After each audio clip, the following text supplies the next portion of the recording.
tired, Ciri collapsed in the swamp. Some peasants found her and took her to the Baron, Velen's self-appointed ruler. The warlord took the young woman in, had her nursed back to health, then sent her on her way to Novigrad.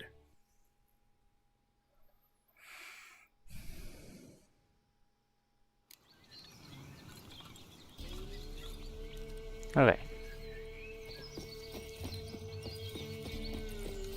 Back to streaming some more.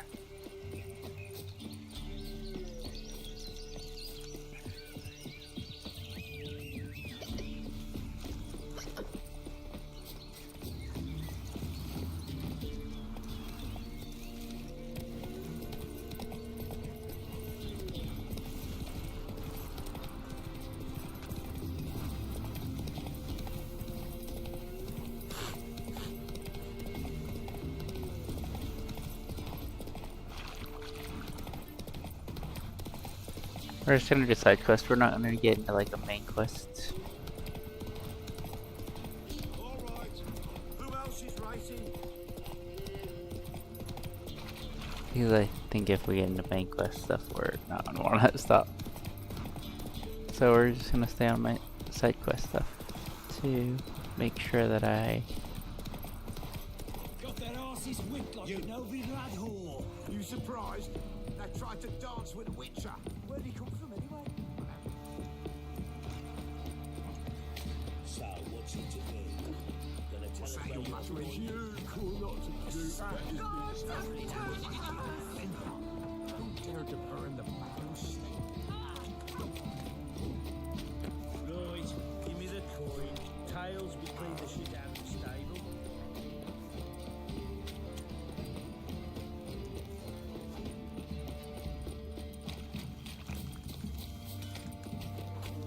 Oi lads, fancy an outing?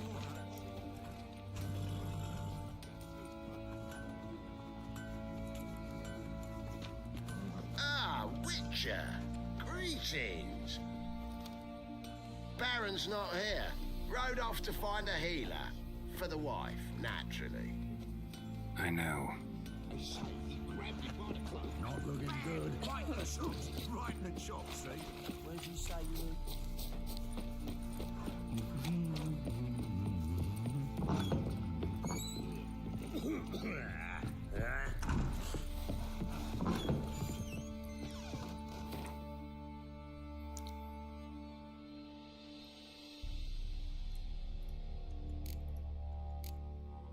We're gonna transfer those.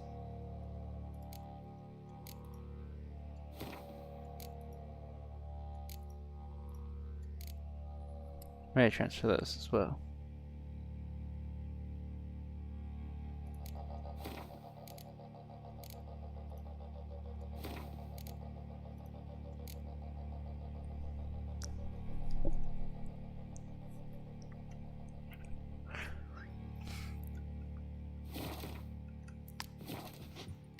Hey, you can go get him.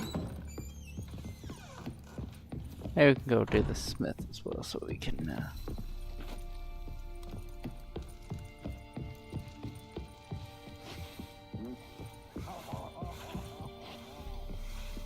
I need a good plow.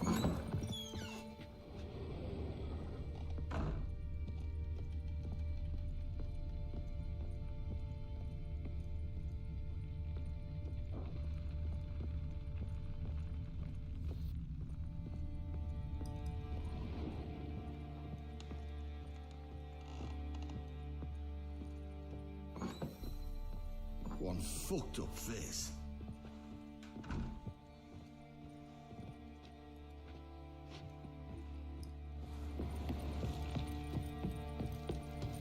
Pamperan.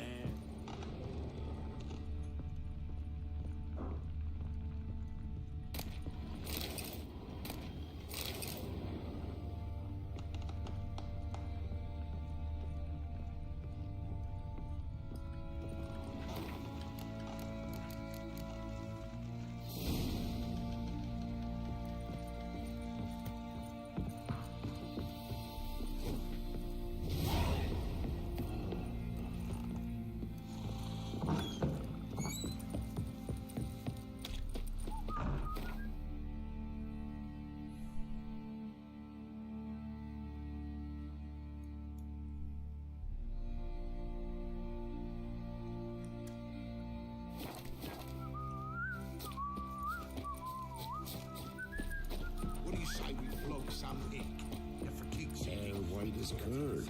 Ah, good. How may I assist you?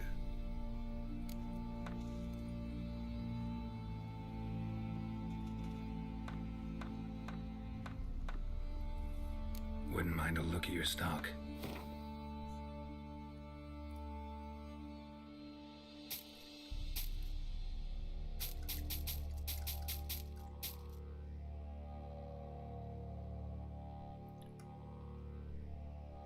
Wait, my stream just wouldn't say, well, why?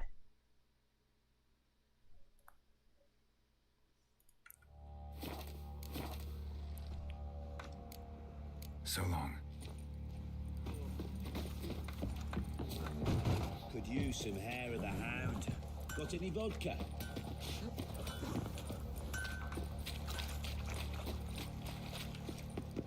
Boys say there's a last round.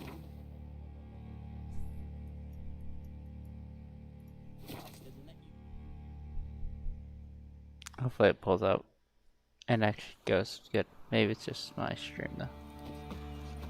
Oh wow, you are.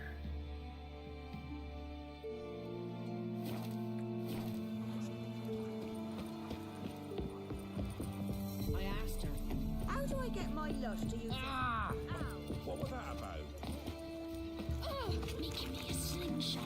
Gonna kill the monster. Build your boats in Pinewood? Of course not. Wench dragged me some pint so I'd make her a cradle.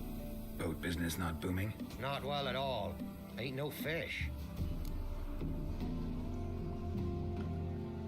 Heard you're a good boatwright, and an even better card player. Want to play? Always ready for a round.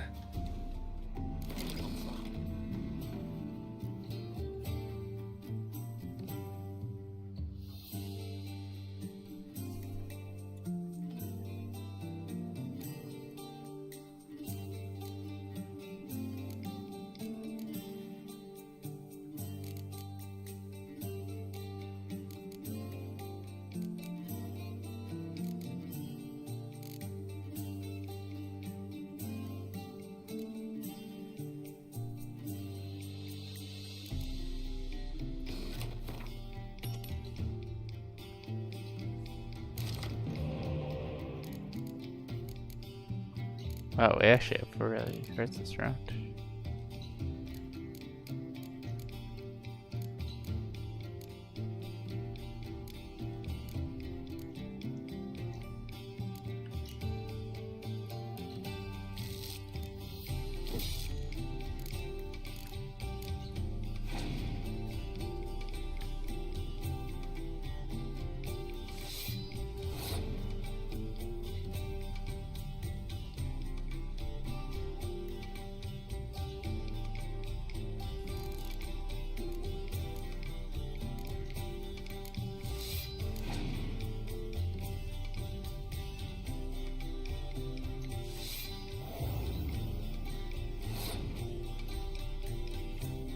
We might lose this one, so I think we're just gonna lose now.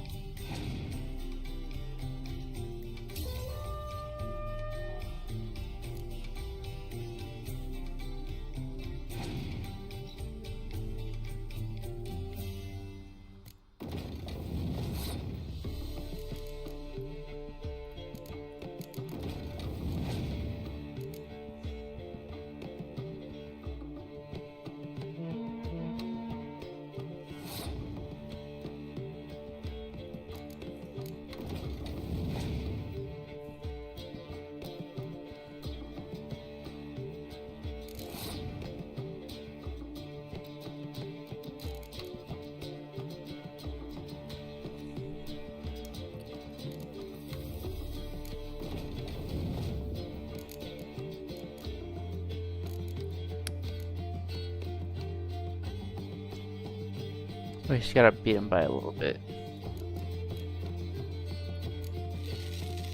22, alright, then now we pass.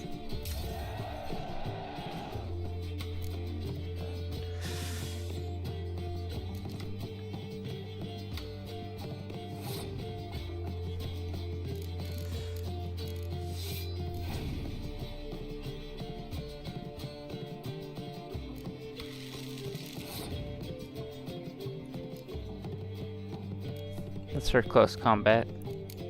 This isn't for. So close combat. That's all I got left though.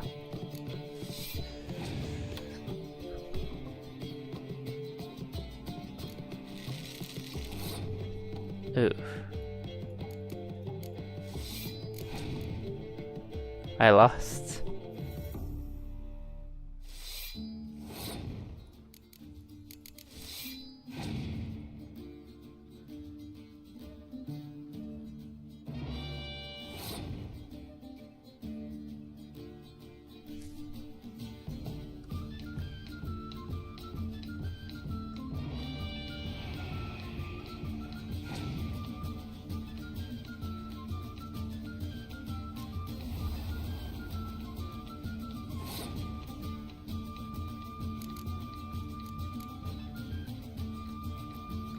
Maybe I didn't. Oh, it's... That one's immortal. Oh, crap.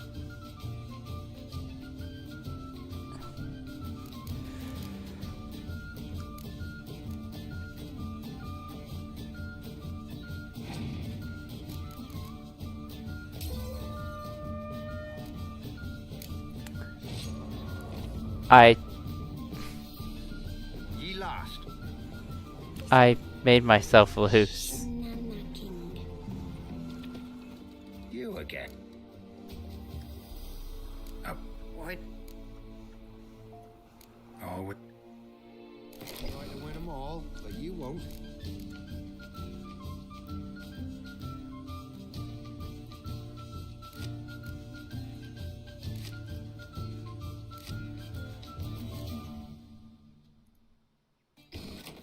Okay.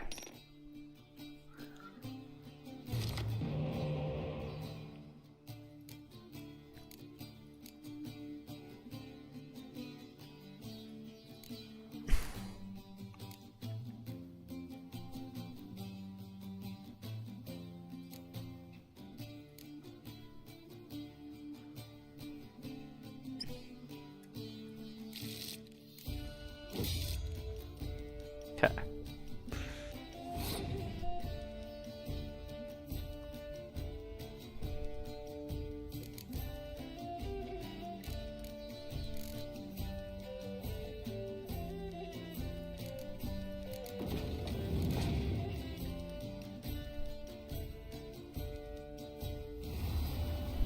Okay, that's fine.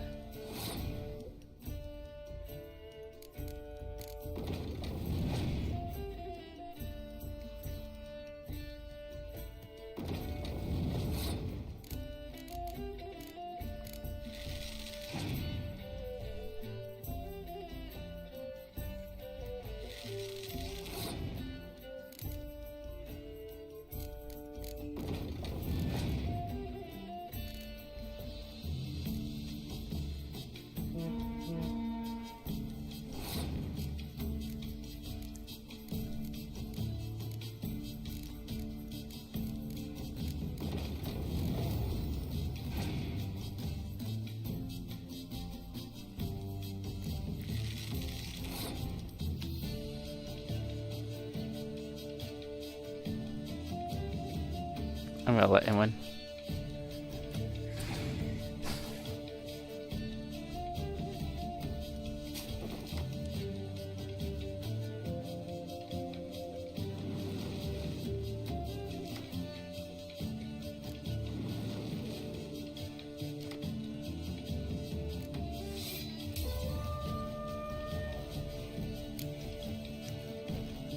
We still have 6 cards left.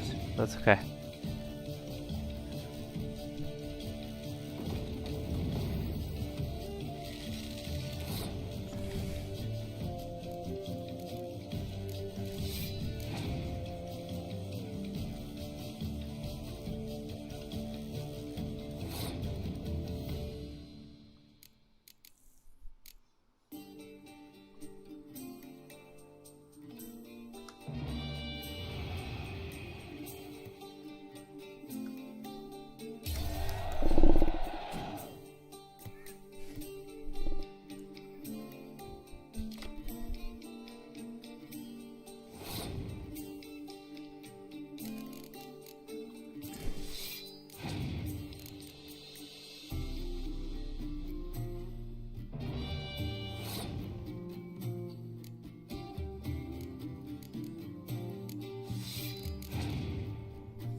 Most of them are already level 1 anyways.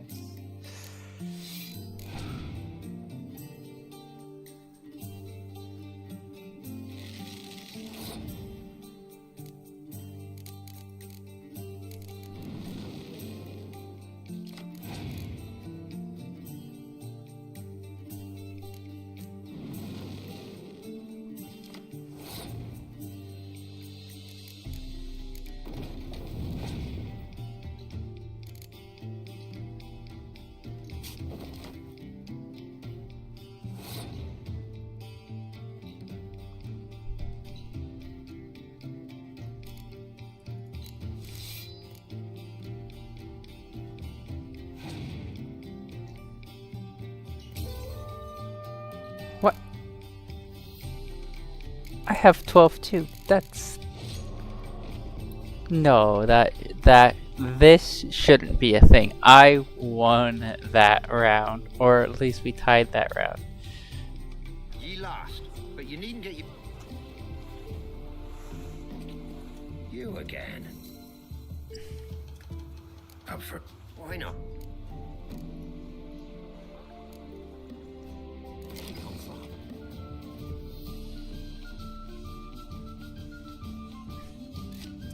Sure.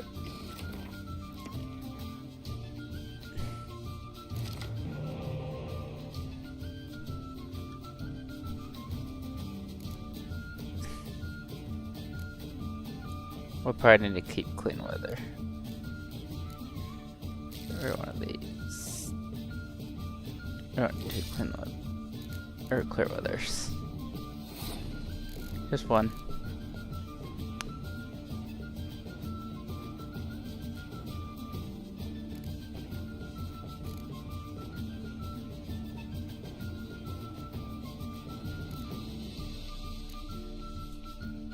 What do you do actually? What you hear first, I guess.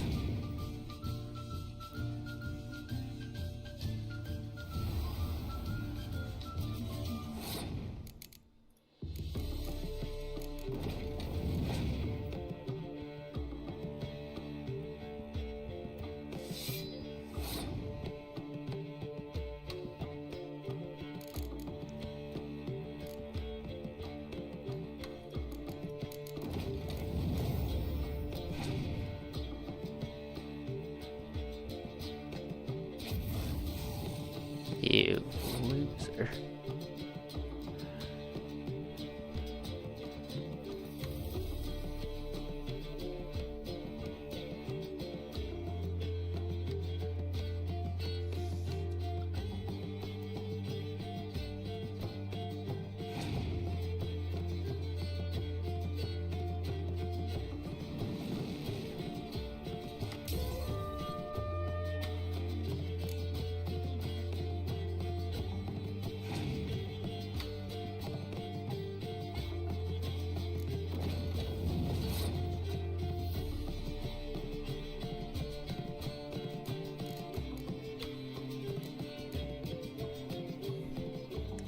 Close combat. Where's the far one? Range, and then I have this one.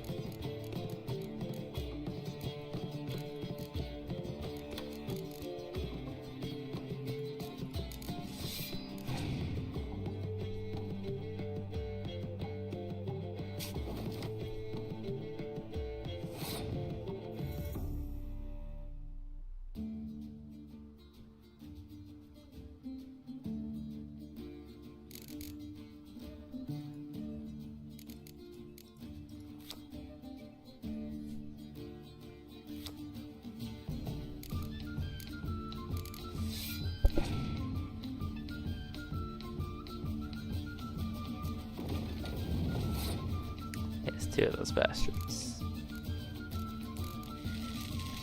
Try to spread F actually.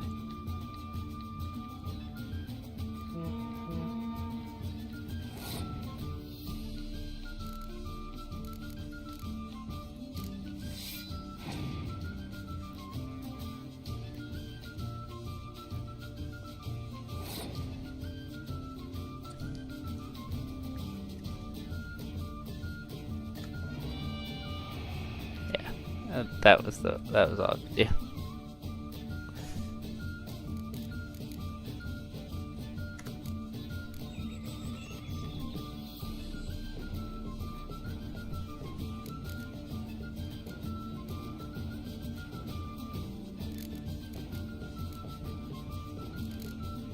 Alright, well. Ye lost. You stop fucking. You again. Would you lose already? Holy cow, it's getting actually annoying. For a round of. Why not? Oh. You're a man well travelled, so tell me.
I had the wrong one, but that's good.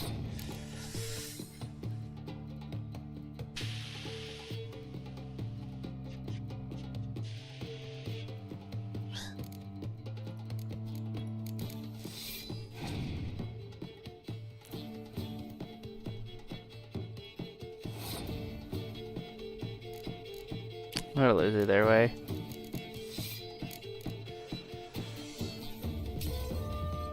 Yeah.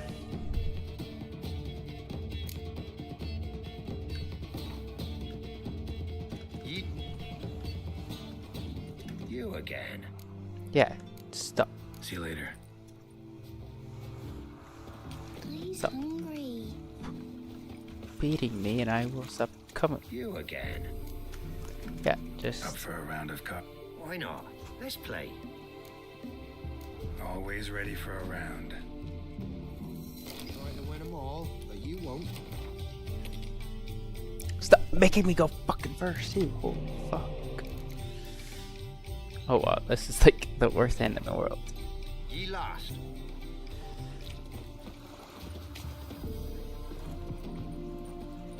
You again. Up for. Why not? Always ready for a round. Okay. There we go, finally. So I know what I thought of my match. Close combat, range combat.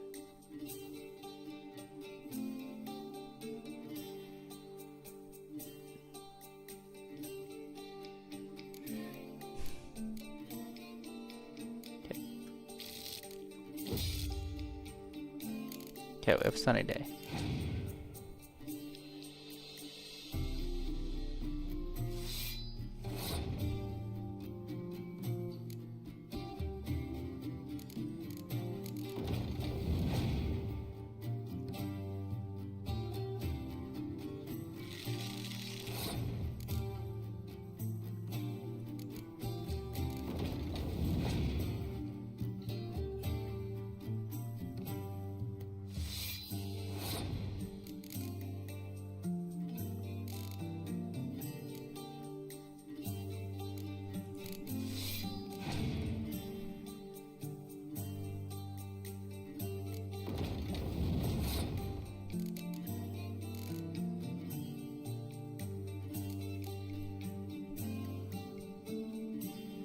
No, because this would be my doing as well.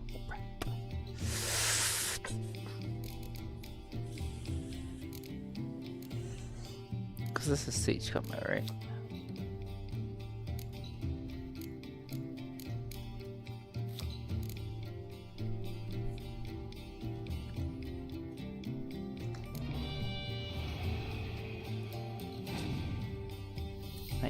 Okay.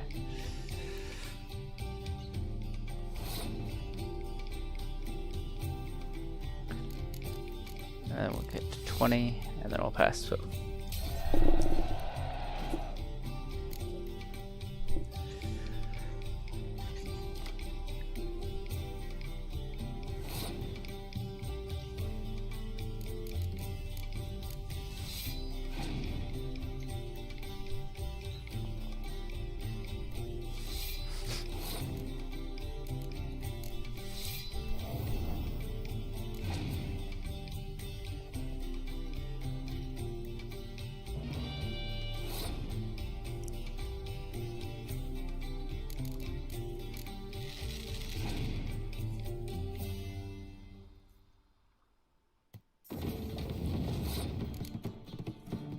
Fine.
Are you kidding me?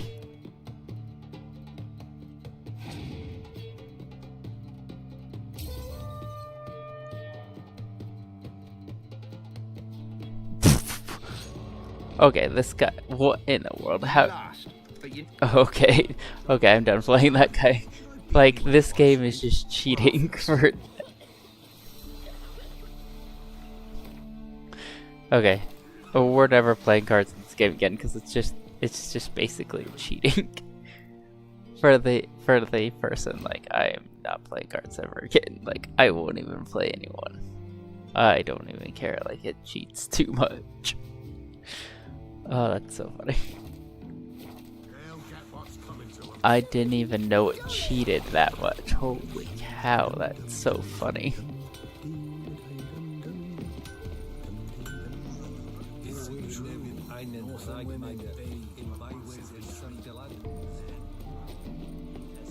Holy cow, dude.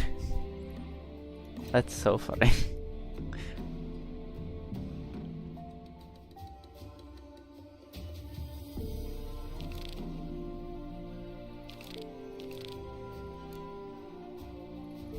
Sure, we'll go here.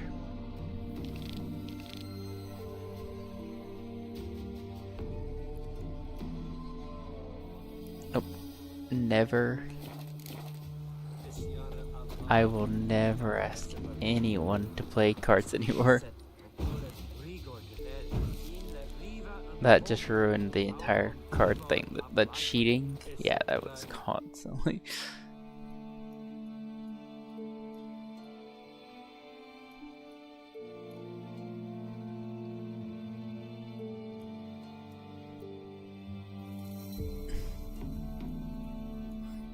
So you're here.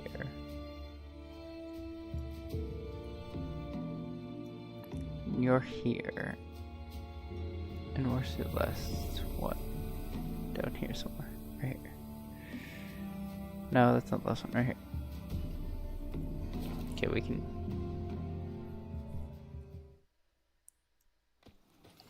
Wow, wow, that was bad, dude.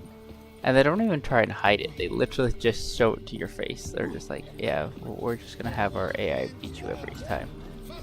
Just cause... Will you join the tournament? Eh? A bit of honest fist fighting to clear the lungs and bowels. Though I warn you, Jordan can be fierce. Likes to bite. Get me? So, what'll it be? What are the rules? We mostly use fists, but no one looks askance at a straight kick to the stones. Defeat Jonah, then Smithy, and stand fish gulper, and you'll earn the right to face the sergeants. Velen's champion.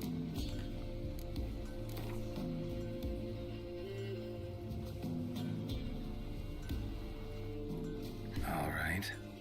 Let's see just how fierce Jonah is.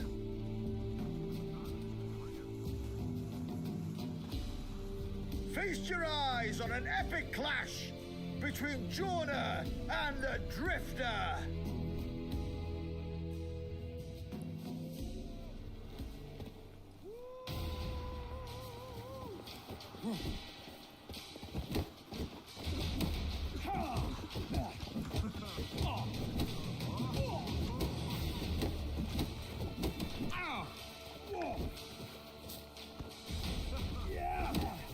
Shut up and fight.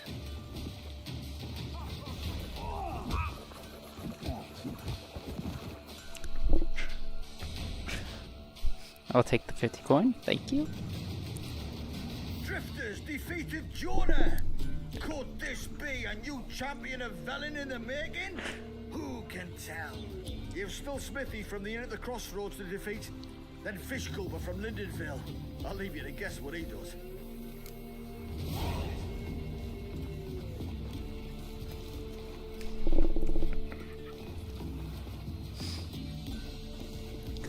It's a low rank, right? Oh, it's a 11. Okay.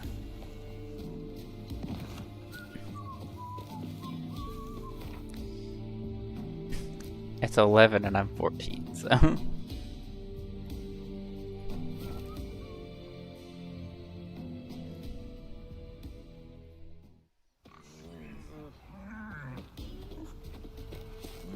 What about them mines that took the wench? Come on, folks. Let's give Ain't Crow no one willing to wide fight berth. Smithy here's Look to me like a fierce-fisted fighter. Just right for our tournament. It's your chance to slap around some yokels, win some coin for the pleasure. You in? Oh, 70 this time? Hell yeah. I'm ready to fight. One and all, hear this. Betting on the next brawl will begin in mere moments. The Witcher will face Smithy. He'll pound his gob like he pounds hot iron ingots. Okay, what? How good are you? 9? Okay. Come on, fight me.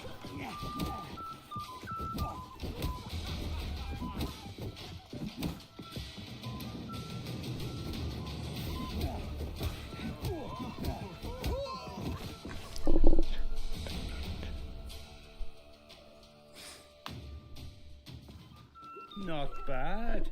Might be champion yet. Fish Gulper, he's the last bloke left to you.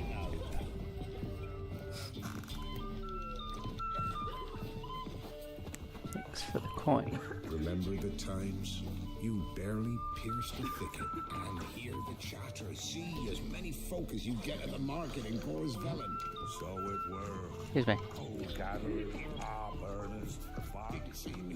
I am a fighter.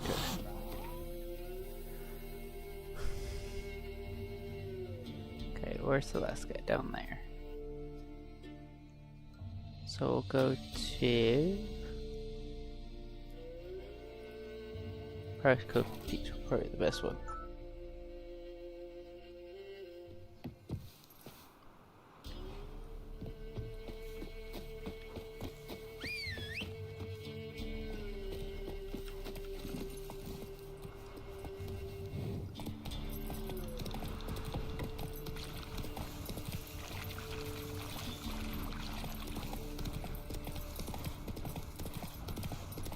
Even if I lose this fight, it's not gonna be that bad.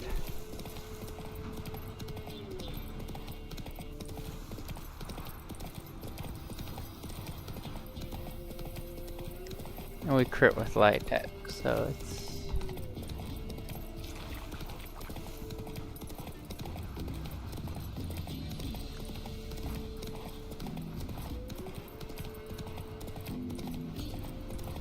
And we have a lot of 10 power, so... Actually, before we get in this fight, actually... Let's see if we actually get some more.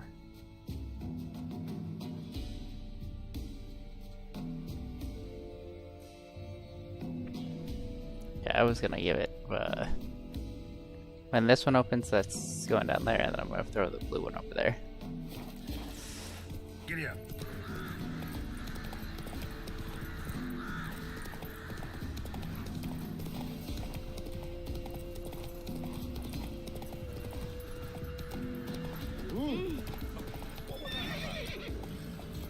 Voice encased his eyes Faster. like winter in a brass pane. His eyes red. Sent my youngins to pick mushrooms yesterday. Come on. Sack of flour been all here for the winner. You know how it is. Oh, this be the witch. Fellow like you's got to do nothing.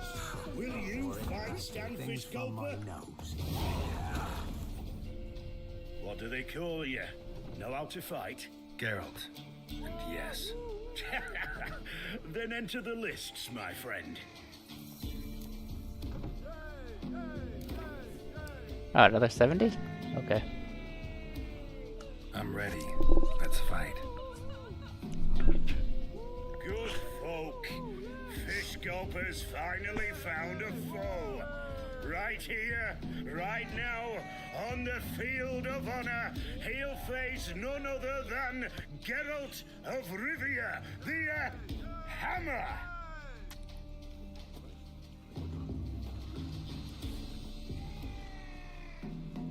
Spare me a minute before the fight, master, please. Cut of your mugs plain as day. What am I beside ye? I just want to live. These days, streams are bereft, no fish for me to gulp, and they's given a sack of flour to the winner. Show some pity.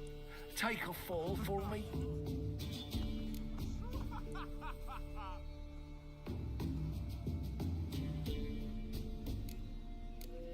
Not about to lose on purpose. If you want to win, you gotta beat me.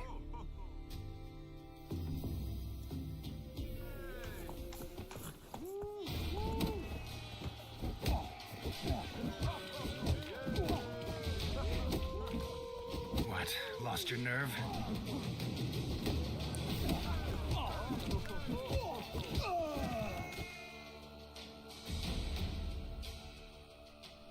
Yes, we might have known.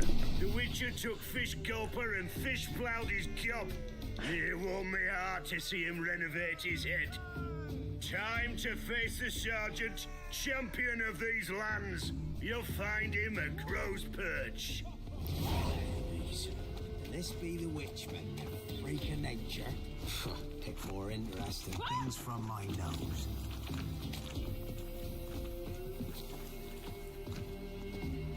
We're just getting a lot of coin for this. Where are we going? Right here.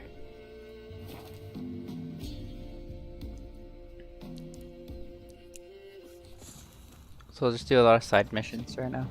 Well, not a lot. Okay. I'm ready. Huh? Look who we have here!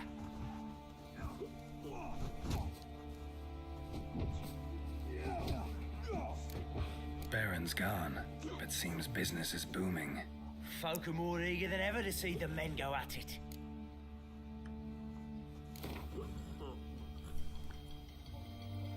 Of course we're gonna go 80. Let's start. All right, come to daddy. Tavern.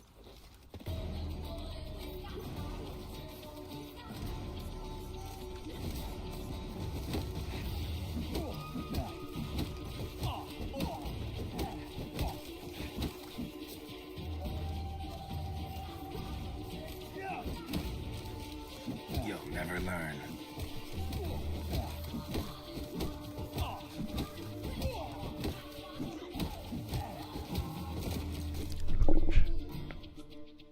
Just beat him up. What a fight! Let it be known by one and all that the Witcher has defeated the Sergeant and become champion of all Velen. If you've not had your fill, you'll find worthy pugilists elsewhere. Plenty of them in Novigrad, plenty in the Skelliger Isles. Used to be wagons showed on market days, loaded with all kinds of fat, smoked bacon, lard, and sausage. You, Now it's white white one. wine. What's your business? Bloody Baron know you're here? Baron's not even here.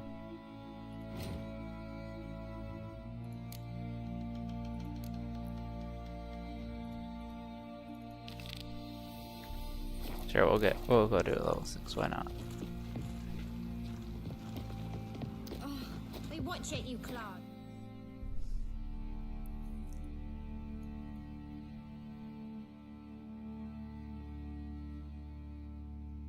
Wait, what? It's right here on my map. Oh, it's right here.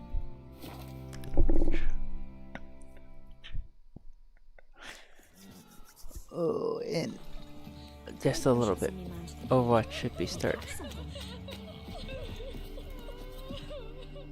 What was that about? What's become of me in me elder years? Refused a roof over me head by a common churl. I was born a noble's daughter. My brother and I, we managed the manor for years. What happened to him? A caller came one day. A drifter, a hunter. It wasn't long before we fell in love and wed. We prepared to leave the manor. My brother, he took offence, refused to bid me farewell. Years on I returned, but found no sign of him. Folk claimed monsters had infested our home, come to nest there.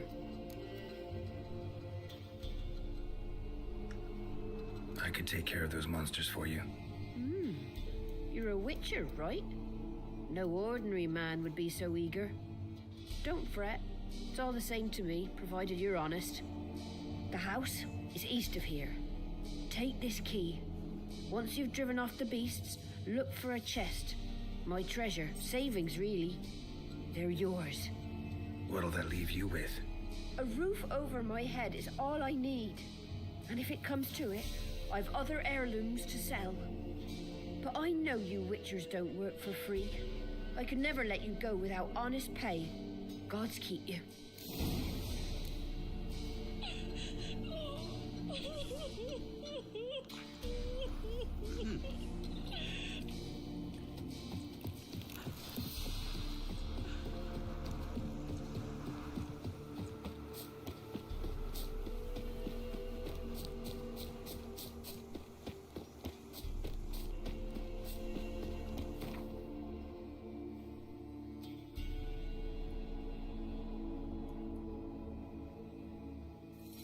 Where am I going?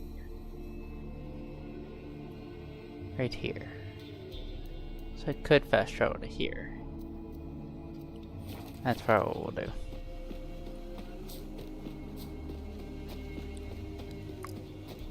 And then we'll take Roach to there.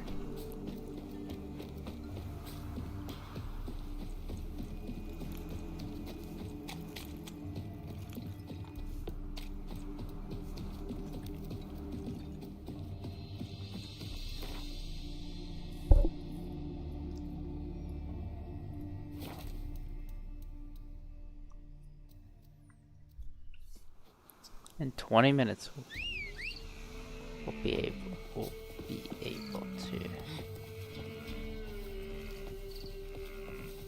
to watch Overwatch. Maybe we'll make some. That's it, Roach.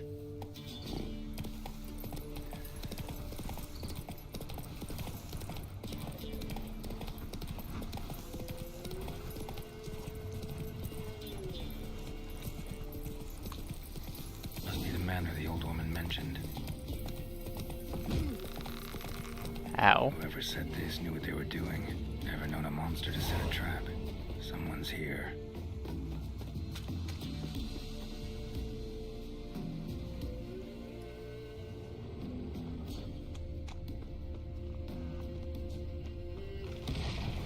Ow.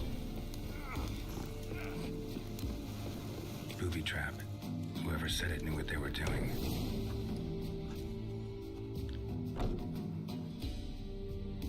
Something's not right. A tripwire. Problem solved. A tripwire. Problem solved.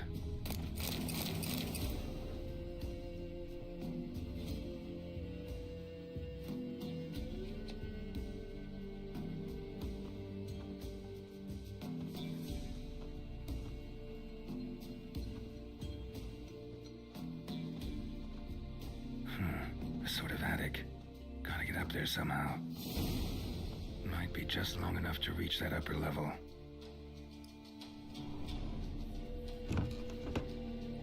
Let's see what's up there.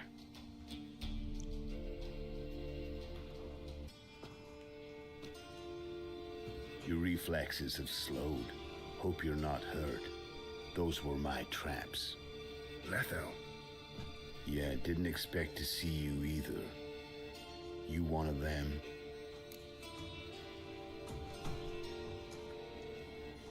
Who's them? To the Emperor, mercenaries. To themselves, bounty hunters. To me, ordinary sons of bitches. Well, got nothing to fear from me. Took a job from an old woman. Supposed to get rid of the monsters here. Did that already. Count on you remembering that when you collect your pay.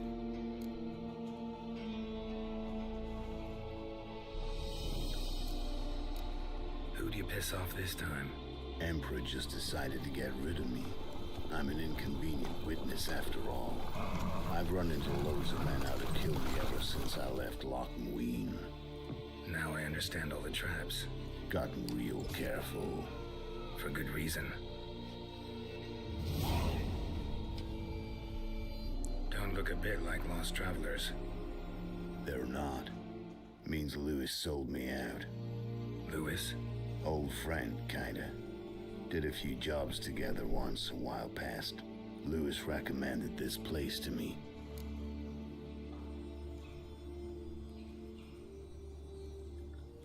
You've grown careless. Let yourself be drawn into a trap. Nah. Only traps here are the ones I set. Gotta get rid of them. Coming?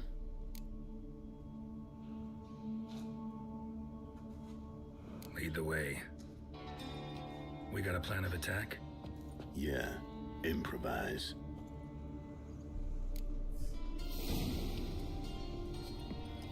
Don't let him catch his breath. Gonna kill you.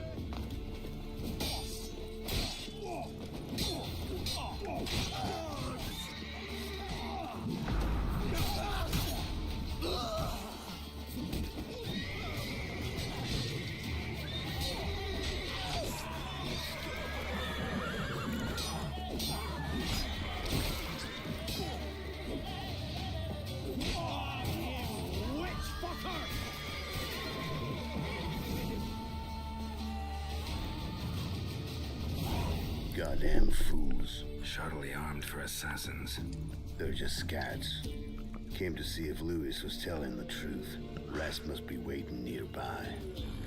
And your old pal probably knows where. He was the only one knew I'd be here. Must have told him. Think me and him are due for a little chat.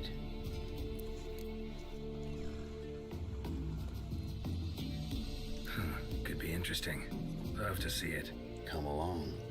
Decided two witches should loosen his tongue that much quicker. Stay close to me. It's one of those places that's hard to find if you don't know where to look.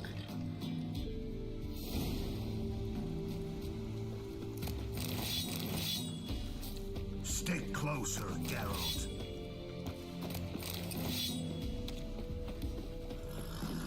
This Lewis. Somehow doubt he's one of your best friends. You know how it is in this trade. Stick closer, Geralt. Drink with someone in the evening, check if he's robbed you in the morning. How'd you meet? Was before Foltest kissed this world goodbye. Lewis was a wanted man in Aedirn.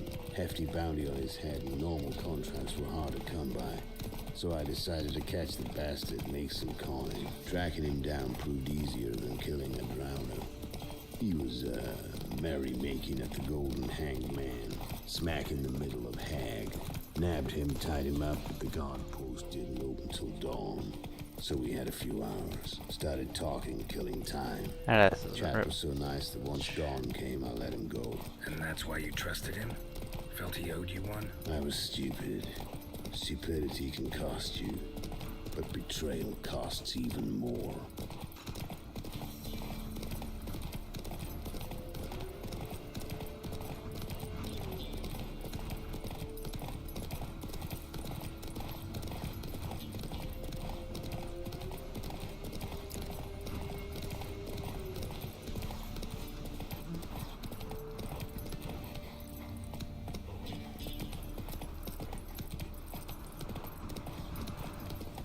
Come on now.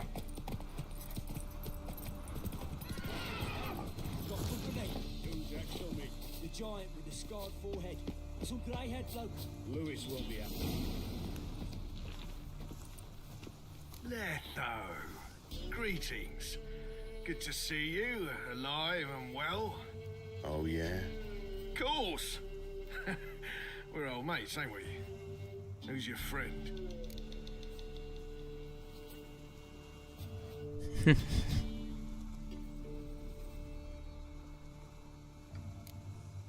A new mate who knows you're a Fink. Whoa, let's be civil now. Remember, you're on my turf. Arno Vestor's men showed up at the manor. You were the only one knew I was there. They'll be nipping at your heels for a while. Said so yourself. Perhaps they finally caught a whiff. With your help. You've not been here 5 minutes, and already you've offended me twice. No insult worthy of scum like you. Careful, men! They're witches! Witches don't attack humans! There's Shut an exception for you.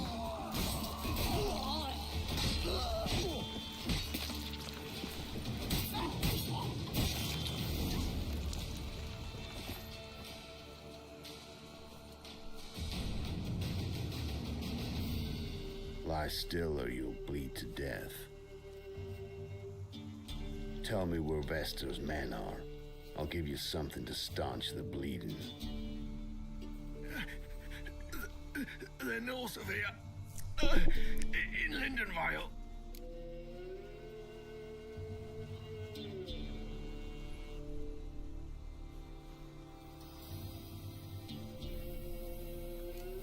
I'm curious. How much does the life of an old mate get you these days? Things been shy of late. And we fell afoul of the Black Ones. Vesta showed up one day, offered half of the bounty on your head, and a letter of absolution from the Emperor. You gotta understand, you don't say no to an offer like that. I understand. Hey, my medicine! Gotta understand, Lewis.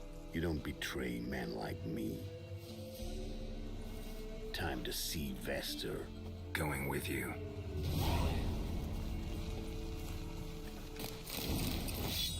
This rabid dog's here! Now leave me alive! Have mercy!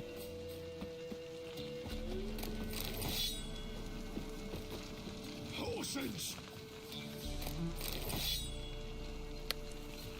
And I wish I could talk to him again. Have you? Let's go.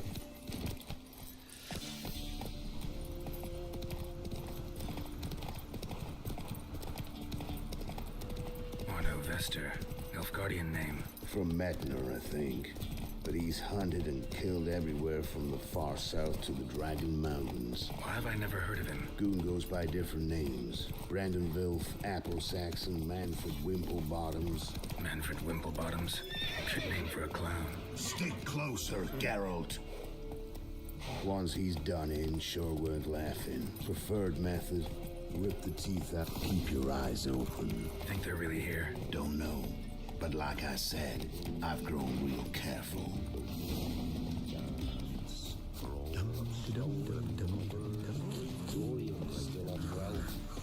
Used to be wagons showed on market days, loaded with all kinds of fat, smoke bacon, lard.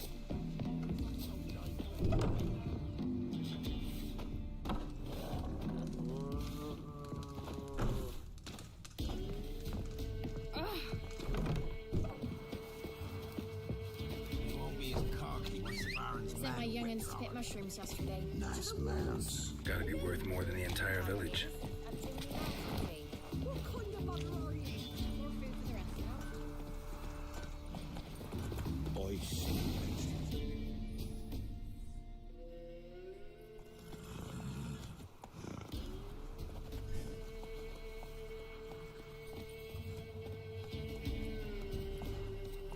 What's in the barn? Hey! Got company?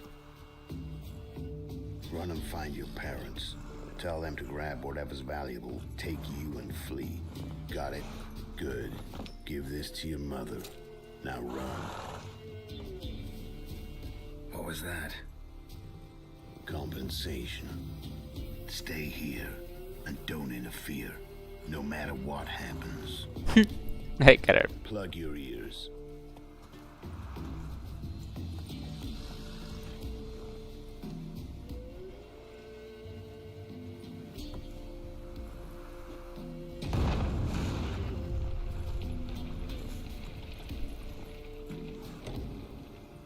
What the blazes? A bolt of lightning or something? Shut up, all of you.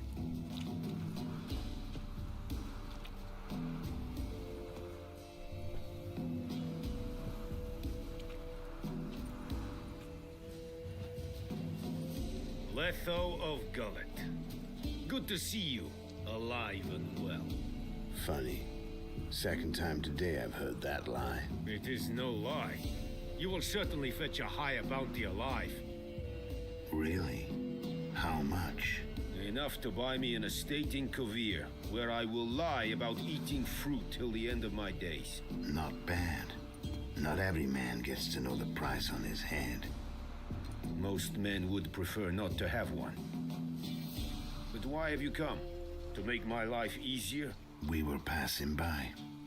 Decided it was time to finally meet the famous Arno Vester in person. I am flattered.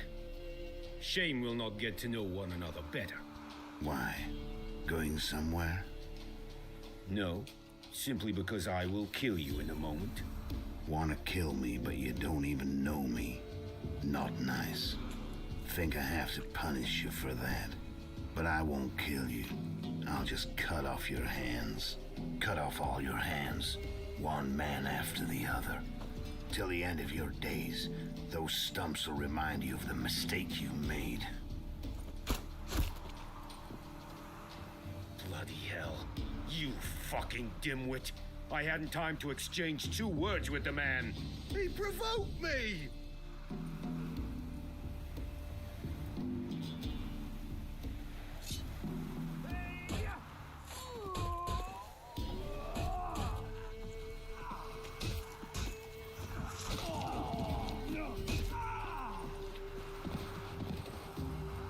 have no quarrel with you, but one false move and... And what? You will end like him. What say you to that?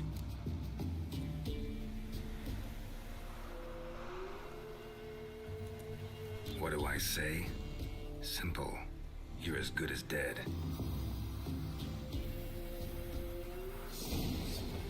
Come on, come closer.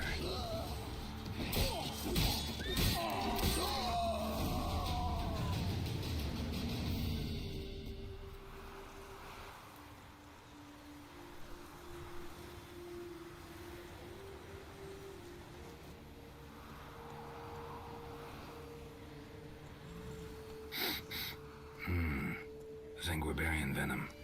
Something's fishy.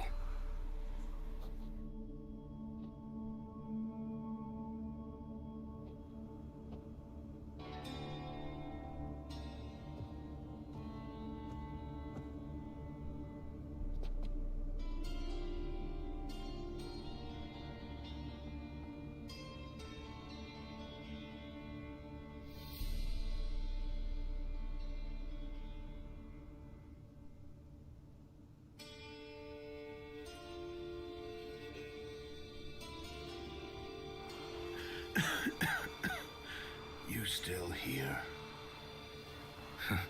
They'd have cut your head off if I hadn't been here. So you proved useful after all. Could have told me. No fun in that. You all right? You're conscious, but the Zanguibarian venom could still kill you. Got the antidote? Saddlebag. Take it in a minute. Couple of days I'll be like new. What was it for, that whole farce? Told you. I'd been on the run since Lochween. Loads of pursuers. Got ambushed once, almost died. So I decided it was time to end it. Once and for all. Found Vasto's gang and paid off his arbalist. You just witnessed the rest of the story.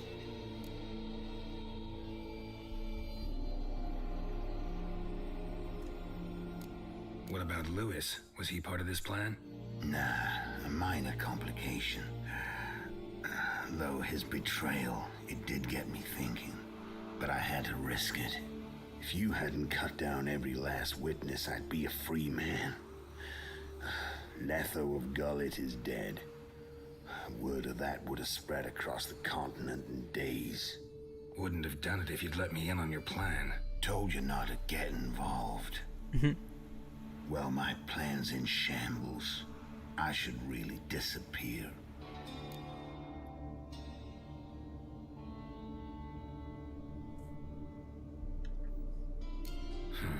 You could wait things out at Kaer Morhen. With your friends from the School of the Wolf?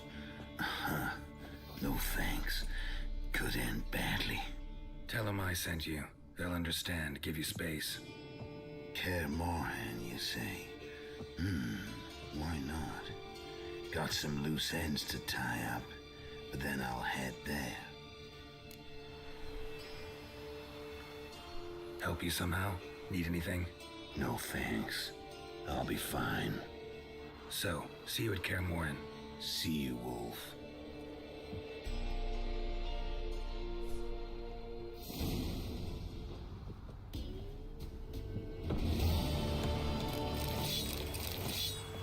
Not looking good, I tell ya. Ice encased his armor, Like winter on a glass pane. his eyes red. Wow. Your eyes. He's like a kitty cat.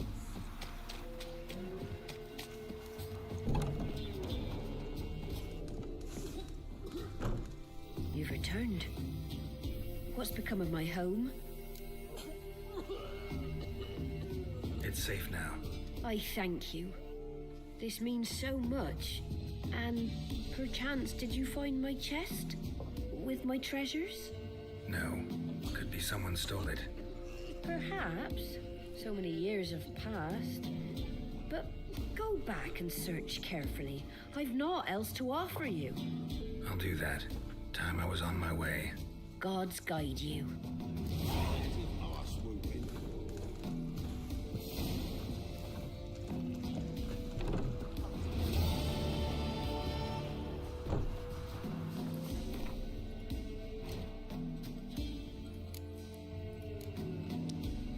We're not gonna do that. Maybe we can do this. Villain, but first here. Alright, well. Save it. Do that. Exit.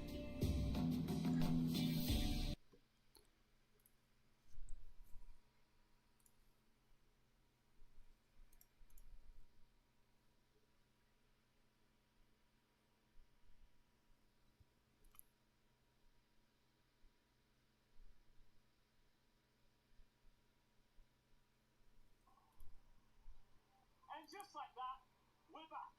Let's just take a quick look in the rearview mirror. Day 1 of the Overwatch Champions Series 2026 Midseason Championship here at the Esports World Cup had absolutely everything.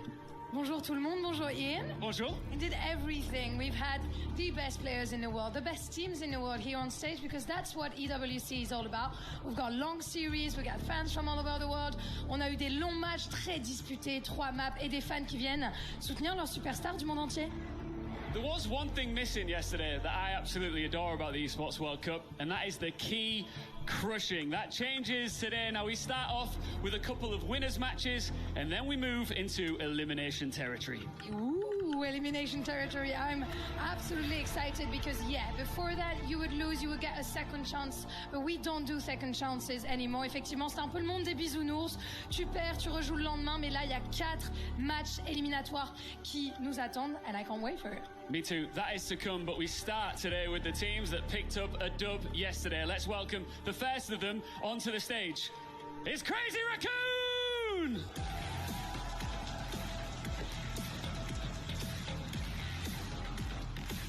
I love this organization's name. I adore it. They're as the overall #1 seed, and yesterday they looked every bit the team to beat.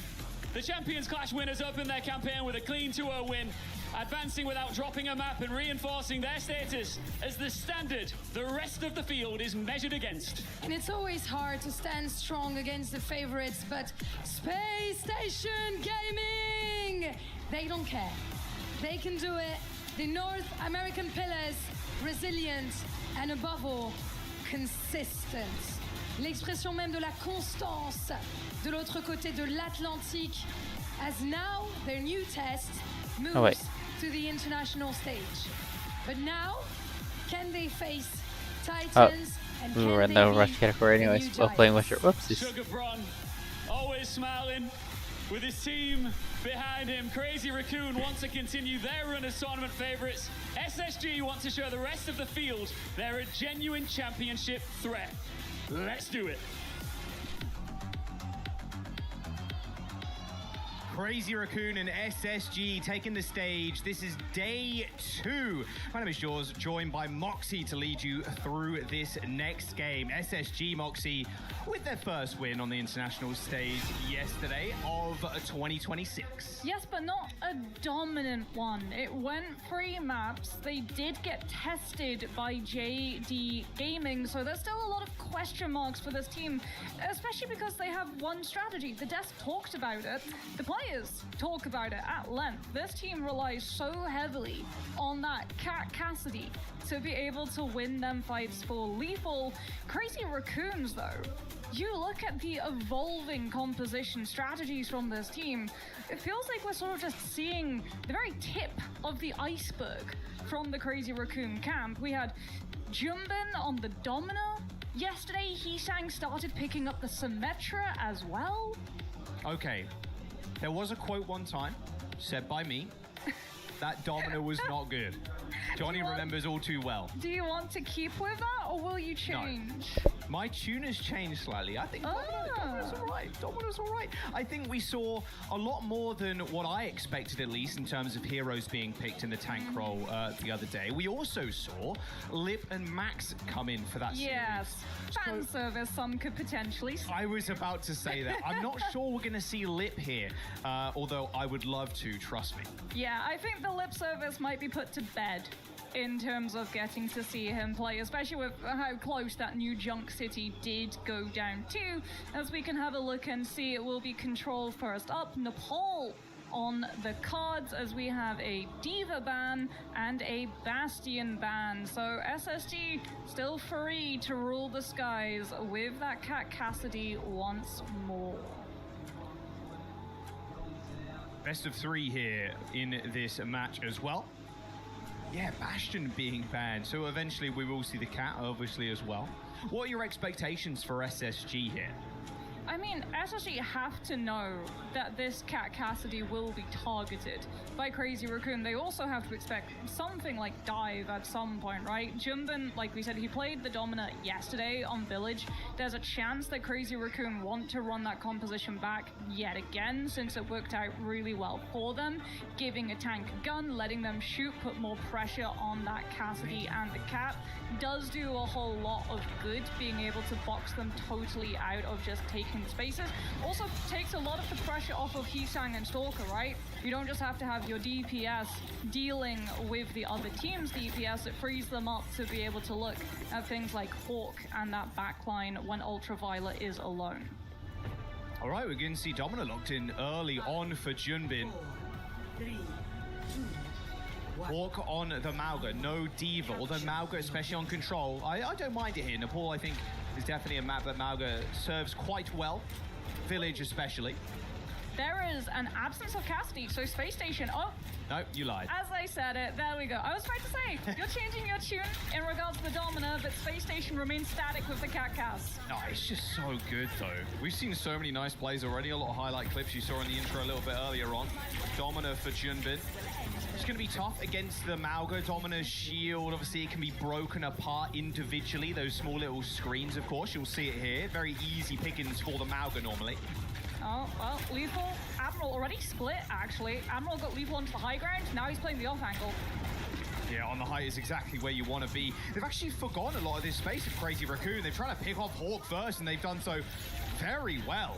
It's going to be a flip for SSG, of course, but look at this. Domina, Junbin, a certain dominance in the front line. Yeah, I mean, this is great for Crazy Raccoon, right? Junbin just provides the shield for Stalker to be able to hide behind, then goes, puts the pressure onto Lethal, forces him to totally back up with the fight. So Space Station got a flip, but Crazy Raccoon's flip it back just as fast.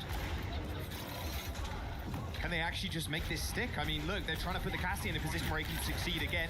Nice little flashbang in, Charong's life, but a better boot there from Hisang, gets the trade. Great concussive from Hisang, and without Lethal, Space Station pretty toothless in this fight. They'll go for a point flip contest at least, but Crazy Raccoon won't give that up easily. Look at the shield dance as well from Junbin. Hawk's gonna fall too. He only just got back to the battle, although Crazy Raccoon, they will end up getting, well, sorry, Space Station, they only end up getting 13%, so a fairly quick fight here for Crazy Raccoon. I mean, you get 4% off of that flip, but Crazy Raccoon get more than 4% off of the kills they were able to secure with the Pharah outside of the point itself, so that's a very valuable trade, as yet again, Space Station wanting to rely on this Cassie to open up the space, but Lethal's just been denied the time to be able to build up the ultimate. You just have to get the Cass into position and hope that you can take them out with your primary alone. Panopticon available for Junbin. They got this OC as well. They've also got Rush. I mean, they've got a whole use of tools that they can use to win this fight. Junbin's going to try and just force Hawk away from the point already. And look at that. That's almost a double boot there, getting him out of the way of UV and Admiral's heals.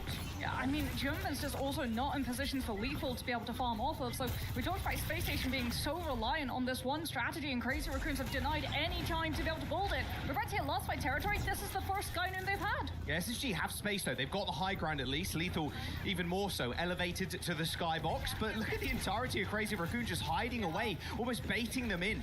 Lethal suspended outside of the map. Headshot onto Stalker, but a quick reposition there is the plan ops gone straight on the point. This High Noon's just way too late, even gets booped away. There's 2 seconds left on it. Couple of bodies on the other side of the point, but the fight's already done. It feels like Sugar Free with the spree ends up getting one, but gets shut down instantly by Stalker. And there's no one left for SSG to try and contest.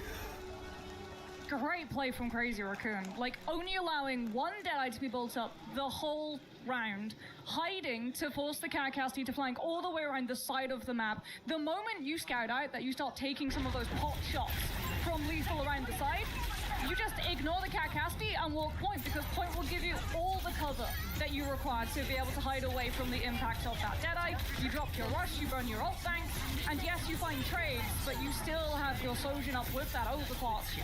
The moment that they run out of resources to be able to try and survive it, you're running the cat, you don't have the Lucio to be able to provide the sound barrier, it's just done. Crazy Raccoon looking just as dominant, and as we said, they're changing their strategies up as opposed to Space Station, who just keep doing the same thing. Even more so, I'd even argue. I mean, look at that. Hawk not getting a single limb in that last round on the Malga. Okay, now we're changing things up as we head to Sanctum. Ultraviolet on the Wuyang. Chorong's actually going to match him, so poke for poke. That is not still funny. I hate to portray the sign. It is not still funny. We've moved past. We've moved past that level of comedy. Hawk on the Orisa now, but still Junbin holding this high ground with... I mean, the Dominus shield really is just so large here. Yes, you can shunt through the individual sections of it, sure, but Lethal and Hawk are just taking so much poke damage by the time they do actually chunk through it. Junbin's going to reposition, but oh my god, Lethal sniped out of the sky. They get a trade onto Heesang, sure. Point unlocks. Crazy Raccoons are making it impossible for Space Station, though, to be able to cleanly work around this Dominus shield early on. Hang on, Space Station should get the first flip, though. Great picks from Hawk and Ultraviolet.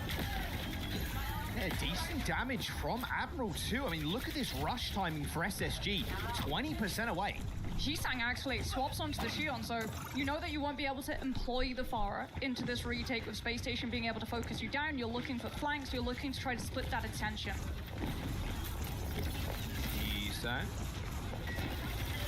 Okay, not going to test the mental of SSG just yet in that small room. A couple of players, UV waiting on the wing, waiting in the wings too, healing up Sugar Free when he needs it. Chorong the same though. However, Sugar Free now eventually forced away, but Heesang bites the dust already. Yeah, Crazy Raccoons waiting for that timing. If they can find a pickup of a flank, or if they can build up that rush to be able to match Admiral, only then will they commit to this fight. Space Station just punishing that hesitation. Well, there's the rush. In fact, she's going to get matched as well. Now Sugar Free can take an off angle if he so chooses. In fact, maybe even goes for a flank here too through that mega health pack. Junbin trying to force his way into the engagement. UV takes a headshot from Vigilante and ends up going down as Junbin has to kite back 10% away from the Panopticon as well. But Hawk's just running and gunning. Sugar Free out of the mix already, but SSG remain in control. There's actually a tidal blast on Heesang. What is this? Straight to the backline, but Innocent Suzu from Apple makes sure he doesn't end up falling on his back. Chorong also falls. The flip came through, sure, but CR, they got no bodies to fight this with, it feels like. Yeah, that's why don't you push back? At this point too, Chorong just does not have the tidal blast to be able to supply the survivability. What is my Orisa doing here? Well, that's the second time he's taken that route. Nice little flank. He's got Terror Surge in his back pocket too. Yeah, he's had the Terror Surge for the last fight as well. That's why Crazy Raccoon had to go for that crazy rotation from their side of the map all the way on to point. Alright, last fight. Just threatening the presence of that Terror Surge, getting too close, not having the Suzu to react. Tidal blast on Sugar Free this time, mixed with his spree as well. Just invincibility almost. How do you deal with that if you're anybody that's not Kiriko? Yeah. You hit the Suzu, that's it. But it's only like half a second of invulnerability. Like, good luck. This is final fight now for SSG. Yeah, Space Station proving... Are they even going to be able to touch? Oh, yeah. Allowing that dominance to be able to set up oh, the cat, maybe. Territory, but Space Station just pressing the choke. Chorong gets the touch on the cat. It's going to have to go for it yet again, but Sugar and gets a bike. Little dash away from Lethal 2 is unleash the OC. Stalker shuts him down as the point now has to be contested by CR. Jumping straight to the back, Stalker lands a nice little two-piece, taking out Ultraviolet as well. Hawk from across the way, snipes Heesang somehow, but still the fight is contained in this small room. Oh, Admiral has the rush built up, but Space Station down. Both UV and Sugar Free want to hold off on using it before the team regroup. Is that Genji? at this point. Okay, a big switch up from Hisang. I mean, it feels like he's just going to try and run at them, right? Jumbin's more static. You have to rely on the Genji being able to put the pressure on the off angle instead of your tank. Get the cat to airdrop you in, I guess, but better for holding the point here with the Genji, that's for sure. There's the dash into the front line. Hawk's already used that spear spin, but is pretty low.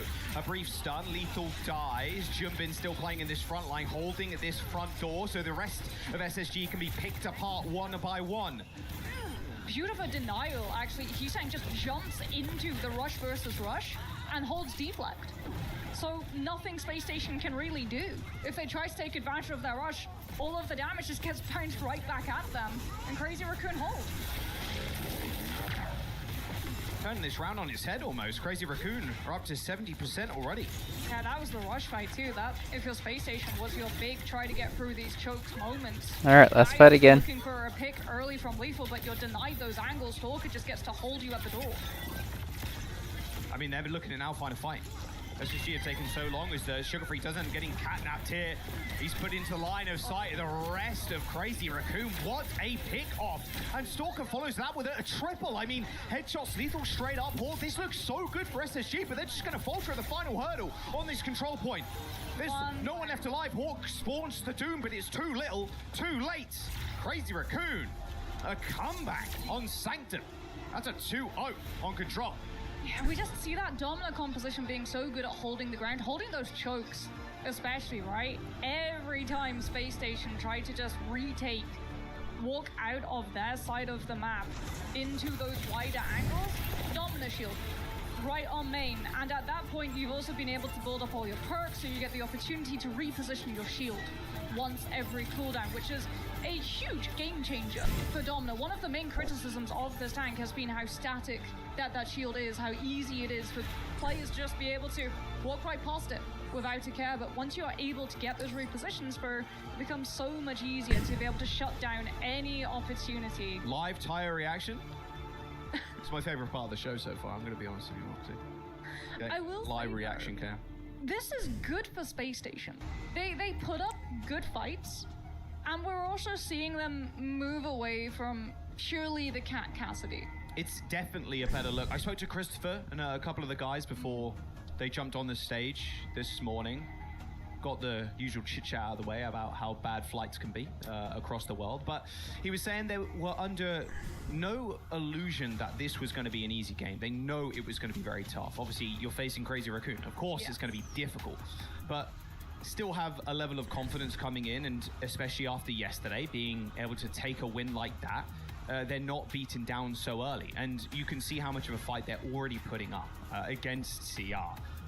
And I don't imagine we're going to see any changes here in substitutions. I think we're going to just continue to see Junbin playing. Yes. Same with Hisang, Stalker, of course.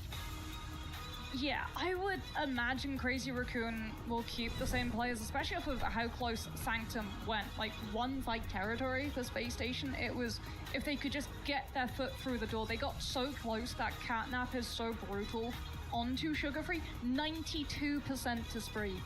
They're able to scout out the Xion flank, pull him out of position, and everyone jumps on him from Crazy Raccoon. Like, that's the coordination that these teams have. The moment a catnap comes through, Xion was so good at drawing. I hate to interrupt the point, but it's a brilliant that time. is incredible. Banana peel. Epic. We have plenty of banana peels, actually, in the green room. You go through a whole bunch of bananas. How much Mario are you playing? How many? Well, That's we my have to fault. see a Winston. Got to get that potassium in the morning, you know. Yeah. Winton. See, another good one. Oh, there we go. See, I summoned Huge it. W. We've got to get a little montage at the end of the event of all the good signs. I'm sure if Kellen has his way, he'll for sure break out the Winston. The Winston one map. is coming eventually. Although I don't know if they do it today versus Liquid, since lower bracket run, Winston, pretty large risk.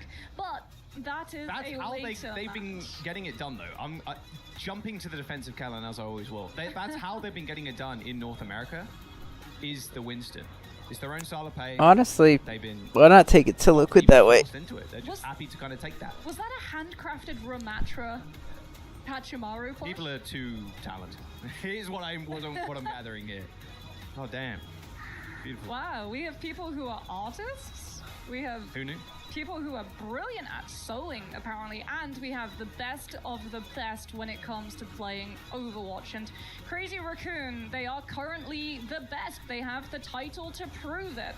They're defending that Champions Clash first place finish. They're also having to defend against their performance stage 2. Like, they beat Zeta, they got that curse off of their backs, and then instantly back to stage 2, Zeta start taking wins. So it's an awkward position for Crazy Raccoon to find themselves in. They have to look for Dominant ban yet again, and yeah, there we go. Yeah, well, fair enough. It's Atlas. Yeah. Teams have played Domina, not just Crazy Raccoon. Attack was trying to play a whole bunch of Domina yesterday, actually, which was punished. Crazy Raccoon, they'll target out that jetpack cat. They're more than happy to remove it. They know that that leaves SSG without a lot of engagement opportunities. It's not just things like the Deadeye that they were using the cat to get people into position with when we saw on Nepal. They were literally just dropping lethal into high ground angles. Yeah. So that Crazy Raccoon had to spin all of these different plates, right? Keep the point, look at the tank, try to find picks on the backline, not lose someone early to an angle that Acasti is suddenly on top of, where you have no opportunity to be able to react to it. And with how wide Flashpoint is, with the amount of hallways and doorways and peak positions, it's just so vulnerable. If something slips past your vision, and you will instantly be punished.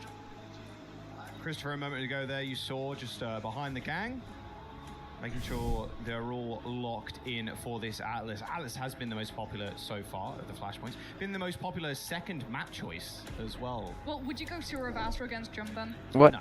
Exactly. Anywhere Jumping can play ball. I feel like Atlas is just like the greater of the evils of the Flashpoint maps at the moment. Right. Like you avoid the worst wrecking ball on Saravasa. You just want to stay well clear of that map. Yeah, no Domina. So let's have a look and kind of talk about this backline then. No jetpack cat. You can still run things like Wu Yang too. I like the Kiri Wu Yang comps. I really do, especially with the Xion. It's a pseudo tracer in a way where the Xion, especially with ult, can get in there. She's not only protected with the Tidal Blast, but then knocks people down, insta-kills them. Like, there's a lot of engage potential. It's just not as fluid as it is, no pun intended, with the Tracer. The Tracer obviously can just manually kind of blink. The Xion's only got, like, the dash, but with the ult can then, like, triple dash into the backline. So a little more setup required, but I really like how much the Wu Yang can create a lot of value too, especially, to be fair, if you look on the flip side, if you're Crazy Raccoon playing it against someone like Hawk, you are just farming the ults off of the mouth. It's the pressure too, right? The pressure of ranged poke that the Xion is sometimes lacking when you're trying to set up on those angles, that the Wu Yang is able to sort of cover for. As we'll have a look, no Wu Yangs, just Kiriko and Lucio. Both teams looking for engagements. Malga versus Hazard, though, is the difference maker. Crazy Raccoon, Heesang on that Symmetra, allowing Crazy Raccoon to very quickly reposition on top of Space Station. Yeah, the TP for Heesang, it feels like it's going to be more of a disengage than an engage. You've got so many people that can kind of do it themselves. Jim, Choro, even Stalker. Means that Vigilante gets to hold on to that Suzu too, right? Instead of having to burn it on stopping Hawk Slam.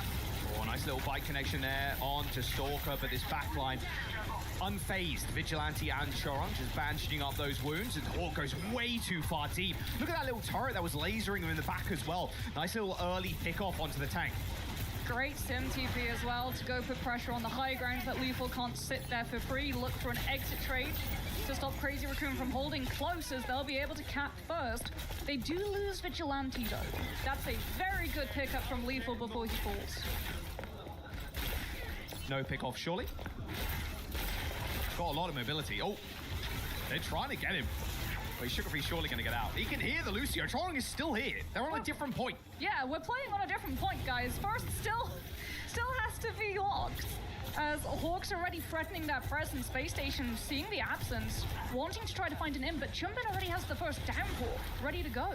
Now Sugar Free can hear everything that's going on right now, but isn't actually a factor in the fight until he pops his head around this corner. Gonna look for an execution bit of damage first. Jumbin, the only person inside. There's the downpour straight onto Hawk again, who's kind of trapped in the small corridor once more. Ultraviolet going in for the rescue, but quickly shut down. Stalker again on fire. I mean, great pick from Crazy Raccoon, right? Identifying they're doing way more damage to Hawk, which Ultraviolet will be able to translate into a much faster rush charge. So, aggressive downpour, totally isolate out the Kiriko, force all of those cooldowns, then jump on top of UV, get the kill, and allow you to have the rush match. There he comes again. Joran looking for yet another pick-off on to Sugar Free. Point's going to get capped. In the meantime, a little bit over an extension there from Crazy Raccoon. Sound Barrier does end up hitting 4, though. This should be a means to an end for this fight. Space Station with no beat of their own, and that's jumped in with a trip. Yeah, Crazy Raccoon, just aggressive Sound Barrier. Ultraviolet, before he can even react with the rush, you lose Admiral. And Hawk, he's had enough, he knows. The Mauga, not getting value. No slam setups for Lethal to be able to take advantage of stuns, to be able to fold into rail charges. Instead, it's onto the Ramatra. Good way of slowing things down, trying to allow Lethal and Sugar Free the opportunity to find these picks. As Crazy Raccoon do have to worry about a double support ult fight from Space Station. Oh, Lethal sniping Heesang before the fight even really started. Same with Jumbin. That's a very good opening pick. Sure, you burn the OC, but you're still happy with that. Even though, you know, Sugar Free ends up going down, sure. Ideally, you're not losing anybody else, as Crazy Raccoon are getting corralled like sheep currently. Hawk, the Shepherd, trying to push them back all the way over towards that very nasty edge if you're against a Lucio player. Admiral taking a fair too many shots, though. This Sound Barrier narrowly helping him escape. Yeah, Sound Barrier forced, actually. Later rush, but Ultraviolet is shut down. Wasn't quite a rush jacks there, but not able to utilize that whatsoever. This really early fight win from SSG, and they burn Spree too to try and win. Space Station tried to do so much to guarantee that they got that first point cap. So they can just sit, play slow, stop Crazy Raccoon's engagement. Because if What are they doing? Are they point control, right? They're still I don't even know what they're doing.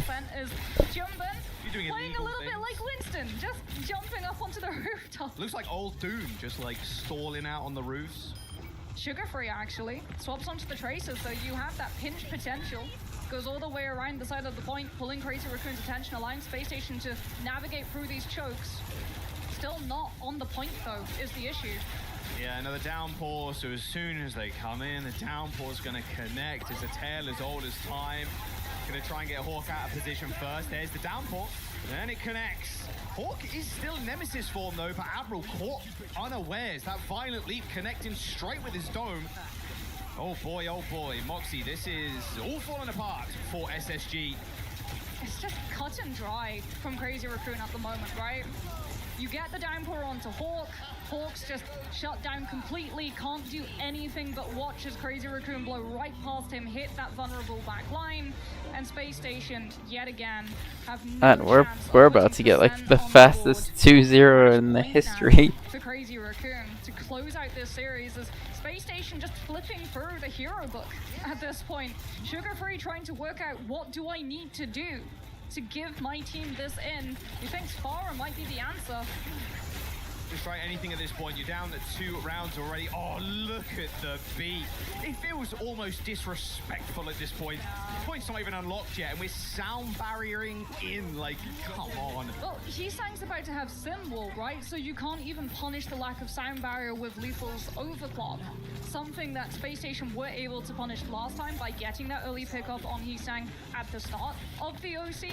Ultraviolet at least takes Stalker down, so Space Station don't have to worry. You know what's really bad about like things but you is do yet again have to walk into an established hazard. All right, Lethal on and off angle. Immediately checked. Has got Admiral by his side. Hawk once more trying to pressure point, but Jumbin's not having any of it. Just happy to take the 1v1 when he's got that spike guard up. is that some of these players haven't even played in a while, and then they just get double eliminated, and then the final isn't actually who's supposed to be in it. Presence known in the backline, but only presence now is 10 feet under, shut down by Heesang, and the fight just about over, and maybe this map and series too. Crazy Raccoon with overclock and downpour, you can't imagine that they'll play all that defensively, right? 25% left. Not saying that Space Gaming is gonna be in the You're just looking to catch Space Station before they can set up Lethal. Got to get a big touch. Jumping down, poor Hawk on another hero. He's back Be on good, the hazard like, this time yeah. around. Sound barrier is going to connect, but Crazy Raccoon happy to just back off. Downpour, not sure who it connected with, but it doesn't really matter. Jumpin's already inserted himself into the conversation. Taken to the sky, Lethal snipes out Stalker. Might just be what Space Station required to get this flip and at least hold for more than 20% or so. Crazy Raccoon, they're going to come back with the sound barrier. Yeah, it comes at the cost of Space Station's whole ult bank. So right now they need picks and they need them now. Crazy Raccoon going low, but not low enough. No dash to dissuade Shorong from just sending the team forward with one-sided beat. Yeah, I mean, it feels like an inevitability here that Space Station are just going to get flattened. This beat is going to be too much. Everybody cowering right now for Space Station on this high ground. They're going to get a nice little wall there on Jumbin, but the beat connects with him. Green over health dissipating now as Hawk is on the pursuit, but Lethal's already dead. Orc needs this kill desperately, and he's going to get it. But meanwhile, his team are falling around him. Admiral down, Lethal to follow, like Crazy Raccoon is still in this. A stick on the back of Hawk, a downpour of his own is going to connect with the point, but who does it actually manage to secure? Jumbin back on the Hog, maybe to be the big difference maker, but it's all Stalker. A snipe onto Sugar Free, OT as Crazy Raccoon secure the point. Ultraviolet out of resources, out of time, as Space Station lose control of not only the map, but of the Series 2. A 3-0 on Atlas, and Crazy Raccoon come up with the dub. It's the same issue as on Route 66. Like, Crazy Raccoon, they're so good at just keeping up that pressure, keeping up that tempo, forcing you to have to take fights when you're not ready for them, and putting the pressure onto Ultraviolet as well, understanding how close he was to that rush, forcing the overtime so that SSG have to burn all of the rated utility on just holding the point, so you don't have blinks, you don't have recall to be able to be aggressive and try to find kills on Crazy Raccoon's backline. In the meantime, you just watch as Ultraviolet's health bar tanks. Yeah. Like I said, Christopher and the rest of the team under no illusion that this was going to be a tough game. But little did they know what kind of beast was waiting for them behind this door. Crazy Raccoon, they do look like on another level. They want to claim this trophy here, ideally at the mid-season. I mean, going into this year, you're expecting this team to be incredibly strong. The DPS lineup, even the Lip not having the best of showings yesterday, is still ridiculous. It's still Crazy Raccoon. SSG were the ones that needed to really level up this tournament and level up the rest of the year. I believe they're on that course, but can they continue? Crazy Raccoon, however, they're going to move on in that upper bracket. We've got Jumbin actually down on the stage with Ian for a brief interview. Thanks, guys. You are right. They roll on and looking as impressive as we expected them to coming into Playday 2 here. I'm standing by with Jumbin and Maddox, our translator. Jumbin, coming into this tournament, it's always tough as #1 seed because there's high expectations from the fans and yourself. Do you feel any relief to have locked in that playoff spot nice and early? 일단 준빈 선수 승리 축하드리고요. 첫 번째 질문은 일단 탑시드로 이렇게 대회에 다시 오게 되시면서 사실 팬들의 뭐 기대감이나 이런 것도 굉장히 클 텐데 그런 점에서 이제 플레이오프를 이렇게 좀 빨리 진출하게 된 거에 대해서 좀 안도감을 느끼시는지 궁금합니다. 일단 뭐 솔직히 저희 조를 봤을 때 플레이오프까지는 안정적으로 갈 수 있다고 생각했고 이제부터 힘든 경기가 될 것 같은데 잘 준비해 보도록 하겠습니다. Well, looking at the groups initially, I thought, well, I think we're guaranteed for playoffs. But that being said, looking further, I think there are going to be a lot of tougher matches ahead. So we'll prepare for that for sure. Yeah, plenty more to come in this tournament. When you look at your own performances here, at Champions Clash, you were the tournament MVP. Do you want that again here at the Esports World Cup? I know that your fellow teammate Chorong says that he wants it too. So is there a little bit of competitive rivalry there? 일단 준빈 선수가 또 챔피언스 클래식 때 또 토너먼트 MVP를 받으셨잖아요. 그래서 또 이번 대회에서 또 이렇게 받으시고 싶으신지 그리고 이제 초롱 선수가 이번 대회 또 직전에 인터뷰에서 이번 대회에서만큼은 초롱 선수가 좀 MVP를 받고 싶다고 했는데 약간 좀 선의의 경쟁 관계에 좀 있는지 궁금합니다. 근데 뭐 사실 큰 욕심은 없는데 어차피 그 초롱 선수는 메인 힐러여가지고 받기는 좀 현실적으로 힘들 것 같고 제 생각에 뭐 딜러 중에 한 명이 받을 것 같습니다. Well, honestly, I mean, I don't really have that much of a, expectation about the MVP. But that being said, Chorong is a main healer, so I don't think he's up to full qualification for the MVP. I think that one of the dealers, maybe one of the DPS, will get the MVP. Okay, interesting. Now, we saw a lot of Overwatch played yesterday. You saw all of the teams compete. Who do you think some of your biggest threats could be here in Paris? 이번 대회에 또 16개 팀이 지금 참가하는 만큼 정말 또 많은 팀들이 이렇게 또 대회에 참가하게 되는데요. 그 중에서 좀 가장 위협적으로 다가오는 팀이 있다면 좀 어떤 팀이 있는지 궁금합니다. 어떤 식? 엄청 위협적으로가 네. 일단 제 생각에 아무래도 아직 메타도 유럽 쪽으로 많이 좋은 것 같고 그래서 제 생각에 유럽 팀들이 좀 많이 견제되는 것 같아요. 트마나 뭐 그런 팀들. I think the current meta is slightly towards the EU, so I think EU teams like Twisted Minds are still the biggest threat for us. Absolutely, they looked incredible yesterday. Just finally, can we get a message for your fans here in the building and all around the world? 이제 마지막으로 현장에 또 와주신 팬분들과 또 이제 전 세계에서 시청해주시는 많은 팬분들께 마지막으로 인사를 해주신다면요? 일단 응원해주시는 팬분들 너무 다 감사드리고 또 대회장까지 직접 와주셔서 응원해주시는 라쿤 팬분들 다 너무 감사드립니다. 이번엔 좋은 성적 꼭 거두도록 하겠습니다. 감사합니다. Yeah, thank you all the fans coming here and cheering for us also and watching our games in all over the world. We'll try our best this time to make a good result here. Chumbin, congratulations, and to Crazy Raccoon as well. We'll see you later on in the tournament. We'll find out which team will join them very shortly in match 2.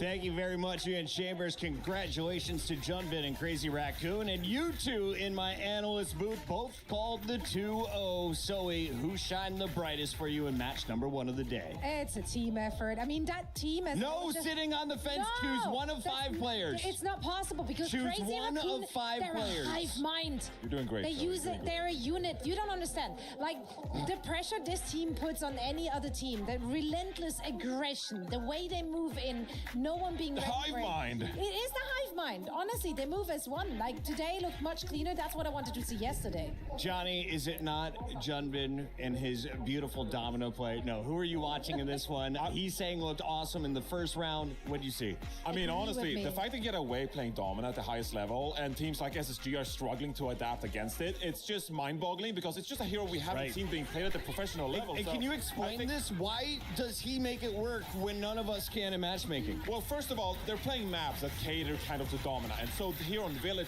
like everything is so close cornered. And so you have a lot of room to get a lot of value from you're pushing enemies into the wall. Whereas on some of the maps, there's more room to operate. You can play longer sight angles. That's where Domina isn't as good. But Crazy Raccoon fitting Domina in seamlessly here. And also their Symmetra play has been phenomenal, Puckett. And so this is a team that is really scary. SSG, I don't think they should be too upset, though. What I've been most impressed by is the fact that all these players are able to rock the wedding band while gaming on a keyboard. I don't know about you, but I have to take it off when I get on there, Johnny. Otherwise, I'm clicking keys too loud. Junbin was clicking a lot of keys. He was on fire for, I believe, 72% of this match, it felt like.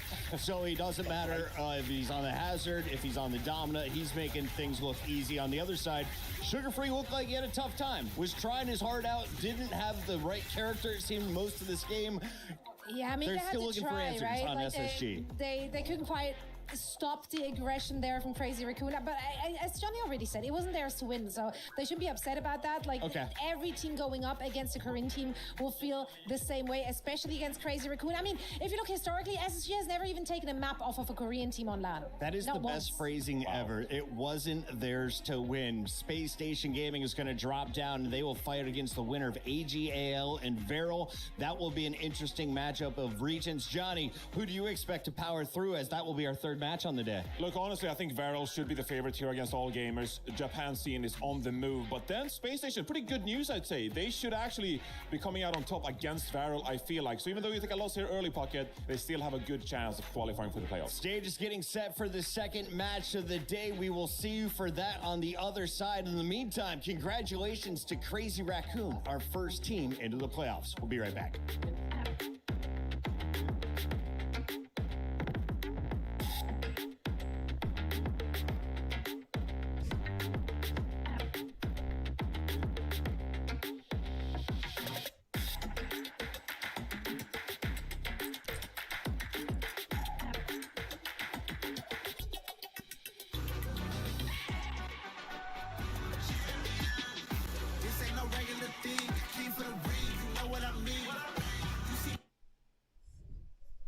Man, it might be a short day today. That game did not even last that long. Like, holy cow, dude, we are...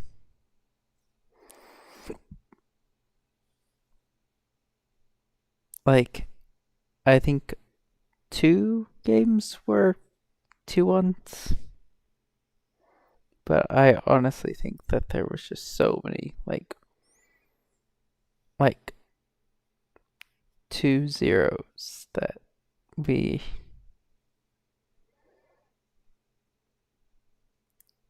And it's probably gonna be today. I thought Space Gaming was gonna show up today and take it to the Raccoon, but man, I don't know what I was watching because it just seems like they never actually really got a fight in. And as far as suppose like very disciplined, like more disciplined than them, but it just seemed like even if they were gonna win, they just didn't seem very coordinated today at all. Which sucks, but I guess that's what happens sometimes. You need to get more coordinated so that you can have so that we can have like better games, because like right now games are being so bad right now that like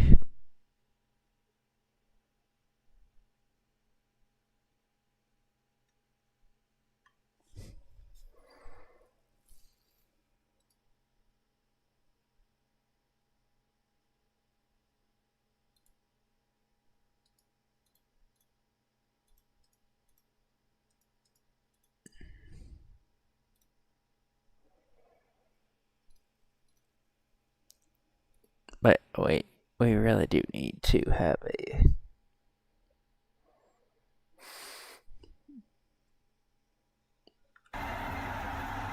We are Team Falcon, reigning Overwatch champion at Esports World Cup.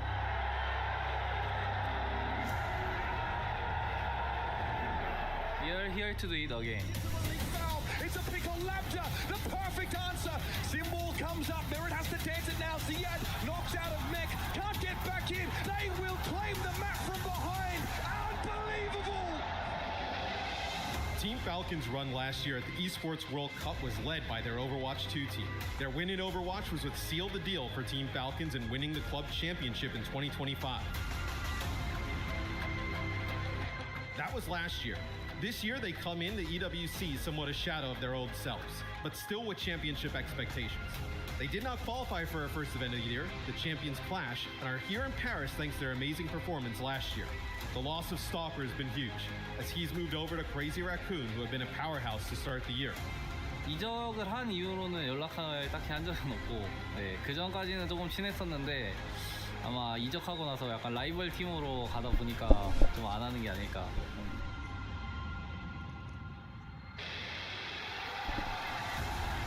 Falcons is to repeat as the club champions in EWC this year. They'll need its Overwatch team to rekindle some of that championship magic that's still on this roster. With the competition stronger than ever, they'll need an all-time performance to defend their title.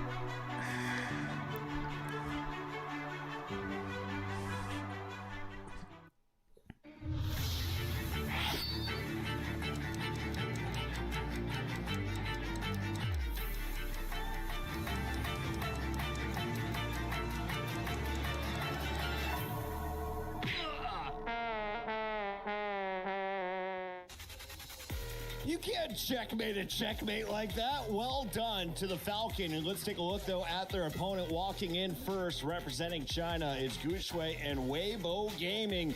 We welcome in the most eligible Junkrat in Paris to the studio, Jake Rat.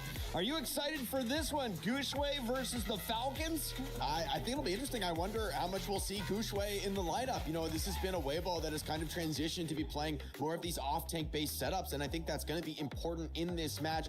They're going to have their hands full. Falcons look mean. They look about as good as they've seemed all year, maybe even longer. We just saw a Domino. We just saw a Hazard. Zoe, the tanks have been out, but when it comes to the DPS, what are you looking forward to? We have the Falcons facing off against Weibo and what could be a high elimination matchup. Yeah, I mean, Weibo has been heavily investing, of course, in the Xion, like most of the Chinese teams. We saw Reaper in the mix there as well. So I expect them to do pretty much more of the same. There's no real reason for either of them to change it up.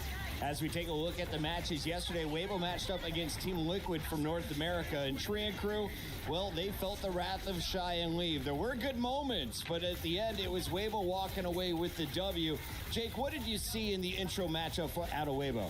I mean, Weibo was able to adapt. They do get it over the line against Liquid, but that series was probably one of the closest we've seen so far here at the Esports World Cup. So, you know, to barely squeak a win over Liquid, honestly, isn't an amazing sign, considering how good Falcons are. They look to be in peak form. I'm looking at Weibo as an extreme underdog. I think this could be a real tour de force from the Falcons. Extreme underdog. If you're watching that game, of course, Weibo had to come back into control, and then Zoe, they were able to take this third game. Talk to me about the key players, though, in the matchup on the other side. For Team Falcons, we know Weibo is going to be dangerous, but the Falcons are the favorite to win the event, right? They're the returning champs. Yeah, they definitely are the heavy favorite, especially after the performance they had yesterday against the Dallas Fuel. They rolled over them, and much of that was thanks to Merit and Checkmate. I think they played phenomenally yesterday, just firing in all cylinders. Also, every time you talk about Team Falcons, you have to talk about that backline.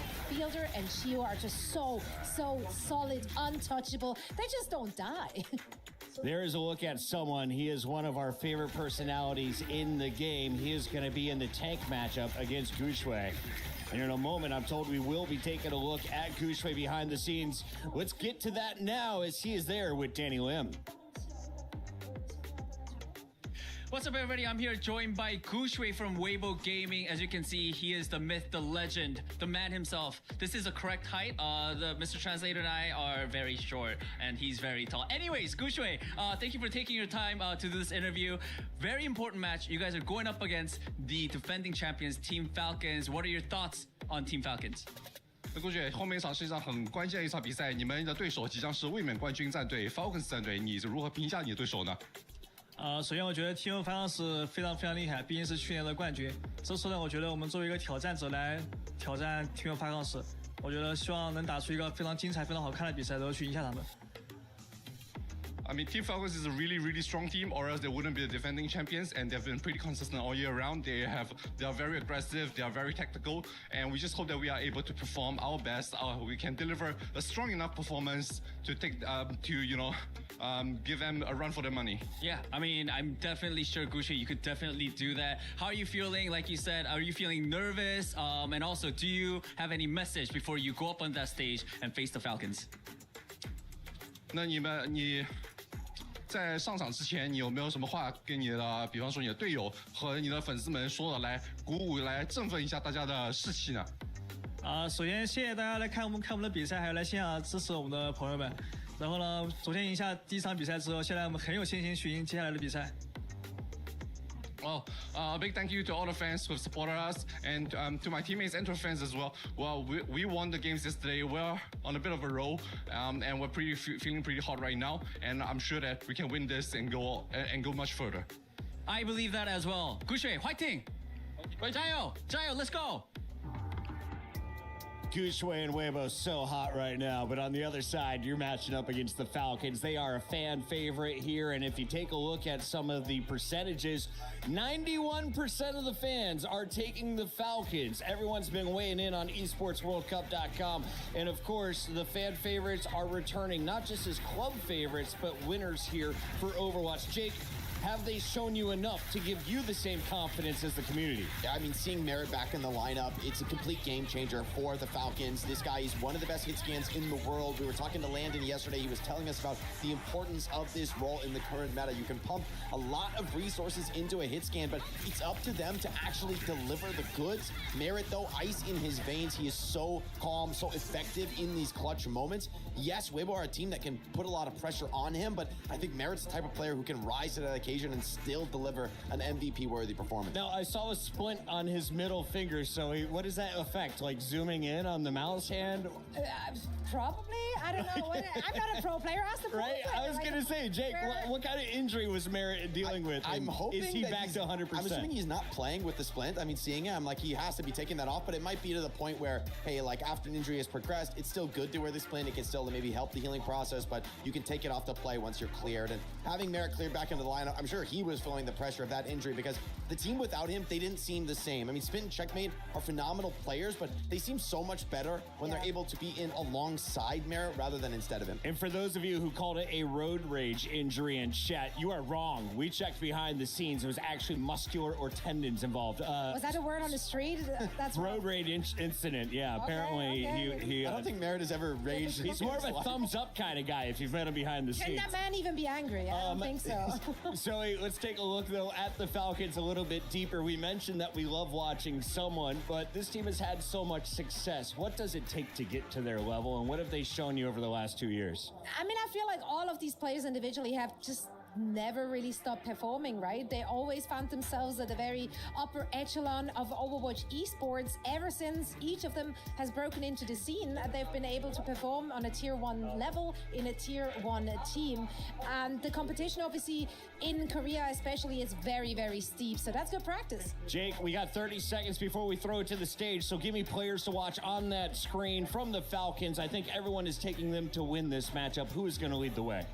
I got to give a lot of credit to Merritt. I mean, we're talking him up a lot, but I think Zoe's right to talk about Chio and Fielder. The two of these guys together, this is a duo that has been together for years and years at this point. They have lifted trophies together. They're looking to do so again. I mean, speaking of the strength of the teams out of Korea, we talk a lot this year about EMEA with that region really rising to compete with Korea, but it speaks volumes really that Falcons wouldn't have qualified out of Korea, right? They're here because they're the previous title holders, but there are that many strong teams from the Korean region that Falcons wouldn't have even made it on the merits to the qualification of this. So, I mean, that's a crazy statement of strength, and yet you look at the name value on this team, you wouldn't be surprised to see any of these players lift a trophy. So maybe the Korean teams, I think, are back to show a bit of a dominant performance here with all of them looking strong at Esports World Cup. 44% of the field, Korean players or players originally from South Korea now living elsewhere. So, Zoe, let's talk a little bit about the players representing China. If this is going to be anything like Street Fighter, where we see crazy upsets in the opening rounds of a tournament,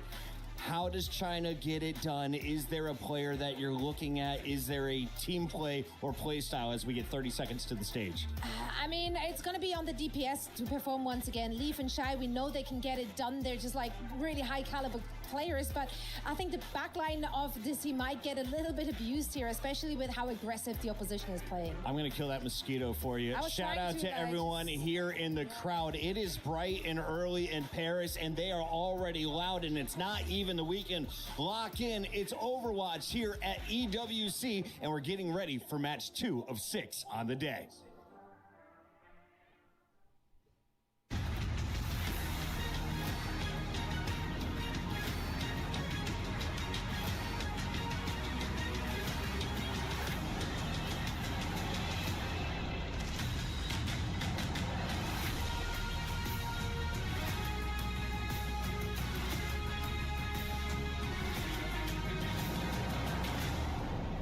We're already back here in Paris after a quick game, because even though we've been selling you underdog stories here in Paris in Overwatch, it is very clear that when it comes to upper brackets, favorites are in the driver's seat. Not just in the driver's seat, they've got their foot on the gas. Crazy Raccoon with a crazy performance to kick things off here on Playday 2. And now they get to sit back, relax, put their feet up and observe their competition. Because we're going to welcome two big titans onto the stage before elimination match. Should we get it? Let's do it.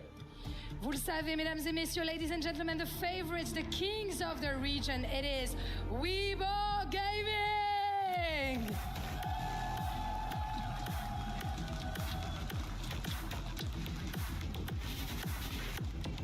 They already have 2 domestic titles under their belt, but they come hunting for more. Here on the international stage, ils pourraient venir chercher leur premier titre international ici à Paris. Parce que si les géants chinois sont injouables à domicile, il s'agit encore de le prouver à l'international.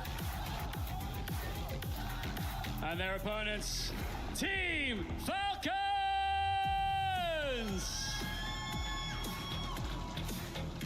One year ago, Team Falcons lifted this trophy and stood at the summit of the Midseason Championship.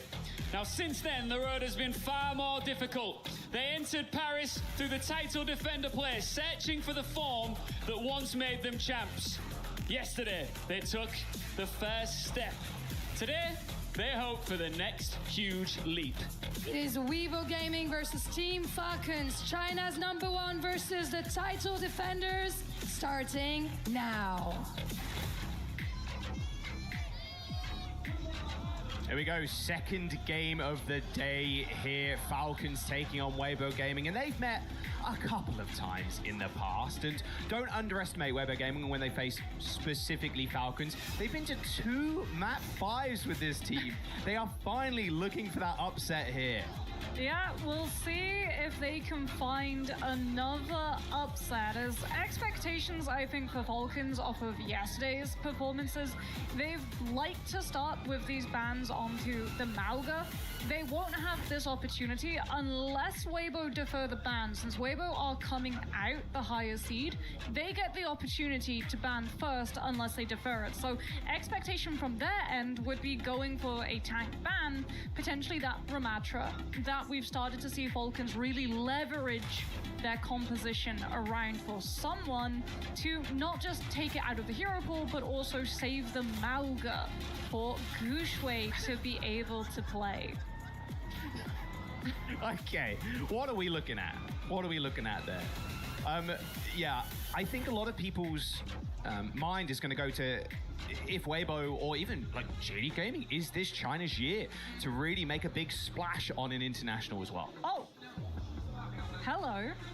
That's not saving the Mauga. In fact, that's removing it from play. Oh. So China, we've always seen them rely on Mauga, on control. They play it on control, they play it on Flashpoint, they play it with the Xion, the Reaper. Some teams play it with the Cat, where we've seen the dive variant of the Mauga to set up the slam onto the backline to instantly force like Suzu, teleport, get a pick off very, very quickly. We've seen it with the Lucio to just be able to run at them directly with the speed boost. This is the first time that we'll really be seeing a Chinese team play control with the Mauga out of the way.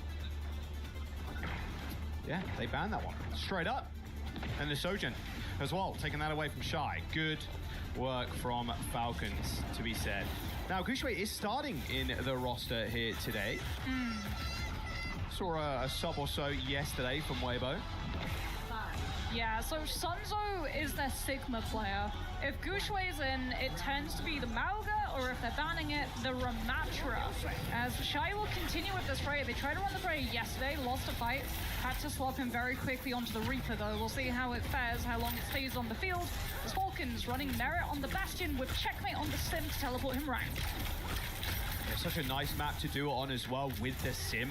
Very easy to traverse this giant crevice in the center of the map. Someone setting up really early, very forward position. It's up to Weibo to kind of poke, prod, and then hopefully Shy gets an opening pick with the faults. There's the teleport straight up to the high ground, trying to make a nice little flank angle for themselves, but Weibo expecting this, already topped up to full HP. As Team Falcons taking the brunt of the damage as they lose Chio first. Yeah, great rotation from Weibo, perfectly kiting out the Bastion form. Although Gushwei left behind, gets hit by the rod from someone, vulnerable, taken down. Weibo gets the cap, but how long can they hold the point without a tank? Yeah, not too much longer. Another teleport, and they're just catching them off. This is just Expert play from Checkmate so far, TPing into such good spots, and a lot of body blocking there from someone too, just making sure Gushue can't get healed. Yeah, we'll see how well Weibo can disrupt the Symmetra teleporter as well. Now that Team Falcons are in control of the space, it becomes much harder for Weibo to be able to apply that pull pressure as you're already losing players, but Gushue actually closed up the distance. Just Nemesis form pummels right through Falcon's front line. They'll have to wait though, tentatively, for Merit to get out of that turret form, and now he can move on to the point. Someone's going to be a tricky Sigma to deal with, although eventually with this flank from Leave, it should be enough for him to get off the points. Well, there's a bolus that connects with someone. Shite managed to weave that over the shield and making sure he couldn't move anywhere. Good pick up from Weibo as they now get a flip. Yeah, totally boxes Falcons right into one main lane, one main choke. Weibo do have to watch out though. Yes, they have Maka's Rush, but someone with the Flux can totally disrupt any momentum taken from it, or Fielder can just match as Merit, he's onto the Cassidy. He's seen how aggressive Weibo want to play. He's going to try to slow things down, punish if they try to get aggressive with Gushue with the flashbang. Lee Soo-min's on his own though, but it doesn't seem to matter. There's the Flux. Lee Soo-min is fine. Good Suzu from Marker, and now the Tidal Blast comes out. Pops it on himself, goes a little bit aggressive straight to the back, and that's a knockdown. That's a double, in fact. Sound barrier from Shio is going to help Merit stay alive for the time being. Same with Fielder, but Checkmate does end up getting run over by Leave. Dashing back now with Spree in his back pocket, but Falcons have the numbers. No supports on Weibo Gaming, so no chance for Leave to make an impact. Would it be a waste to pop this ult too? As a flip, it's been pretty back and forth so far. Weibo up to 66. Yeah, they just saved Fielder's Rush. They relied on someone with the Flux to match Maka's. Well, actually, see Maka, yeah, just going for a very fast rollout, providing speed boost before swapping back onto the Kiriko.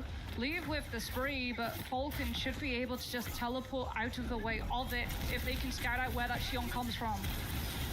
Yeah, get rid of those turrets first, thank you. Well, that hit the shield. Lucky Shy, pretty hard to do at the best of times. But here we go, Goose's in. Teleport away, there's the wall. Checkmate is walked off of the edge of the map. Okay, well, Checkmate, unfortunately, my son, we caught that in 4K. Fielder's going to go down, Leave to follow. Gushue gets a Suzu in his back too. Blocks that rock. There's the Annihilation, and Weibo Gaming run over Falcons. I mean, what was that? Come on. Did he not have his teleport keybind? Maybe we have to check Checkmate's glasses after this match. He doesn't wear glasses. He might need to start wearing them, as Falcons at least will have that Deadeye. It will be relying, right? Merit with the High Noon, trying to find these picks up. Someone can flux them up, or you can just rely on the teleport. The teleport's used to just get through the door. TP. Again, they're just so decisive. There you go, he's made up for it. Good teleport. Oh, Lee Soo-min down Lee Soo-min well. There you go. All right, okay. 95% for Weibo Gaming. They know they just have to int onto the points, get this fight over with. This is close, though. It will come down to a whole ult dump of a fight. Falcons, they can last this out too. This can truly be brutal as Weibo have to take a little bit of time. Maka not yet with that rush. If they push too quick, Falcons will punish. These have been so close to this Tidal Blast as well. No's teleporter is down, so can play a bit more of an aggressive angle. There's the rush. Flux, too, trying to protect the backs. Falcons, they've managed to secure 2 kills there. Marker Leaf already dead. Bolus kills Merit, but now Chio pushing people forward with the beat. Gushue falters, crumbles to dust. Team Falcons have the point, and they've got the round. Yep, ult tracking, just perfectly on point for Falcons. Understanding, TP down, you're going to be vulnerable. That's when they'll try to make that move, use the rush, hit first, hit fast, use your ultimate, guarantee you get the kills, take the Kiriko out, have the sound barrier afterwards. Here we go. Maka's already out of Here we go. And there he goes. That's so dirty from God. That's perfect from production. What are you talking about? Oh, poor Checkmate. I want to see that in slow-mo, personally. You want to see that in slow-mo? If you don't, you hate Overwatch, is what I'm saying. Wow. Hear the drum behind us as well, Moxie. It's not only the Twisted Minds who got that drum. Team Falcons fans have it as well. Let's jump on to the second round now. Someone still on Sig. Merit, Cassidy. Same kind of situation here for Weibo, but Lee Soo-min on the Cat, making use of that aerial verticality now on this point. Yeah, on the Cat. Going to have to go up against Merit on the Cassidy, though. That hit scan will make it very hard for Lee Soo-min to move around this map. A lot of high ground defense, though, to be fair, to kind of counteract that point. Realistically, though, you dipping in like this is going to be dangerous. At least you've knows it. Literally takes half a HP. I'm good. I'm just going to go back to the rest of the team. You can safely heal your team, but the moment you get aggressive, you have to hope that the caster's looking the other way. Oh, Shy is so low. Same with Marker. You got to be careful. Merit is just kind of walking forward and taking kills. Oh, my goodness. Oh, the silver bullet. Got changed recently. A little nerf on the Cassidy, but it doesn't matter. It don't matter. You can't really tell. It still does a whole bunch. Cass is still one of the best DPS in the game currently, and Falcons will be able to sweep that first fight to secure the first cap. Now, does Lee Soo-min swap, or do they try to stick with the cap? Nope, there we go. There's the Mizuki, but because the swap is now, you don't have the Sanctuary pre-built to be able to absorb the impact of things like that Deadeye. You do at least have the chain to be able to bypass someone's shift and more damage from your post. Oh, TP, look at that. Lee Soo-min on edge almost. Shio, though, on the edge of life. Look at that. Vortex ends up killing him off, but Shy does take a bullet to the head. That hand cannon from Merit is hitting. Teleport as well is going to put him in a good spot, but the Flux connect to a Gushway. That's going to signal the end of the fight. Look at those assists, too. The entirety of the team shooting Gushway out of the sky. Yeah, but that's 2 ults committed from Falcons, hence why they're taking so long to take Maka out of this fight. They know. Weibo, exhausted, nothing. They just walked onto the point. The Falcons only picking up 37%. Have to look for late kills to be able to get past halfway. Now you're looking at Deadeye, but here comes Weibo approaching all of their ults to be able to walk forward. Gushway with that annihilation, one-sided rush too. Falcons have to perfectly kite this. They TP'd. Marcus managed to get out though. A quick teleport forward again. Weibo now looking to push onto the point with the ults. However, High Noon plus the wall, like you can't really play around this if you're Weibo. You have to wait this out. It's tough. There is the bowler, doesn't hit anybody at all. Shy taking it off angle now, but Leave is trying to do the most. A spree to the backline, but Merit pedals backward. Cool, calm, collected on the cast. Team Falcons running away with this map. Oh, Gushway's trying to hero moment it though, and he's dead. Here comes the panic swaps, right? You lost your players so late, someone has to go to the point to touch. Marker? He's got to go in. It's so sad. The cat, oh, the boot. Oh, the hit delays and put down. Lee Soo-min's going to get back to with a Sanctuary in just 2%. But, oh, Moxie, it's all over. Overtime, sure, it's here. Ain't going to last too much longer. Merit does end up falling down, sure. And they got the Sanctuary to play around. But as soon as that disappears, Team Falcons are taking Weibo. Well, they're going to take him to breakfast at this point. They're going to need to. That was an absolute slaughter on this round. 100-0 as Shy and Maka are finished off. And it's going to be a 2-0 to Team Falcons to start off the series. Yeah, and Falcons not relying on the Malgaban to be able to do it. Weibo exhausted the Malgaban from their own side. We're starting to see what happens when some of these teams don't have access to the strategies that they've drilled, practiced, rehearsed for so long. I think they wanted to take it out so they weren't predictable. Especially like when you know that Falcons will be relying on strategies like the Symmetra. How viable is the Malga? You'll just be able to teleport out of the slam engagement strategy, but it looks so clean from Falcons, especially that second round. Like, when you hit your stride, when you have all of those perks, and Merit hits shots like that. That was freakish from Merit. Oh my god. Yeah, Falcons.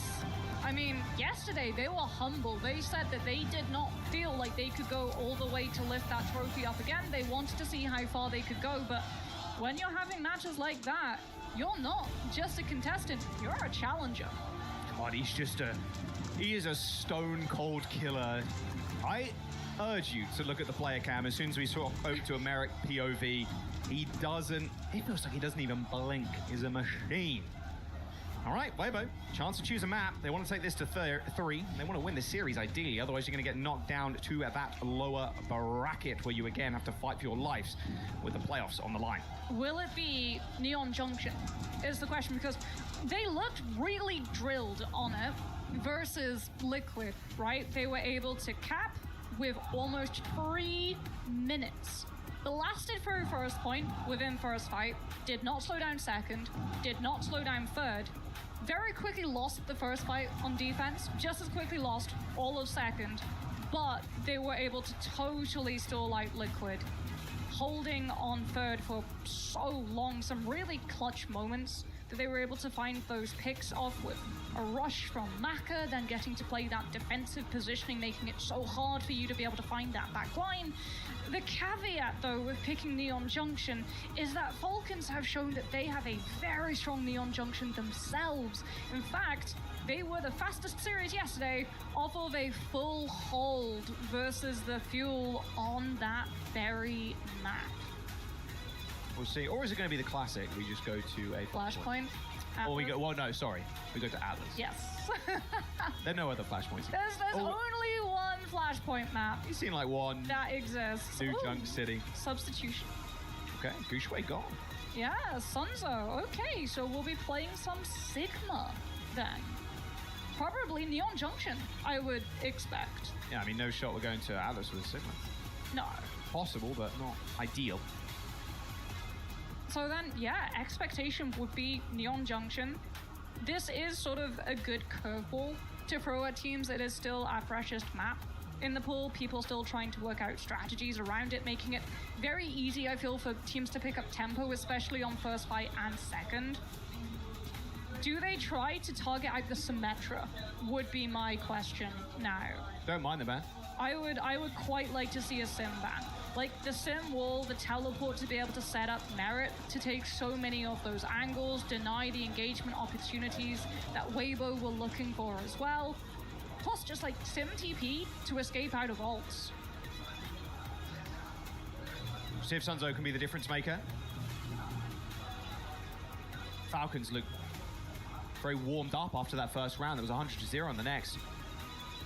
Obviously, the Death spoke about it, but they are the title defenders coming into mid-season. They won last year. You saw that B-roll footage of someone, Sparkle, jumping around with that trophy. They're ready to crush some more keys. Yeah, different team though, is the thing. They lost quite a few of those players from the 2025 roster.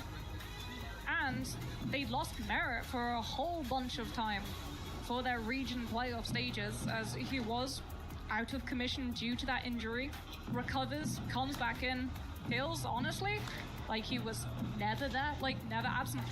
He is fitting in so quickly, just coordinating with this team so well. And speaking about coordination, we have fan chants from the audience. Falcons, they have a lot of fans. They're always showing up on force. They want to see him take the trophy again. Of course they do. Even with the different pieces on their team, doesn't matter, still holds the reputation in Overwatch of being one of the very best teams to do it in OWCS. See, is that a different drum to the TM drum? You think they're sharing a drum? No, they brought their own one.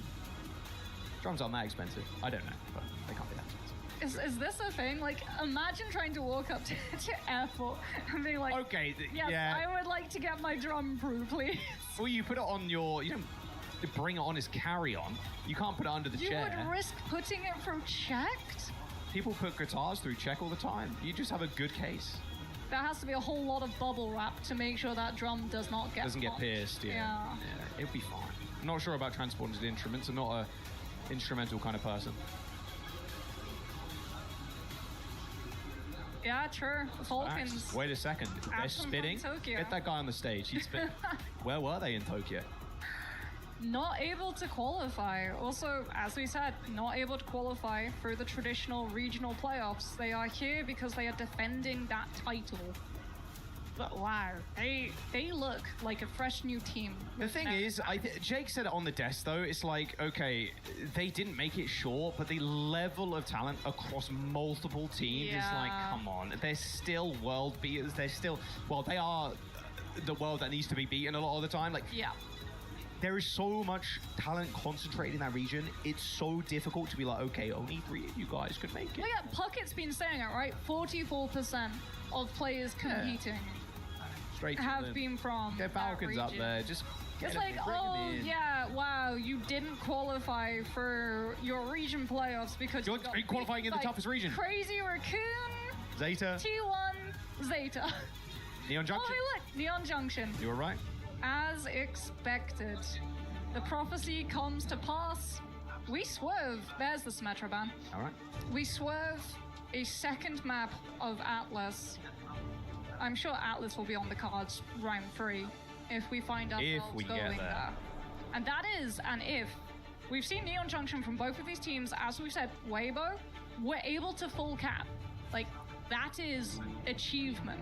We have so many hybrid maps, which are so hard to be able to full push. Neon Junction's up there. Being able to push through third, once the defense win one fight, it's so hard to get into position to find early pickoffs, and that's something that we've seen Falcons doing a very good job of, just totally denying Weibo the opportunity on control, just not allowing any chances for those picks early on for Weibo to be able to control the tempo.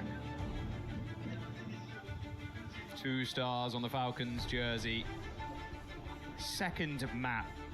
I mentioned before, it was a preseason boot camp, and also last year at EWC / Midseason Championship, that Weibo took Falcons 2-5. We'll ignore World Finals in 2025. Don't worry about that one. That was a 3-0. But Oh, hey, look. It's your they're favorite. back. They're back. They're multiplying, Visions Jack. everywhere. We've gone from 1 to 2. You should see Surabasa. There are 1 million of them. True. It does feel a little bit like you just sort of like broke open a loaf of bread and summoned the birds. This is prod trolling. Quick pause. Don't worry about it.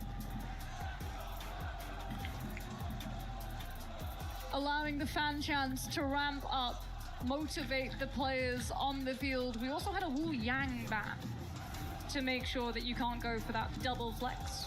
Put a lot more poke pressure through. Taking away as well the resources afforded to something like a Xion and a Tracer, as historically we saw Weibo literally take Neon Junction 20 seconds. Also, it took them to be able to overpower Liquid on the first fight. Falcons held their ground though the whole time. Quickly resetting the lobby right now. Fans were incorrect, so we'll get those sorted, and then we'll jump in. Don't want any mistakes, and then we'll get locked. Very easy problem to fix. All good, not a problem. Simple yet effective. Let's go Falcons. A lot of the scarves, jerseys, and everything. I'm surprised you're wearing a scarf, I'm gonna be honest, but you know what? Respect, it's still pretty hot in here.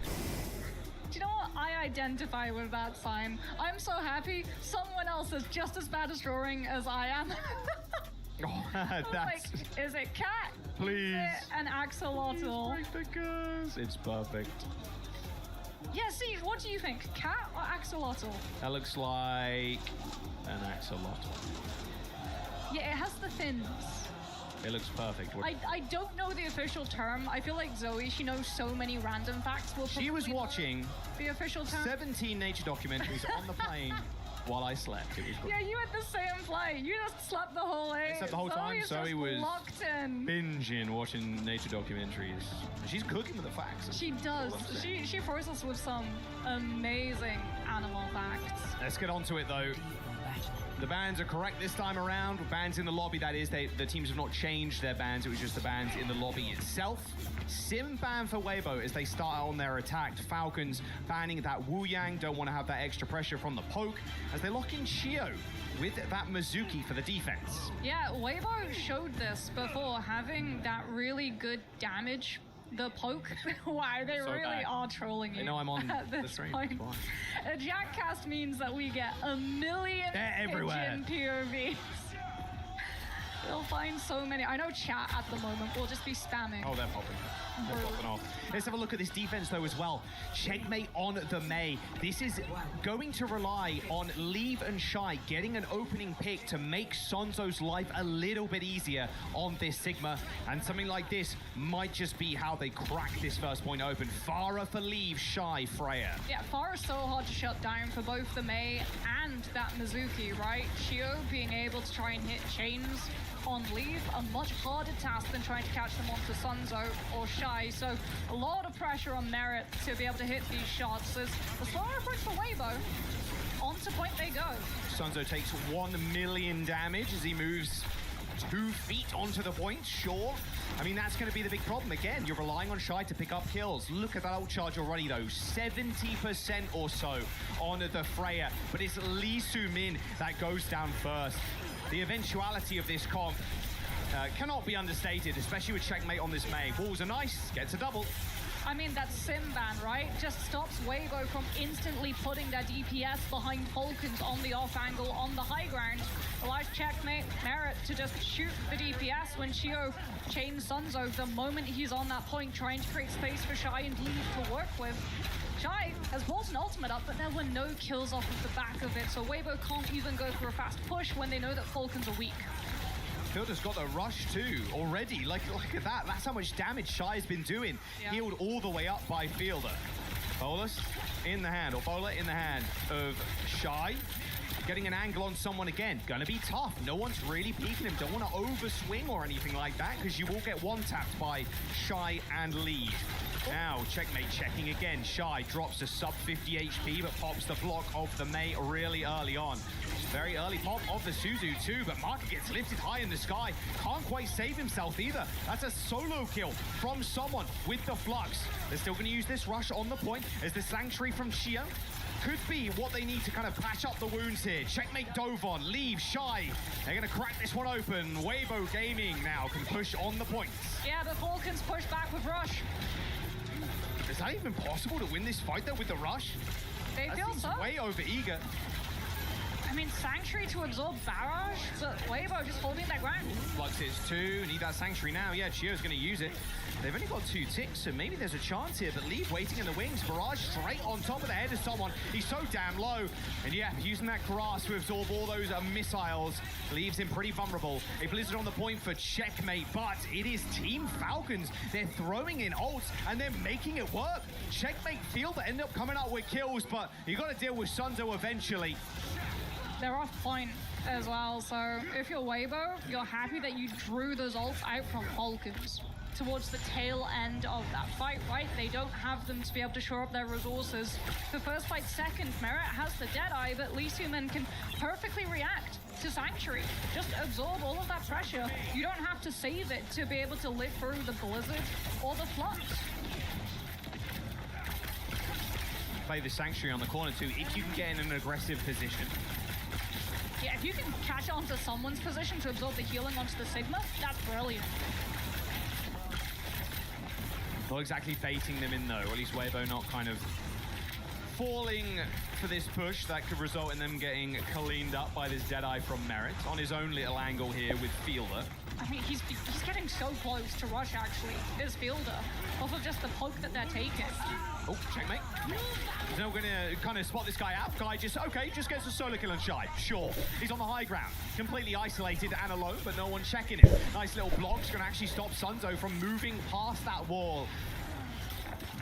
That's huge from Falcons too. They just got early pressure onto Lee Soo-min, forced the Sanctuary, just for the base healing alone, not to absorb the pressure of things like that Deadeye. So Falcons in perfect position to totally bleed out the time bank Weibo have available.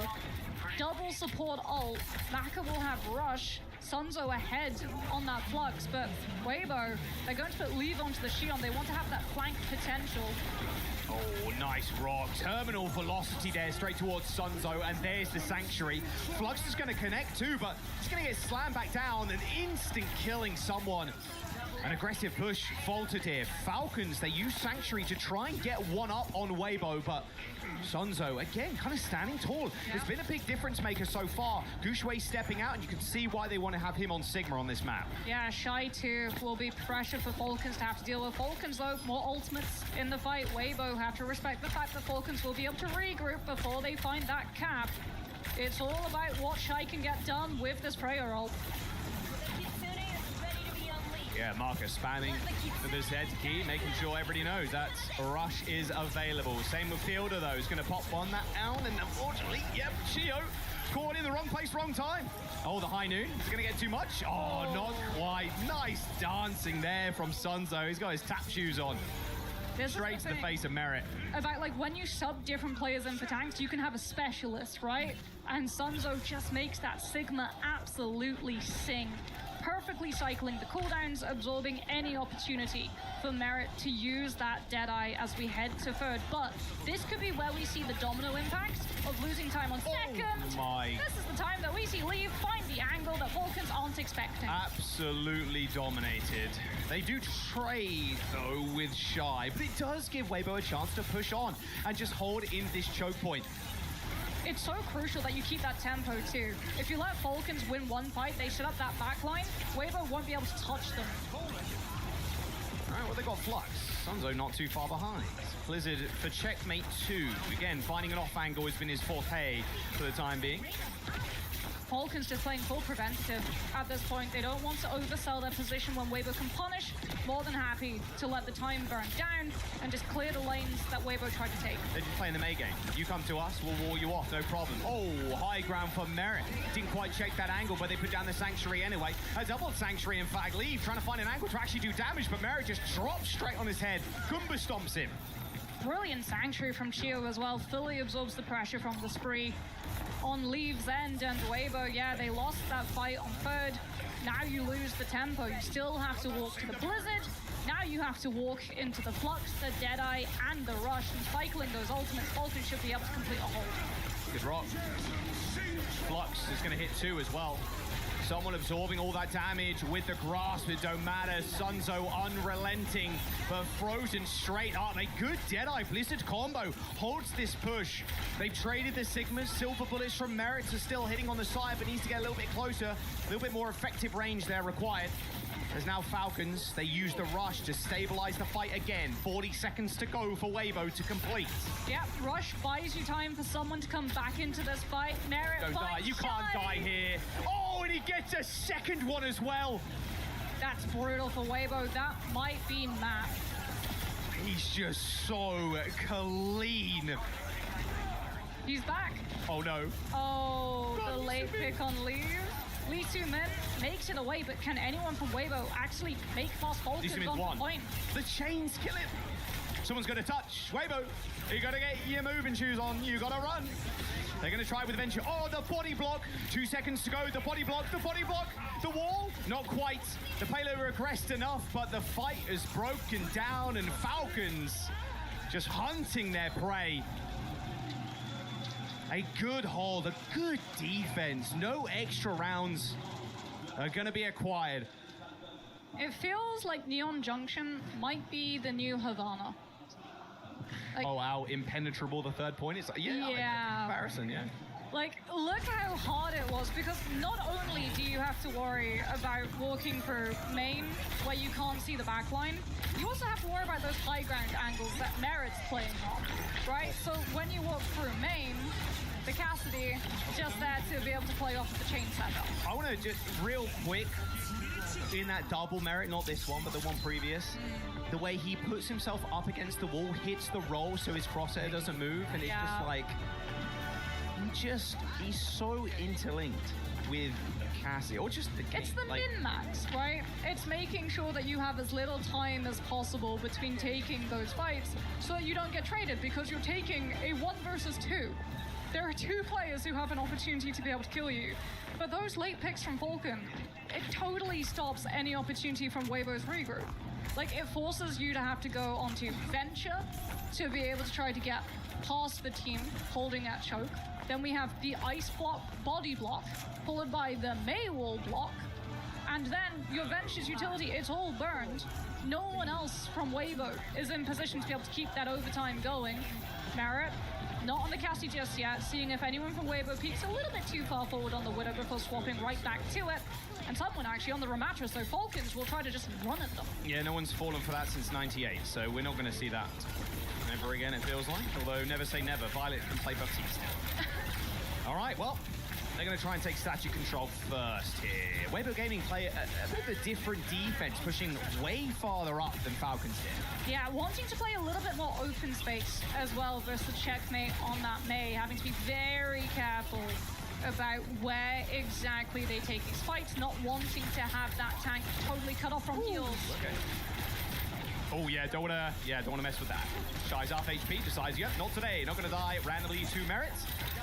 Looking to trade, not gonna happen. Yeah, Fielder explodes.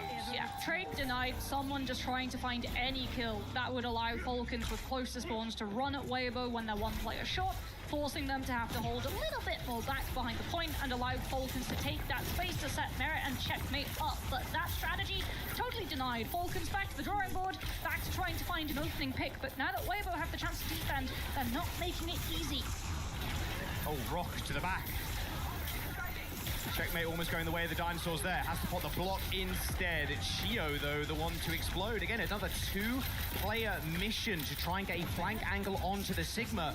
But it's just not happening. Weibo, their defense is strong. Yeah, Sunzo's been able to build up the flux too, so Fielder's one-sided rush. Look at Sunzo. Might just be totally taken down. He's playing on the statue right now. Team Falcons are going to have to use this rush to try and get past him. Flux from Sunzo's good. Merit's dead. Someone's 1 HP. I mean, there's not really much they can do from here. Chio also dead. This is an unbelievable, like a remarkable defense from Weibo playing this far up. I mean, Sunzo's living as well versus the Mei. Like, Falcons are trying to do everything that they can. Wall him off when he's setting up that position to be able to flux, stop the rush, but they can't find the kill on tank. And Weibo, meanwhile, just taking Falcons squishies to absolute town. Last fight, still a little bit away, so Falcons more opportunities, but at the moment it feels like Weibo are just impossible to unseat. I know Avril somewhere pumping his fist right now, seeing Sunzo playing. Well, they say maybe that's. it is Sunzo. I'm not entirely sure, to be honest. Last fight. This isn't last fight. Nice kill onto Maka. However, that Sanctuary is going to prove quite a tough situation for Merit, but apparently not so much. I mean, Lee Sumin gets his head ripped off, and that is Weibo Gaming's defense eventually failed. A good team kill, but Falcons still with a lot of time drained off of their bank. And the true difficulties, we know, still ahead for Falcons to have to deal with. I do like the Fielder swap onto Juno. It allows someone to be much more proactive at running towards Weibo. Speaking though about proactivity, Checkmate, unchecked, gets the wolf onto Sunzo. Yeah, Rock doesn't matter too much there. Yeah, Sunzo with too much to kind of deal with. Falcons and someone playing on the Ramatra being able to just run at people. It's the comp. This is the bread and butter of the comp, right? The Mei hits the wall, the Ramatra runs at you, and you're dead. Yeah, I mean, you just give speedring as well from Fielder for someone to be able to run in with that Nemesis form. Soon, Falcons will be equipped with the Orbital Ray as well to run directly at Weibo when there's no Flux, no Sanctuary to be able to absorb the damage. This is Falcons with all the cards of the fight. Weibo have to find kills to shut it down. Double DPS ult for Weibo. Very tough to get this spree on and off angle though. Although saying that, Fielder going pretty low. Instantly though, whoa, leave! A double on the backline. That last just usage of the spree ends up getting both supports straight after Fielder used Ray. Yeah, and split from someone as well. He was playing low ground. Fielder, Chio, they were all stacked high, trying to find the drop onto Weibo to hit their backline with that Ray. A reset and a change of comp. Yeah, Fielder. Kiriko time. I mean, Suzu for Flux. Has to be, right? All right, Merit still on a heater, it feels like. Yeah, I can hear something above him right now. They know someone's going to be up on the train tracks. Leaves him in, teleports away. A good headshot to Shy, sends him reeling. There's the Flux, dashes out of the way, or at least tries to. Yeah, oh, dearie me. Again, Weibo looks so damn strong when they can play their own game, when they can utilize Sunzo to the best of his ability on the Sigma. They look like a completely different team. Such a late kill on someone as well. Lee Sumin has been doing such a good job with the chains on this Mizuki to be able to stop Falcons picking up the momentum. The engagement's totally denied for the Ramatra to find space for the DPS to work with, but Falcons, last time they were able to break first with the ult dump fight. Now we'll see if they can break second with it too. Blizzard, checkmate. Sunzo's on the wrong side of the fight right now. A teleport in. Oh, teleporting to his demise. Marker tried to save the day there as Sunzo separated thanks to that long-range yeet to the Blizzard. I honestly would have preferred to see a hold of that rush. as Maka, there's no way. Yeah, you're just running Lucio to be able to speed everyone from Weibo out of spawn that little bit faster to try to get one more fight crammed into second before we head third. Oh, the high noon from Merit's going to make this rather tough. Sanctuary's going to come in too. 2 meters to go now as Merit is looking for people. Oh, and look at that. Fancy footwork on Leave, and Shy's going to clean up with the bowler. Someone gets rocked even in that annihilation. It's going to be a team kill for Weibo with 40 seconds to go. Final fight. Yeah, look at this. He connected with Merit's head. Yep. And then just dances on that back line. No one's looking at him. Totally uncontested through that fight. Falcons fall, and we go to last fight territory. Someone's on the right. They have 20 seconds left to try to get through Weibo and onto point. Nisumin couldn't be more 1 HP. My goodness, he is critical health right now and has to rejoin the rest of his team. Shy, by the way, yeah, that's another bowler straight into the back too. It's going to force the block onto check. Maybe they still need to manage to make it to the point. 3 seconds to go. There's the spree in the small room. A lot of that shield is going to eat it all up, but they don't even touch. Weibo Gaming with an immaculate defense on Neon Junction. They're taking us to a map 3. Is Chinese Overwatch back? This feels like the most competitive we've seen this region be for a very long time. Weibo first seed for a reason. Neon Junction, what a great map pick. A risk for sure we talked about. The fact that Falcons defended perfectly yesterday. But they're able to find the full push. And then they're able to hold on second. Bleeding time out. That Symmetra ban coming in absolute clutch to make it so much harder for the DPS to take those angles, to instantly put the pressure on the back lines. Sansa does his job so well as well. You can see how much it means to the players too. Every win for Weibo is a new miracle. They can go all the way against Falcons. They've done it before. They can do it again. A map number 3 coming your way in just a moment. But first, a quick jump down to the stage before we lock in. Cheers, guys. Yeah, we're going to map 3. Paris, how we doing? We've got a good crowd out here, Lou. Yeah, I'm actually really pleasantly surprised. Ladies and gentlemen, I have a very important question for you. J'ai une question très importante à vous poser. Who is here to support Weibo Gaming? Hey, that's good. That's good. What about the title defenders? How about Team Falcons? Once again and one more time, we're all wondering who's gonna get this map 3 and lock their spot in the playoffs. Is it gonna be Weibo? Good crowd, but the Falcons fans have drums, so let us hear you. Is it gonna be Team Falcons?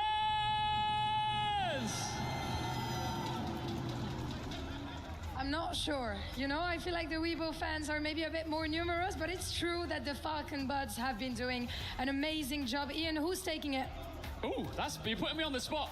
The answer I have is, we will find out. Of course, one of these two teams will book their spot in the playoffs. Let's find out.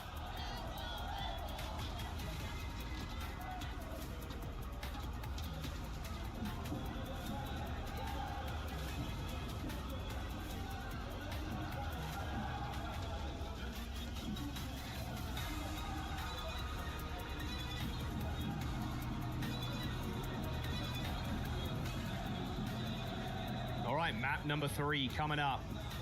One more map to decide who advances to the playoffs with a 2-0 record. Gushui in, Sun Zhou out. This feels like Atlas. This feels like Atlas, Falcons 2, losing that Neon Junction, get the opportunity for first ban. This, I feel, is where we see the Mauga ban from their side. And this, I feel, could punish the fact that Weibo banned the Mauga themselves on control. Yeah, and especially with Gushui, like, where do you pivot if you're Gushui? Ram, probably, but that plays perfectly into Falcon's hands. That's what they've done yesterday. Malgaban, force Ram mirror, win the Ram mirror. Yeah, someone's winning that 9 times out of 10. And that one might be the miracle that Weibo need, because they can take them all the way. It's always been the tipping point. It's just the hurdle you need to overcome, and a heck of a hurdle it is. Simban's gone as well.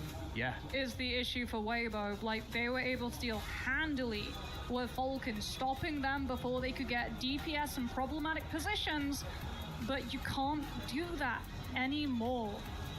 And I don't see Falcon's deferring ban. I feel like this has to be a Mauga ban.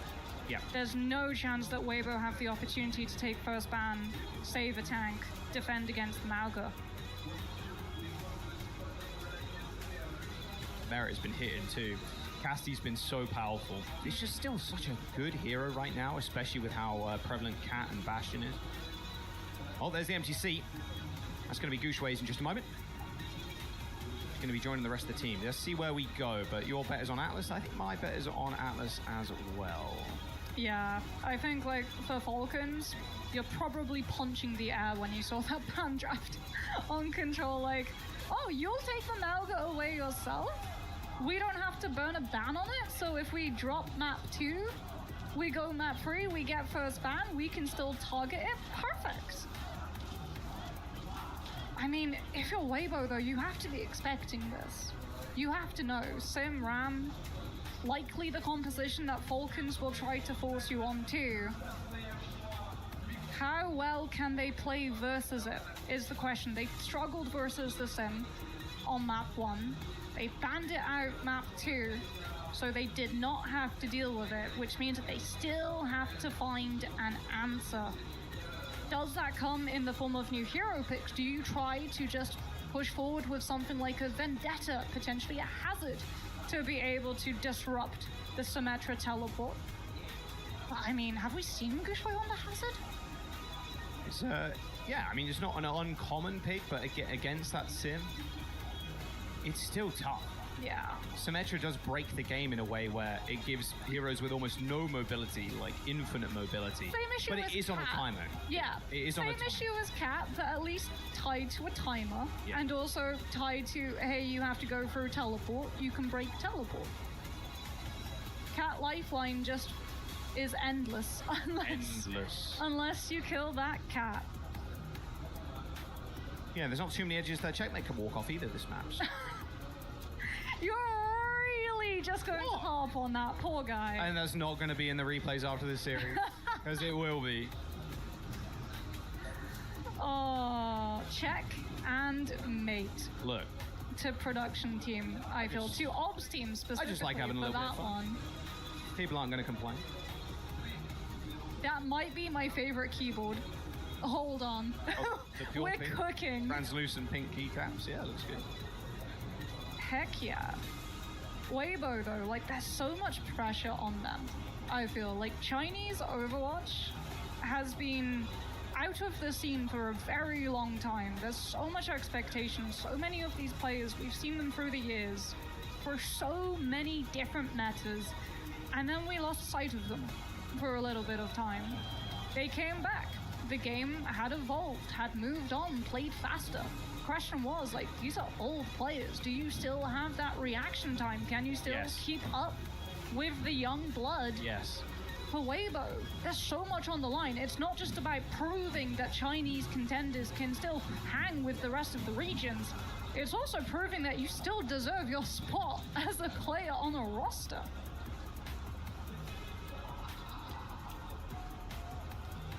Oh yeah, you're tired of Atlas?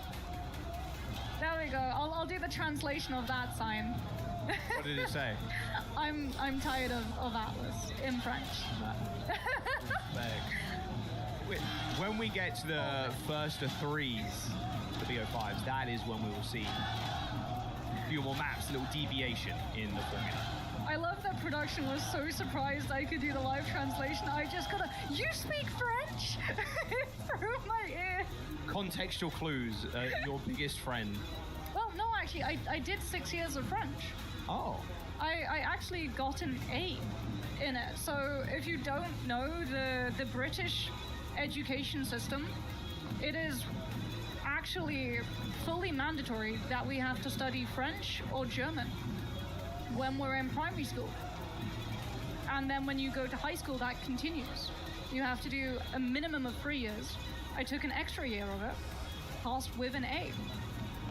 Came back to France, found out, yeah, my French, not up to If scratch you're not currently. practicing a ton, it's difficult to kind of keep it popping, you know. Just still waiting for Gouchway to set up. Shouldn't be too much longer on the Gooch, and at the end of the day, we want to make sure he's in fighting form here for this map 3, going all the way again. The good news for Weibo is that this is still upper bracket. We're not yet at the matches where a loss means key crush. Right. And dreams crushed as you are sent out of the tournament. That we reserve for the next 4 matches that will follow this one. Yeah. Oh yeah, a lot of key crushing today. Some people's favorite parts, and it's definitely one of mine. That's for sure. Looks like Gouchway is nearly about ready. Just a guy under the table making sure the computer is plugged in. I'm not sure what he's doing, I'm not sure. I'm just assuming. Ah yes, the true pinnacle of tech support. Have you tried making sure that it's turned on? Is it switched on? Yeah? Then I don't know what your problem is. Pull back. Turn it off, then turn it on again. Has the problem It solves so resolved? many things. Yeah. Apart from maybe Or kick it. winning a series. That solves not many things, I will argue. Doesn't make you speak quicker, doesn't make you do anything quicker. I don't know, like growing getting up on kicked under the countryside. tail? No, router. Like we had to slam the router a few times. What? When? When was it? Today? Yesterday? No, What you- me growing up. Oh, growing up. Scottish countryside. Were you getting like 100 kilobits a second? Oh, it was worse. We got 15-minute sections That's of epic. successful connection. Using those AOL free trials, the best No like exaggeration. It took me a straight day to download games off of a disk drive. Wait, okay. How is that possible? Like a disk drive, the read-write speed of a disk drive is not that low. That's how bad it was. You made your own disk drive, your own optical drive at that point. Well, we had to run up a hill if we wanted. You had to receive run up a text. hill, Yes, go we had plug to run the up CD a hill drive in, to put the receive CD a in. text. That was the only way. You must marvel at people being able to call each other on the phone. Yeah. The first time that I walked into an actual city, I was like, whoa! Peasants from the 1200 be like when they're transported to the 21st century. Yeah, my home actually is a historic site. We had a Celtic settlement, actually, in our backyard.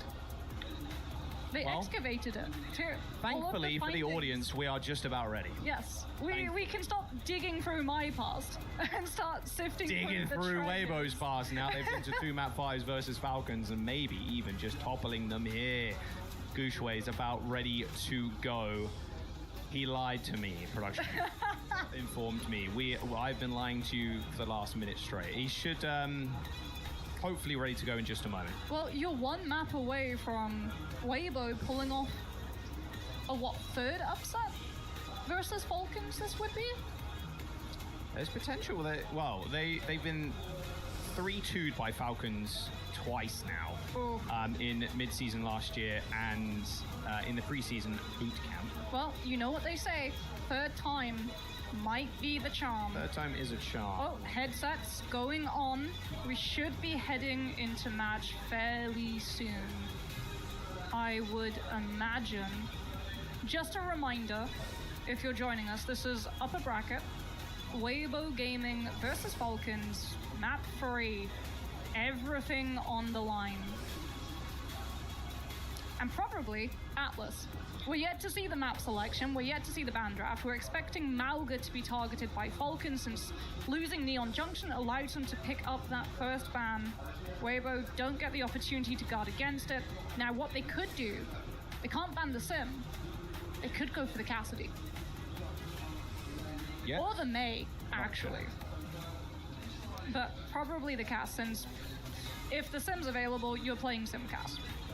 Okay, still two refs behind Gushue, but he looks pretty locked in, so...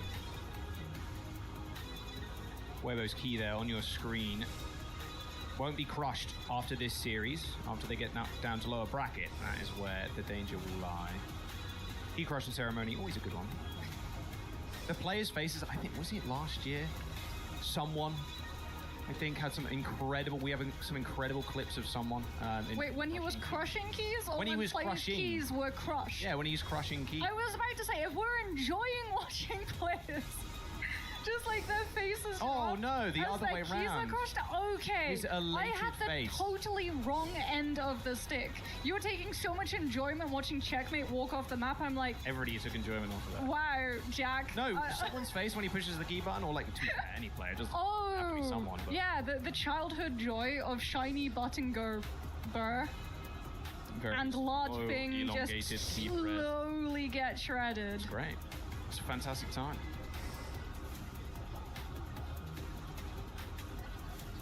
Zoe doing a crab walk in front of us. Thank you, Zoe. Still waiting. We'll have to ask her Our when we see entertainment her for this in evening, green room. Zoe. Yeah, sadly Doing you the crab can't walk. see the Zoe crab. You will later. She'll do it on the desk. Yeah, she'll do it on You the can't desk. actually We're hear me putting right her now. like now on the spot. We'll Yeah. text her. So no, In we the text chat her. We to just tell her that expect she her to has. do it, and she won't. And then people are like, "Where's the crab walk at?" I did just hear the lobby music in my ears go. So I'm hoping we get into the game in a moment. Looks like they've walked away, and it's wow. It's going to be a Oh. Colosseo pick. No Atlas. Yeah. There you go. Where's that French sign?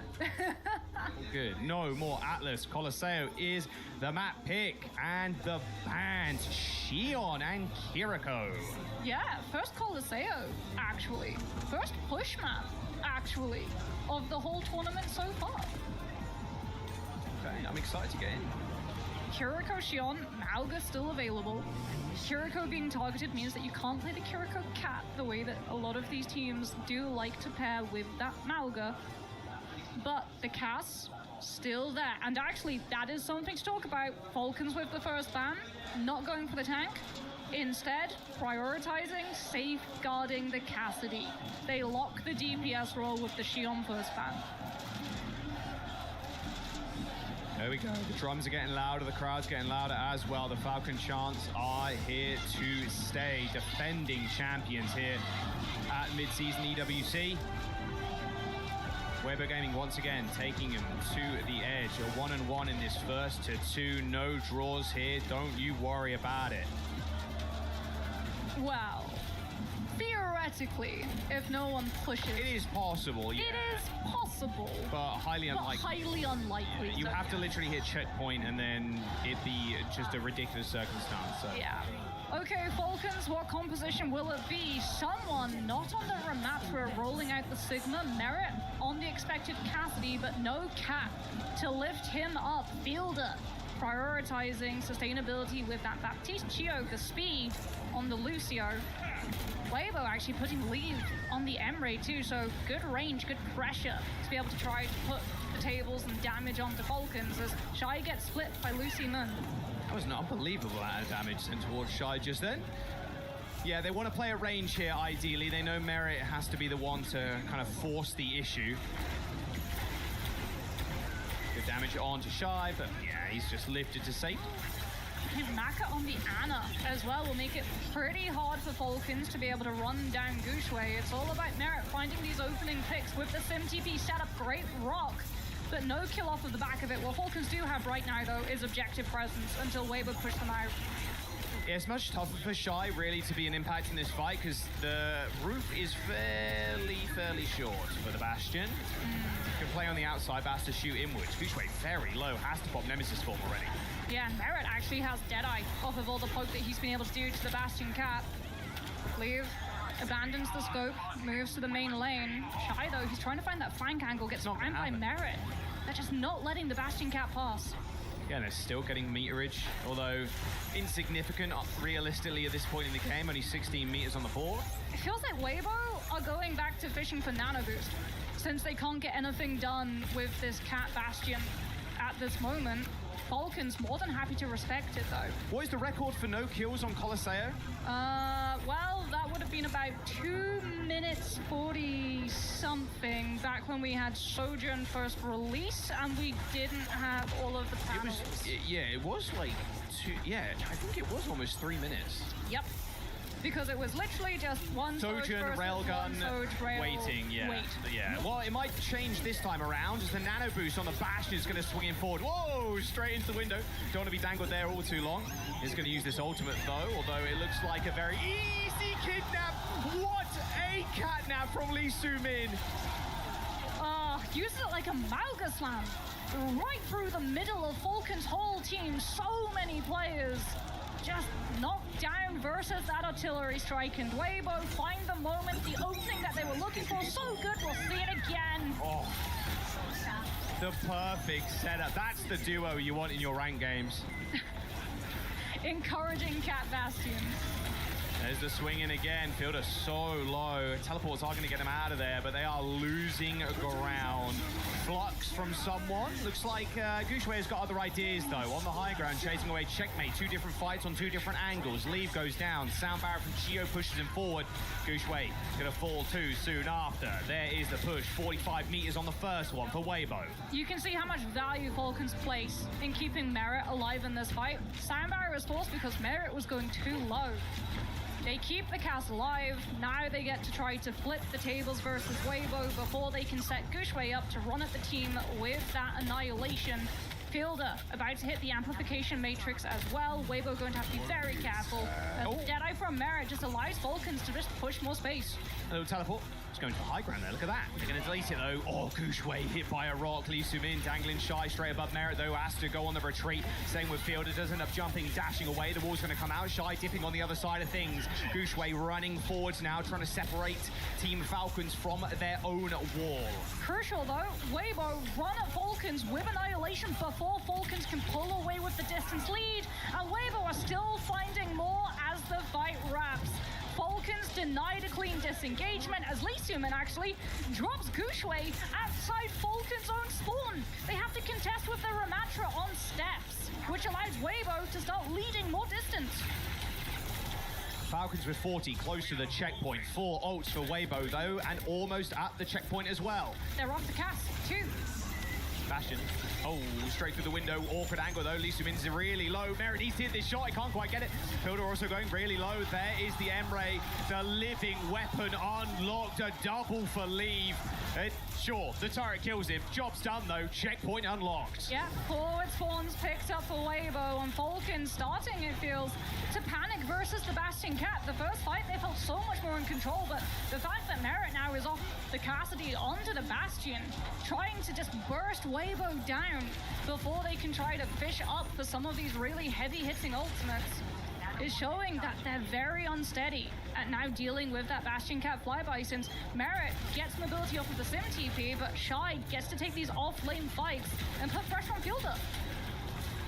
Yeah, Cassidy much more well-equipped to deal with a Bastion in disguise rather than the Bastion of his own. There's the teleport onto the high ground. Swing for Shy. Straight in. Fielder going really low. Lap already popped too. There's the catnap from Lee Soo-min. Fielder leave trade, and the healing up of Shy is just not there. You need a double support pocketing the Bastion at that point, but Lee Soo-min just dives in. Cat scratches Merit. Gets the kill anyway. Yeah, Falcons though still present on the objective.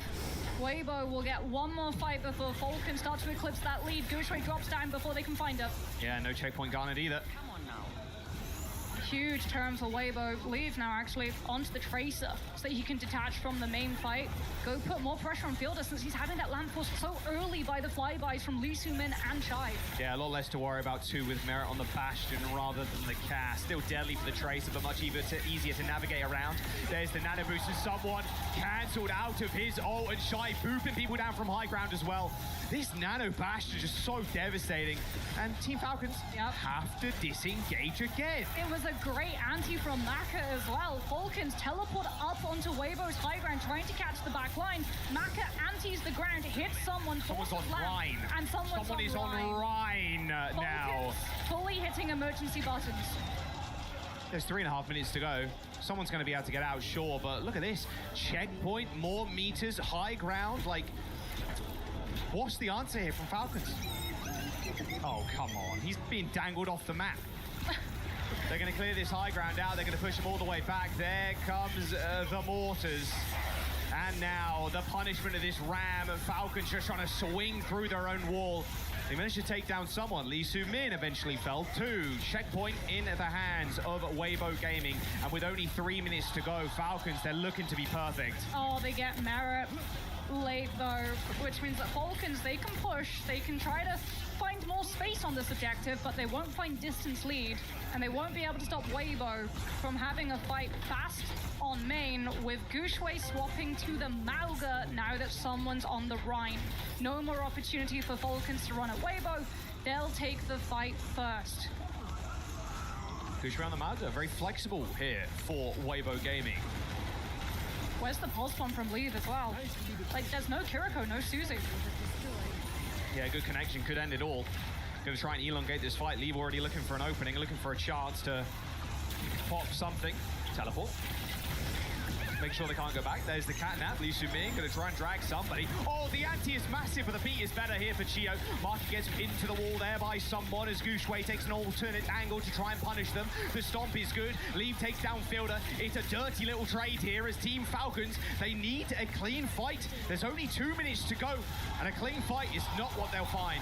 Mac has been so brutal with these anti-nades. That Kiriko ban, no Suzu for both the pulse bomb, but the nade as well. And Weibo dispatch Falcons. Lengthy fight too.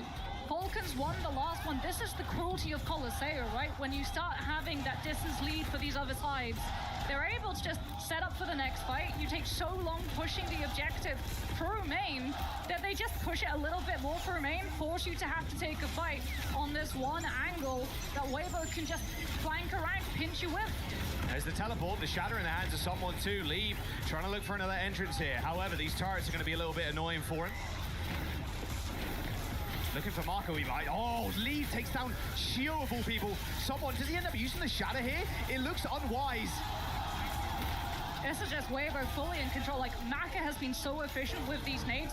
Someone on the Rhine has not been able to block enough of them to stop Fielder from being forced into using Immortality Field in a reaction.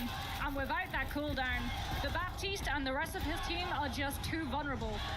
This is last fight territory, Jack. Weibo one fight away for a Chinese team to continue in the upper Fielder. bracket. Can't go down. Does manage to dash to the Mega Health Pack. One more fight is all that Weibo need here. 25 seconds remain. Leave with a pulse. There's the wall to open things up. Someone already kind of dissuaded here by Gushue, who's lingering in the backline like a tracer right now. Where's the Sim TP? Gushue waiting for that Sim TP. Knows once it's burned, that cage will find value. Well, the cage is going to come soon. You've got to imagine the nade's going to come in. A nice little slam there from someone, but the cage is going to come in regardless. Lee Soo-min looking for action, however, looking for somebody. Shy takes down Merit with the artillery barrage. Lee Soo-min lifts him to safety, but Gushue and Mark are already dead. One fight for Falcons to be able to try to find this lead. It's only checkmate. It's only checkmate on the point. Gets annihilated by Shy, and now it is all onto someone. The tag team duo, Shy, Lee Soo-min, finish off the fight. Shio, a last-ditch attempt, but it's just not to be. They've done it. Weibo break the curse. They take Falcons all the way to 3 and knock them down to the lower brackets. The hopes and dreams of Chinese Overwatch rests on the shoulders of Weibo Gaming.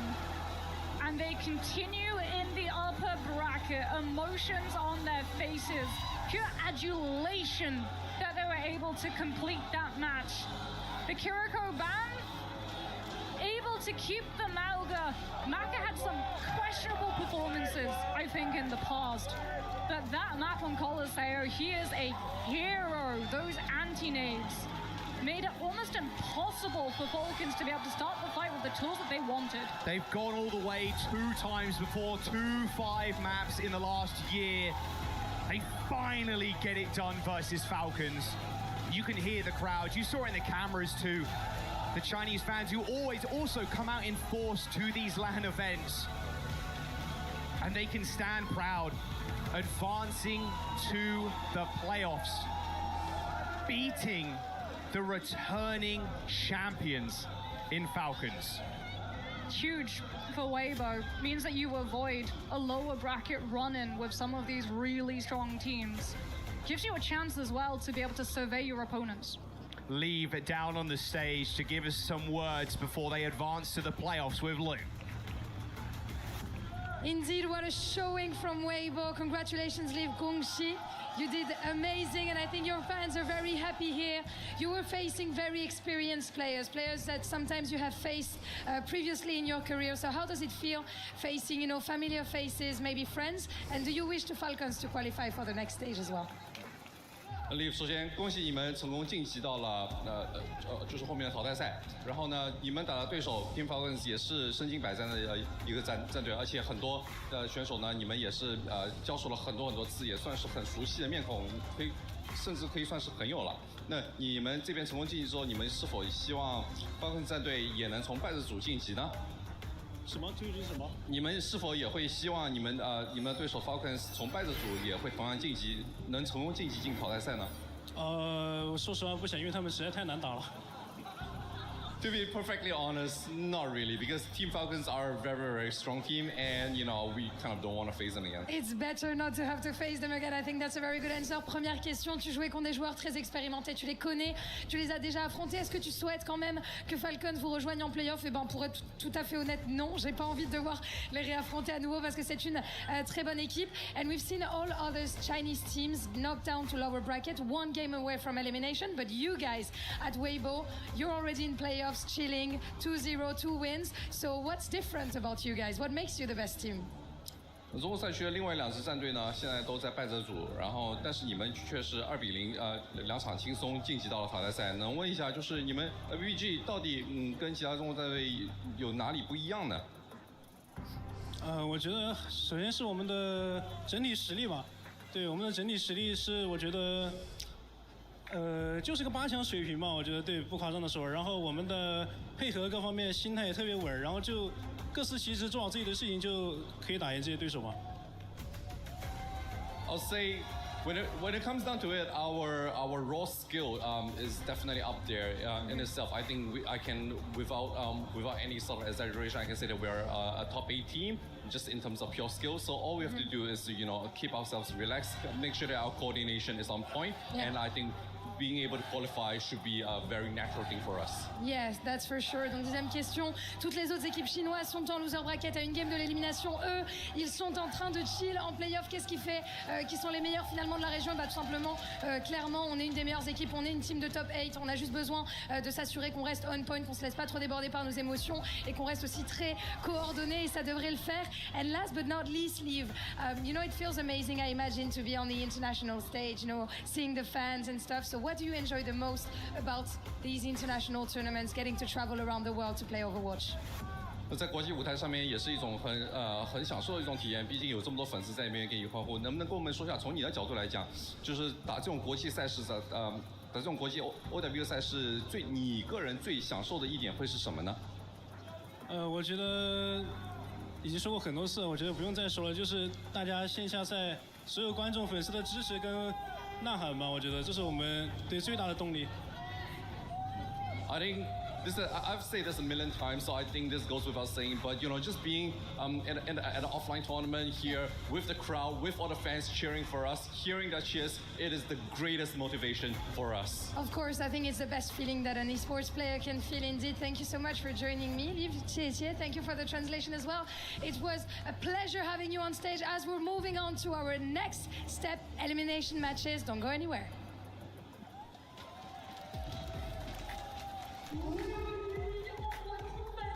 Thank you very much, Lou, and congratulations to Weibo, and more importantly, the entire region of China. Look at the representation they just had on this stage. Going up against the Falcons, 91% of the fans chose the green team. 91% of the fans were wrong, Zoe, and we even thought it was going to be a 2-0. So how did Weibo pull off the upset? Who shined today?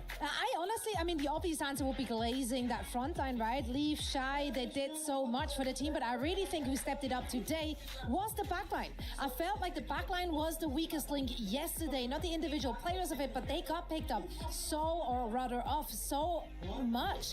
I feel like they fixed it today. The compositions they played looked really good too, so yeah, I'm very impressed. Jake, we wanted to talk a little bit about some of the compositions you saw throughout this match and the growth throughout the series.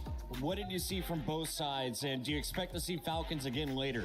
Yeah, I mean, I don't think this is the last we'll see of them yet. You know, I still think they're one of those teams I expect to see qualify, but of course they wanted to do it here and now. They wanted to just move on to the playoff stage. They didn't want to be fighting for their tournament life. So Falcons certainly going to be on the rocks in that regard. But you got to give a lot of credit to Weibo. I mean, pulling it out on Neon Junction, sticking with their guns in that poke style comp, Leave and Shy really trusted and just pouring on the pressure. Falcons, they tried to go to this brawl look and it very nearly got the job done. I think if they get to third point, they will close out on Neon Junction, but they just inches short of the line. And then on Coliseum, Weibo goes with a very modern Overwatch style to play the Cat Bastion. And honestly, I think Falcons should have matched it or should have tried to bring at least some level of mobility. This bunkered sim style just didn't work out for them at all. Maka, Shy tore them apart from the flanks on that Ana and Bastion respectively. Yeah, those nades were filthy. I think they opened up so much for that team. Again, like Maka really stepping it up. Lee Sumin also just very great positioning on that Cat and repositioning of Shy there as well. As we take a look at some of these highlights, the big sleeps, the antes came out. Ana, is she going to be a mainstay or just for push? I think it's probably a hero that we're only going to see when Kiriko is banned, but the ban, I mean, is perfectly placed for Coliseum, right? Without the ability to cleanse those anti-nades, we saw it in the highlight, right? An insane 5-man anti for one of those final fights, forces an early beat out of Chio, and the rest of the team are able to clutch even as Ana falls. She did her job in that fight. So, I mean, I gotta give a lot of credit to Weibo. They get the lead, and they just constantly pick apart Falcons on the reapproach. They let Falcons into their territory, find the pickoffs, play for the win, and that's where, you know, to your point, Zoe, I think you got to give a lot of credit to the backline that the Cat put Bastion in a position to succeed time and time again. That's Lee Sumin, and then credit to Maka for always finding those big anti-nades. Like, you drop in for that play and it doesn't go well, right? It looks like a complete failure for the team, but hey, full confidence, they trust it, they make the plays, and if you're able to shut down Fielder and Chio, you were doing something right. Massive plays shutting down some legends on the Falcons backline. Let's take a look, though, at game number one, because there's one player that I think we're going to see plenty more highlights from. He goes by the name of Merritt, and he was popping. Let's take a look here at some of the Cassidy play. Shy on the other side, breaking out the Freya. We saw a little bit of the crossbows. Are we going to see more Tracers, more Freyas? Are we going to see Cassidy? What is going to be the ideal duelist moving forward in the hit scan role? I mean, both Freya and Xion are really, really strong options right now, but Cassidy has a fantastic matchup into both of these heroes. So Falcon's concept of dumping maximum possible resource into the Cassidy is, I think, a very sensible one. The Sim TP for mobility, the Lucio and the Kiriko to ensure that you're always on the move and very, very hard to lock down. There's a lot of good arguments for that style, but the fact that they just can't quite get the job done on Neon Junction, they're still trying to force that same look without the Kiriko on Coliseum, and we see its vulnerability to Ana. I mean, Cassidy really struggles. Like, you get anti-nated on Cass, all the resources in the world, they don't mean much if you can't receive any healing. We are now done with our two upper bracket matches for the day. Crazy Raccoon and Weibo Gaming, our first two squads through. And if you're looking at Weibo's run, Zoe, they've done it through 2 game 3s, and we're going to move on to even deeper series in the next round. Yeah, I think it comes as a very big surprise. The Chinese Overwatch region is not ranked very highly. I think a lot of them, they just kind of fell flat the last few years, especially on LAN. So for them to make it this far, even though on paper they're now in the top 12 or something. So it doesn't sound like much, but for this region, this means the world. Falcons got more work to do, and they'll get an opportunity to do that tomorrow in another elimination bracket. For now, though, we turn our attention to AGAL. They're taking on Japan's best and Veril. Don't go anywhere. It's the Esports World Cup live from Paris.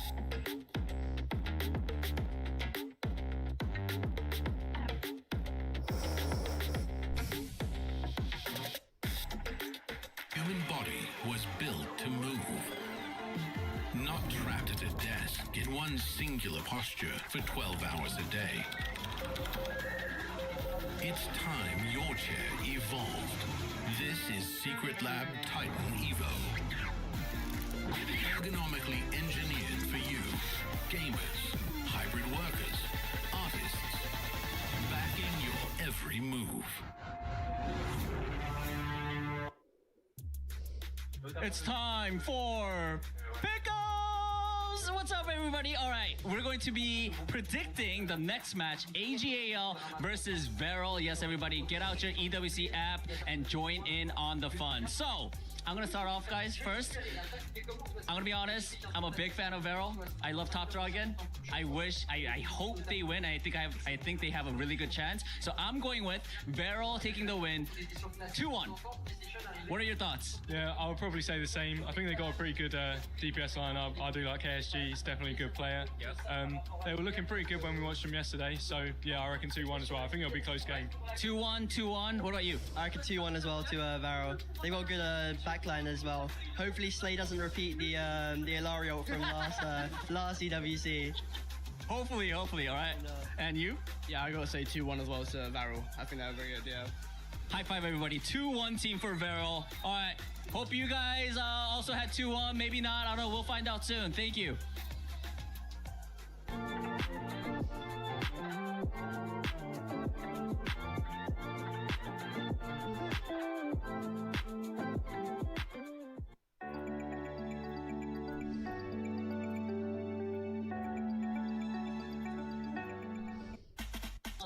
What's up, everybody? I am here at the STC Arena, and I've been talking with a lot of the fans, and it feels like they have a lot to say, some spicy opinions. So I thought it would be fun if I asked them for hot takes. Name? BB. Hot take. Veril is gonna win it all. Veril is gonna win it all. Veril is gonna beat Crazy Raccoon, beat all of these great teams, and win it all. Yeah. If you want a hot take, yeah. That is very hot. You're welcome. Thank you. Thank you. Name? Oliver or Sam. Sean. Hot take. I think Team Peps are going to win China. Let's go! Peps are overrated. Whoa. Overrated or underrated? Overrated. I haven't seen Peps in a while. Neither has anyone. Name? Jonas. Hot take. Ice Gnome is the best tank in the world right now. Ice Gnome is the best tank. Why? I'm German. Ice Gnome is German as well. I played with him in ranked or against him in ranked, and he's the best tank in the world right now, I'm sure. Over all the great Korean tanks, over all the Chinese tanks, he is the best. Personally, I'm a Max fan, but I think right now Ice Gnome is the best in the whole fucking world. Sorry for swearing. It's okay, not my problem. Name? Romain. Hot take. I think TVNT is gonna be the best tank on the finals. TVNT gonna be the best tank in the finals. Okay. I hope so. Yeah. Big TVNT fan? Yeah, big. Me too. You look like you're gonna have the hottest take. What is your hot take? Reinhardt is the mercy of tank. That character, no skill. Okay, I am a Ryan. I love Ryan. Ryan is my favorite character. You have to take that back. No, no. Mercy, I might agree. Ryan, okay. I don't like this guy. We book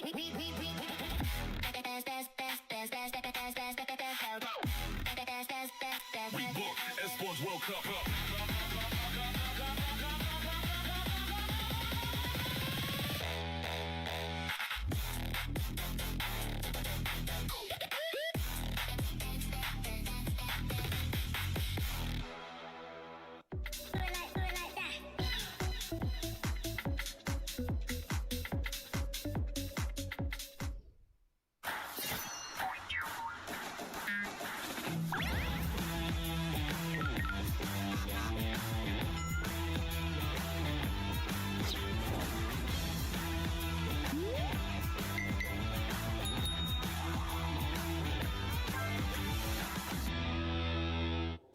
Lee's hitting him with the bananas of approval as you see AGAL ready to take the stage. Can another team power through rocking red and white? We're about to find out. On the other side of this matchup, they've got to take on the best from Japan in Varel. We welcome Reinforced back into the studio alongside Jake and Johnny. I want to start with you. Thoughts on this matchup? Are you surprised to see either of these teams fighting for their spot to stay alive in the tournament? No, I'm not surprised to see other of these teams down here in the lower bracket fighting for survival. But I am perhaps a little bit surprised by what we saw from China just recently. And so now, usually I would say Varel should be the favorite in this one, but maybe all gamers, after all, they are stronger than we think as well. Let's take a look here at this Varel squad. Jake, is there a star on the lineup? I look a lot at Top Dragon in terms of who needs to have a big performance for this team. You know, you brought on this guy to be a DPS superstar, to bring that flex pressure that often is what makes the space for you to get away with these greedier backlines that they so often like to run. So Top Dragon definitely needs to have a big game, but he's a player who's consistently delivered it and has been a great one to watch. Yeah, and I think for the side of all gamers as well, you got to look out for the cat players in this one. Either of these teams, they like to play the cat compositions, and we just saw what Lee Sumin was capable of playing for Weibo Gaming. And so in this one, I'm looking out for players like Linksa, looking out for Slay. What kind of impact can they have dragging around their Bastions, their Cassidies, putting their Ana in a good position in this one? There's a look at Varel. On the other side of the matchup, we have AGAL, and I'm told there's some birthdays out there. The coach is going to be celebrating his, as is a player. So Jake, is it good or bad to play on your birthday? I feel like for these players, you know, it's about the win. I mean, that matters so much more to them than a birthday, right? For these guys, this is something they've worked for months and months to be here at the East. So you don't believe in birthday luck? No, not at all, man. There's no luck in this I do, game. fuck it, I do. Right? Yeah. Surely fate has, good things in store for you on your birthday. You wake up, the right music is playing, the birds are smiling and singing songs your You guys way. are so cute. I love it. There's no luck involved here. You got to earn this win. Nothing is given for free. Blow out the candles, pop some bottles, and celebrate here in Paris with us. Who is moving forward and staying alive, and who is hopping on the airplane and going home early? Well, 79% of the fans think AGAL will survive, and it'll be Varel headed back to Japan. We got 13 seconds. Make it quick. Johnny, where are you going? I got all gamers in this one. I'm going to go with Varel. I think Japan has risen to be a serious competitor. They might be able to topple China here. Chat, do you agree? Let us know. It is time for match 3 on the day.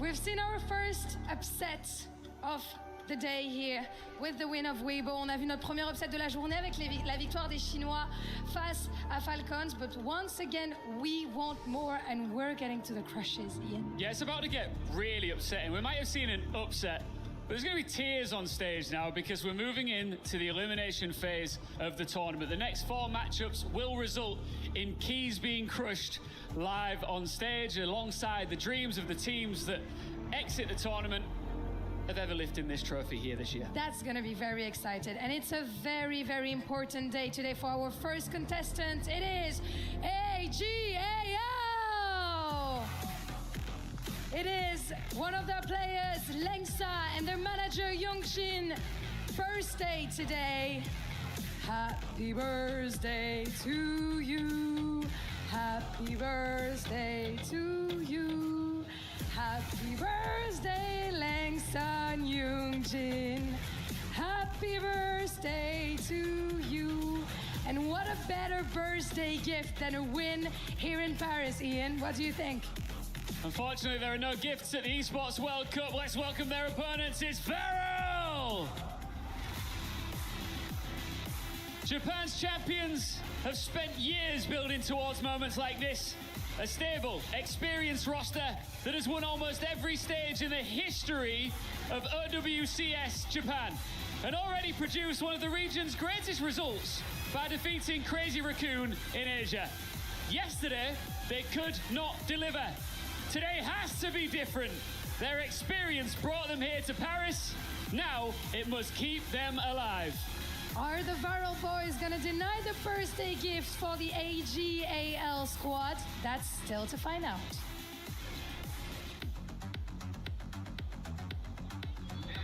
AGAL are here because China has depth. Varel are here because Japan has a dynasty. It is one, though, that is not recognized internationally. And this match is a big part of that team continuing to put themselves on the map, Matt.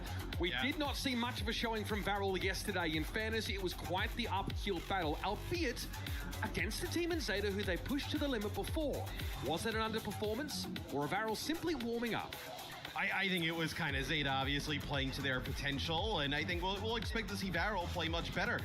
This is also, right, loser, this is out here in this lower bracket. The key now, crush right? game. So yeah, we're starting to go, crush those keys, which is always an exciting thing at the Esports World Cup. I would say that Varel probably is the favorite going into this.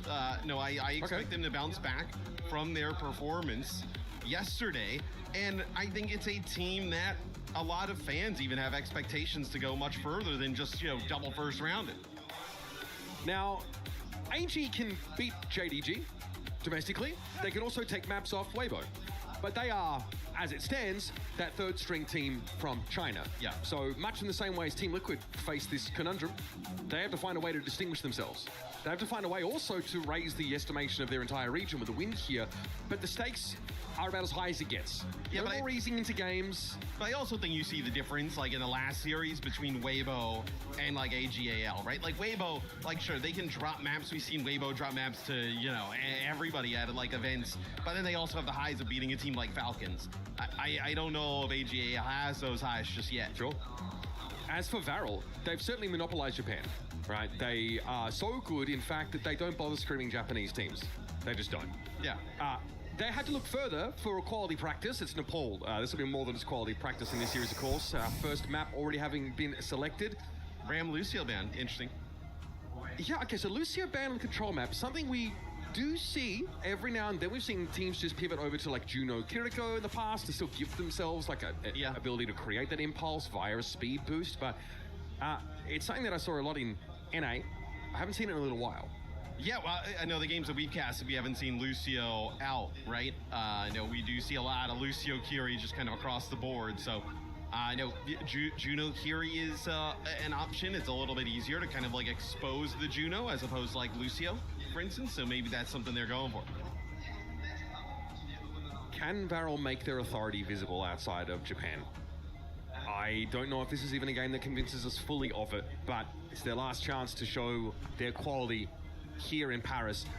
I'm looking at EasyHeart and Top Dragon. They're two Korean DPS players playing as foreigners in their regions, looking further afield for their shot. So they got to Paris, that's all well and good. There's only one route deeper into this tournament, though, and it is through this match.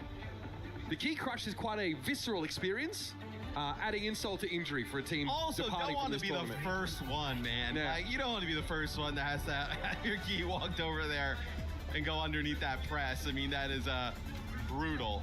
So, I mean, look, obviously Jetpack's still available here. I know that kind of makes it on through. With the Ramatra gone, I think that opens up KSG to kind of safely play this Sigma. Can AGAL play this aggressive style of play well enough to get past this shield and make Varel sweat? My eyes are on Slay here, Matt, as well. Your MVP from Japan, Stage 1. Coming across, joining this team with Top Dragon, taking them to heights unseen. Slay in the map is also going to try and do the same for Nico. You'll see KSC sort of be the pivot here, but Nico will be afforded a pretty bizarre off angle because of that connection with the Jetpack Cat, and Top Dragon is already sniffing here. EasyHeart's going to be able to dash forward. That evade offers some overshield, but Varel have out-rotated AGAL here. Yeah, they just kind of get that Sigma out of dodge, and now all the cooldowns gone from AGAL. It'll be Varel here. They'll have Top Dragon contest the point. It's not exactly where Varel want to fight this, though, right? They want to take these long angles, poke with the Sigma.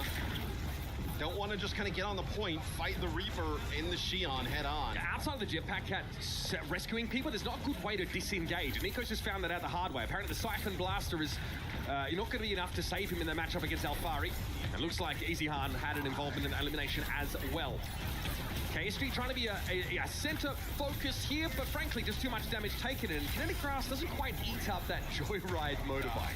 Yeah, it can only survive under that pressure for that long with the Xion and the Reaper in the mix. So 15% quickly for Varel. We'll see if they feel the need to make any changes. They've been using the Jetpack Cat to get Nico on the M-Ray up in the sky. Not as much burst damage potential as like a Bastion per se, but there's really good consistent damage output. Also Slay doing a nice job of even kind of moving around some of the other players, right? Just getting the Sigma in advantageous positions. Nico, though, can only really just poke. At some point, you want a full commit here, and Top Dragon was kind of part of that plan, but Recall finds a kunai that sends him packing. Traded out, though, as Nico's able to find connection with the grenade. KSG thought he might have had an opportunity here, but is being repositioned. Varel still need to capture the point. That's the problem. They're sitting up on that high ground. They're poking. That's fine. They're ripping. They're tearing. Alfari, those found Nico, and AGAL are very hard to shift. Yeah, I mean, you do find Alfari here. It's going to be a Gravitic Flux. Oh, nice charge. And actually, yeah, that's a charge, right? So Mog obviously becomes indomitable during that charge. You can't do anything about that, so the Flux goes for nothing. Okay, we've got a spree here for Easy Han. Should it be required? Top Dragon has struggled so far to deal with this Xion here. And it comes. The spree. Big damage, though, coming down. Nico at long range is able to get Easy Han rather out of the game. Now he'll try and drop to the point. There's more work to be done. Lengsa has fallen. Alfari sitting out in the open. It's a Suzu that had to be used while the Recall was in Wraith Walk. So some value lost there by Recall. And yes, this override's a problem. Liga is able to bring Nico down, though. But Top Dragon's been able to flip the point, and the Mauga eventually will succumb. Yeah, but I do think you're going to be able to kind of flip this, though, if you're AGAL, right? It's just kind of the winning at the end, where you have the Reaper here, you're not going to contest, and Lengsa staying alive on the Jetpack Cat is enough for AGAL to get control yet again, as Cage Fight Death Blossom, a little bit of a Cat classic combo here for AGAL. Varel, you're going to see the Diva come out here to try and get a little bit more aggressive. Alfari really values keeping control of the point here, even uses Wraith Walk to contest it for a brief moment. We're a bit of a trough in terms of Varel ultimates, especially with the switch of KSG over to the Diva now. Alfari wants to contest the high ground, but this is extremely telegraphed. He may as well send a strongly worded letter to Nico at that point. He will be dragged up there. Top Dragon is down yet again. He's just not found success on this Tracer. It's again Recall picking him up, and a cage fight on KSG is well worth it.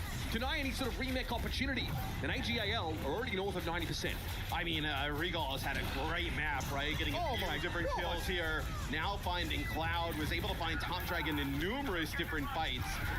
We'll get to 99. You still have a contest here. Pulse bomb from Top Dragon, not over just yet. Finally, Top Dragon's able to get something done, but he is very much alone in this endeavor.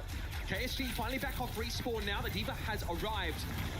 Can they stall? That's really the only option for the time being for Varel. They want to stall without losing any players, and so far that seems to have worked out. Yes, Slay's here. Catnapping also going to be available in just a moment. And AGAL are the ones that are forced to concede point control. I mean, a great job to just kind of touch it for Top Dragon for a period of time. KSG then jumps on it, Slay as well, and you're able to get everybody back in the fight. That's unbelievable there from Varel.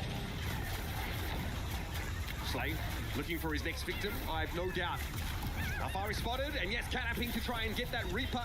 He's held in place for long enough to be picked off, but Slay does need to get out of dodge quickly. But is this much better for Varel? If AGAL lose this one, I mean, that is, this would be a rough round to lose. It looked like they had this one sealed away. It was just Top Dragon there for an extended period of time. KSG coming off the spawn was there for a little bit, and then Slay, and they allowed everybody to just get back into the action. So, pretty brutal scenario here for AGAL as they move away from that Malga and Reaper. They'll go Tracer, Diva here, try and pull it out at the end. Nico switching off the Umra to the Xion. Might have done a little bit of something here for Varel.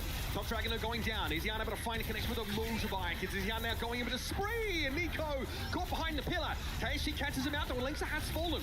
Even with the Kitsune Rush in play, it's far from guaranteed here for Cloud is out of the mixture. KSG low has a remake. Can stall this out if it's sequenced correctly. In fact, no one's really looking at KSG right now until Liga doubles back. Self-destruct here. Can it clear the room? Yes. KSG's able to get back in mech now, and Liga is rather low. This is going to be AGAL forced to take a back seat yet again. Group up for this fight, but both teams are now at 99%. It is AGAL in control, though, with Slay has fallen. Now Lengsa can double back, get some healing. Catnap attempted. Top Dragon taken down once more, and Varel are running out of gas. A competitive round, to be sure, but no cigar for the team from Japan. Man, it's AGAL. They barely hold on there. That got way too close for comfort for them at the end, as Nico is getting very close to the spree there for Varel, but doesn't end up building up to it in time. I also think we talked about highlighting Recall and some of the really nice things he's done for AGAL. Top Dragon had a little bit of a rough go there in round number 1. Just really finding his mark on Tracer. I don't think there's a path to victory that doesn't involve Top Dragon playing at peak potential here, Matt. He has done just that for Varel in their entire road here. He's going AWOL for a round is acceptable. For a map, for a series, absolutely not. So it'll be Sig here again for Varel. AGAL, they're gonna not play that Maga off the rip. We'll see a Brig. So maybe this is the answer to some of that extra aggression, right? That they probably thought was going to come out with like Tracer Xion. Yeah, I think they're expecting Xion here. Yeah. Nico, though, going back, always wants to trend back towards some mid to long range hit scan. So it's tough for Lynx to keep a shield intact now against this Sojourn, who is getting a lot of value for shooting at it. Finally, some incentive to shoot shields. They get back behind that pillar. CKSG trying to make a bit of space here. Not going to really break up the healing. Now eyes on Top Dragon. He's certainly been delivered a mandate to carry. Hey, early point flip here. Timing not quite there for AGAL, but KSG is very much living on an island here, Matt, and Recall has the Suzu, stays alive. And it just takes a little bit longer for it to develop for AGAL, right? Because you don't want to just have that D.Va consistently on the point, just standing there with that Sig in play. That'll be AGAL ends up flipping it. So they kind of have to like work the outside angles, right? You're not going to just kind of take that Sig head on. KSG basically takes the point solo. As that happens, it is Liga who ends up finding Cloud, which opens it up to allow them to put the point back. This switch, though, allows KSG to play off of Top Dragon a little bit more. Just give another element to this dive core. Top Dragon might have been hoping maybe that Hazard would have turned up there. More mechanically demanding role, I feel, for KSG now. A nice Suzu. Good stick, though. And the Suzu, having just been used, but now firing new, the way was clear to get a big stick onto Nico. It's a trade, though. They actually end up eliminating each other. As posthumously, the Pulse Bomb still does its job. Slay here, got to be careful of the D.Va. Yep, tough to break that line of sight up, and EasyHan has an easy clean up. Yeah, and it's much harder for Slay to play that aggressive, right, with the D.Va out there as opposed to the Maga. See Liga able to just kind of chase him down up there, and then I think the switch with the Hazard, so Slay now goes over to Brig. Brig is obviously really good historically against D.Va, right? I know Hazard doesn't have as much trouble against the Brig, right? I mean, Hazard has, pretty good mobility, but then also just like damage reduction, life steal up close, right? Yeah, it's also you just farm whip shots for free off the D.Va, and if you perk into an extended Inspire duration, you just get more healing over time more reliably. Thanks here with the rally.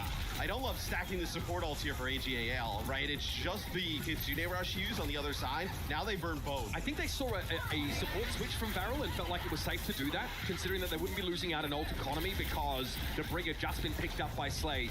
And when you're at 60-odd% and counting, it's not a terrible proposition, even if it's a bit, I don't know, scrappy of you. It's going to be everything used here by Varel. It's going to be the downpour used by KSG. Top Dragon desperately trying to find the kill on EasyHan. That's sick. EasyHan able to stay alive, get that execute elimination, and your Recall did go down, but it took him an absolute eon to fall. Varel, though, still running in numbers here. Look like they're in good shape. Liga, though, was able to remake. We'll get back into the fight, and AGAL still prefer to regroup. Yeah, without EasyHan, though, you're not going to continue to fight. It's been so difficult to kill on the Xion. I think this is going to be a change. We see Hazard here as well. No, it'll be Maga. All right, so hey, you essentially need to win one fight. Cardiac Overdrive, a Stomp, maybe even on top of Slay, right? Interrupt that rally-like charge. And then you're able to just use Cardiac Overdrive with a Xion and a Tracer, and you are just about unkillable at that moment as Maga, so. Top Dragon has a pulse. Knows that dropping it on the Brig shield is not the way forward, as she can simply drop the shield and drop the pulse bomb at the same time. Needs to stick it to her body itself. Okay, Liga knocked off the edge. There's the pulse, yes! Slay brought down by Alfari. Nico on a bit of a flank angle, but AGAL are able to respond and rotate, but Varel have been gaining capture percentage this entire time. They are down to 4 now. Slay also fell with a rally intact. So this represents a window to get in, but Nico, uncontested across the map. Alfari is put down. And now AGAL with only 3 players, 2 perhaps, in a moment, are going to struggle. Top Dragon falls low, charges there. Slay, yep, finds himself the rally. Stun on Liga, disrupts him, but where's the damage going to be to take down the Malga? It's just not there. Now at 97% and counting, AGAL are in prime position to take the round away. And a spree for EasyHeart around the corner might be the nail in the coffin.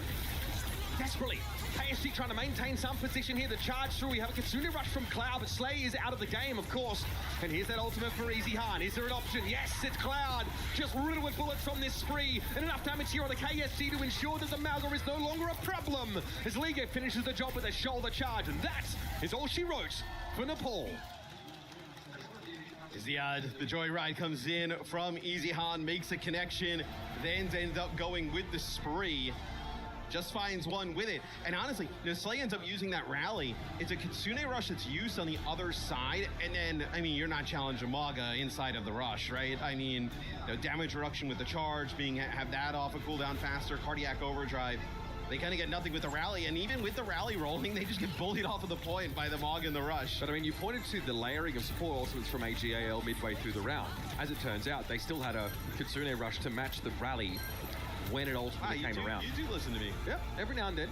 What's crazy is that they layered support ultimates when Slay had like 44% of his of that rally, and they were still able to match Kitsune rush later on.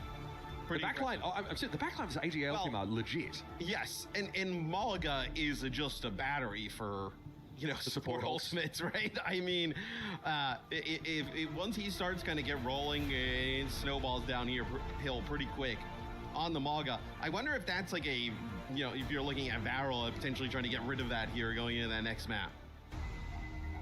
So what's it going to be, Varel? It's tough staring down the barrel of elimination.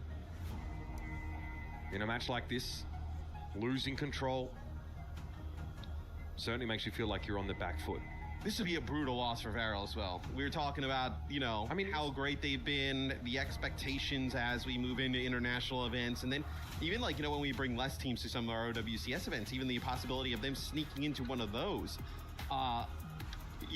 2 and done here at EWC would be rough. Yeah, I mean, it's brutal. It's been a rough year for them in general. It's pretty unsatisfying, dominating a home region, and then when you get out to land, be denied those opportunities. Here's the history for Varel this year. In Asia Stage 1, they beat Crazy Raccoon, fair and square, 2-1. They took Seder Division to a map 5 and lost in that game. That was upper semis, and ultimately, they can't play in Tokyo. Yeah. They're not part of the Champions Clash. That's a tough pill to swallow. For a team of Japanese players who have played together for, many of them, 5 years. Yeah, 5 years. That close. 5 years for these guys. Like KSG, Cloud, all these got like a long time. And then come out here after dominating Stage 2 in Japan, 7-0. It was like a 4-0 grand final, so there's not much to write home about. So they qualify here to the Midseason Championship. And then their first 2 opponents are Zeta Division and then an AGAL team who surprisingly are scrappy and are demonstrating the depth of China as a region already. Yeah, look, I think it would be an extremely impressive win for AGAL, right? Especially off of the back of Weibo just beating Falcons, right? Maybe China starting to come alive a little bit more than we expected at the international stage. It would just enter a lot of questions for Varel about where do we go and how do we move forward from this point? Yeah, I mean, you're faced with the prospect of returning back to Japan and just trying to do it all again next year. But what of Top Dragon and Slay? Are they going to start thinking perhaps we should pay the piper and head back to Korea? Shambali. So this is, they probably want to continue to play that SIG that they tried at the start. It'll be a Kiri ban, and it will be Bastion gone here. So honestly, AGAL didn't seem like they wanted to play that much Bastion here at the start. This is a ban that, protects against Varel playing, Slay obviously going to play the Cat. Playing Cat Bastion there with SIG, right? Which would be pretty nasty to deal with. You might not be a Cat Bastion team, but when Shambali Monastery gets locked in, even the most ardent feline haters are going to be tempted. It's the kind of map where the Kiri you feel like if you don't have that in your pocket, you're in trouble. The Kiri ban does hurt the Maga a little bit, right? Maga and Kiri work really well together. The cardiac overdrive, with the Kitsune rush and being able to kind of have those Maga cooldowns available more often really kind of makes him untouchable in those types of situations. Now, you can play Ana right? We've seen teams play Ana. Whenever I see a carry ban, I do wonder if a team's trying to lean into anti-heal. I think it's probably more that like you can play, let's say, Bat Mizuki Sig, right? Like that's a shell that we saw at Champions Clash pretty often. You can play that and you take the Curie away, it's not really gonna bother you that much at all, right? You kind of play that Baptiste with the Mizuki, a really strong combination with the Sigma. Very good at keeping the Sigma alive for as long as possible. So we come to Shambali Monastery. Crunch time, or crash time, as it were, for Varel. I expect better from you. I've had worse. Yeah, I've had worse. But, I mean, you know, all you're doing is saying I've set a high standard. Yeah, it's true. That's fine. It's true. Okay, so interesting. Varel, who tried to play a lot of Sigma at the start there on Nepal, they come out with Ramatra. You know, we may end up in like a Ramatra head-to-head here. Like it could have been where they think that, you know, Liga is going to go over and play the Ramatra early. You don't want to kind of fall behind, so you kind of come out and play the Ramatra and think you're going to end up matching. It'll be the Ana here for Varel with Nico on the Freya, who we've been seeing getting a lot more playtime now than really, you know, almost ever before since her release. She's looking much better. Also, we saw a lot of it from Weibo just now. Okay, so AGL's attack side is going to feature a Freya of their own. Still on the brick. It is a bit of a lengths special, I will say. Curious how it plays into Freya comps or anything that's like super long range or poke oriented. It's sometimes pretty hellish to try and play the brig through that, but she offers you so much when your opponents are actually forced to stand and fight that it might be worth just grinning and bearing it. It's also, I think, like Brig is a pretty natural fit alongside Juno, right? Like Juno Cat would be really weird. You know, Juno with the Mizuki, not exactly that great. Then the Juno Bath, you know, fine, but like Juno with the Brig seems to work really well together in combination. Yep. Varel already feeling some pressure now as AJAL with a pretty high mobility composition and trying to go upstairs, but Slay's able to find Easyhan off the rip. Quite clear to see why Varel wants the Jetpack Cat with or without the Bastion. And that has reset things for AGAL once more. Very passive positioning here. I mean, normally we see a few players with the tank up on that high ground, but Top Dragon sort of bit the chase off Alvari and Top Dragon are playing their own game over there on the side. Yep. Well, you know, whoever's the winner obviously going to have huge impact on the fight. But yeah, they speak their own language, these Tracer mains. Echolocating with each other. What's Slay looking for? Oh, Easyhan, obviously a floating target. Pretty easy one for the Jetpack Cat to pick up, but no perk into the slash yet, so not quite as lethal a weapon as he otherwise would be. Interesting rotations here for AGAL. Yeah, Liga trying to double back. Nico was got a ridiculously wide off angle, and Cloud's not able to be pressured down. That does, of course, use the sleep, but a nice fire net here on Alfari means there's no help for him. Yeah, and it's just a really weird spot here for AGAL to play from, right? They try and like you know, flip the map, so to speak, and they get that, but then they kind of get pinched. They set themselves up and they're getting kind of pinched. You know, Varel here on defense. See, he'll be able to kind of get, you know, Top Dragon over the top here with a pulse bomb. Ooh, that one went wide. Easyhan now out in the open. Top Dragon has no choice but to stand and fight. Low on blink cooldowns and no recall. He is basically committed to this. And I think Liga's doubling back to try and help out. Good peel from AGAL. Yeah, I mean, really deep from Top Dragon. Real, I mean, no honestly, choice. No choice at that moment in time, right? Kind of has to fight in that situation. Pulse bomb there. Alfari trying to catch Nico on the way up. Does not connect. Nico gets a nano boost here. Bowler shot thrown in. Not quite connecting onto Nico. He's having to get clear of it, but Ligo has had him caught up in that corner. And somehow, Slay not able to get him out of dodge. Now it's starting to break down a little bit here for Varel. Annihilation in play, though, to try and put a lid on things. And Varel are going to be able to force Liga away. Diva does not have an answer to this ultimate. And Recall gets caught by some flailing fists right in the back of the pack. Yeah, and Slay actually kind of connects with Easyhan with the catnap and just drags them right into the Annihilation at the start of that. So you lose a lot of like your damage, you know, hit scan. Alfari loses the Tracer battle on the opposite side of the map, as this has been a really rough offense so far for AGAL. 45 seconds left. Heads up map selection here for Varel. The Shambali Monastery pick so far has panned out well. Walking into a situation where AGL have already kind of made use of a lot of those impactful ultimates in the previous fights. This is going to be raw sauce for both sides outside of Top Dragon's impending pulse bomb. No one's bothering with him. Must be nice. Top Dragon sitting up on that high ground, waiting for an opportunity. You'll note that Easyhan is looking to try and wrap around, so Cloud and Nico instinctively just pull a bit closer together. Well, with 14 seconds left, Mitch, I mean, AGAL, one more fight. It's actually, Top Dragon gets slipped there. That's massive. Bio to finish off the job. That is big. Easyhan is going to be forced out of position. Cute. Oh, the sleep comes in, but follow up. Cloud just put himself in harm's way. Okay, Alfara's going to be able to pick him up, but Easyhan does go down. Top Dragon's going to return to the fight soon enough with a pulse bomb to spend. And where's the touch supposed to come from? It's Ligue on the card. Recall switching over to the Jetpack Cat Brig comp position. It furrows the brow, but it might get the job done. Stick is gone. That's Alfari falling. It just doesn't get much better than that. Now Lengsa has to chill back forward to try and get the touch. Recall over the card. It looks like AGAL's run here on Shambali is done. I'd love to see the replay of that. I believe that stick actually goes onto the Diva, and then as League is flying away, takes out Alfari there. That is a rough one, as that offense got absolutely nothing. I mean, you're relying a lot on like that Tracer head-to-head, like on the flanks to like open things up, and it just never really materialized. Yep, click nade, click baby. The way of life for Rana players. Yeah, you see here, it just goes around the cart, and Ligue playing from. Yeah, gets the team kill. You hate to see it. すぐブリック近かったけどな。 So that is pretty much a blowout there in round number one. I mean, Top Dragon just casually speaking Japanese, by the way, legend. 4 deaths, 4 Varel the entire half. Just really, I think like AGAL's offense just felt really disjointed throughout all of that, right? Like it never felt like you know, you never got the vibe that they were trying to set something up that was pretty effective. It was just kind of brawling all over the place. They got the Diva comp, right? And it looks like Easyhan is not linking up with Ligue so much. I also think that Cloud and Nico just sitting with each other a lot.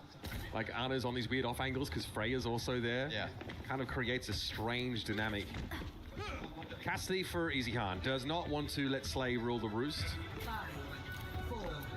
You get a Lucio here as well on defense from AGAL, so less Lucio common.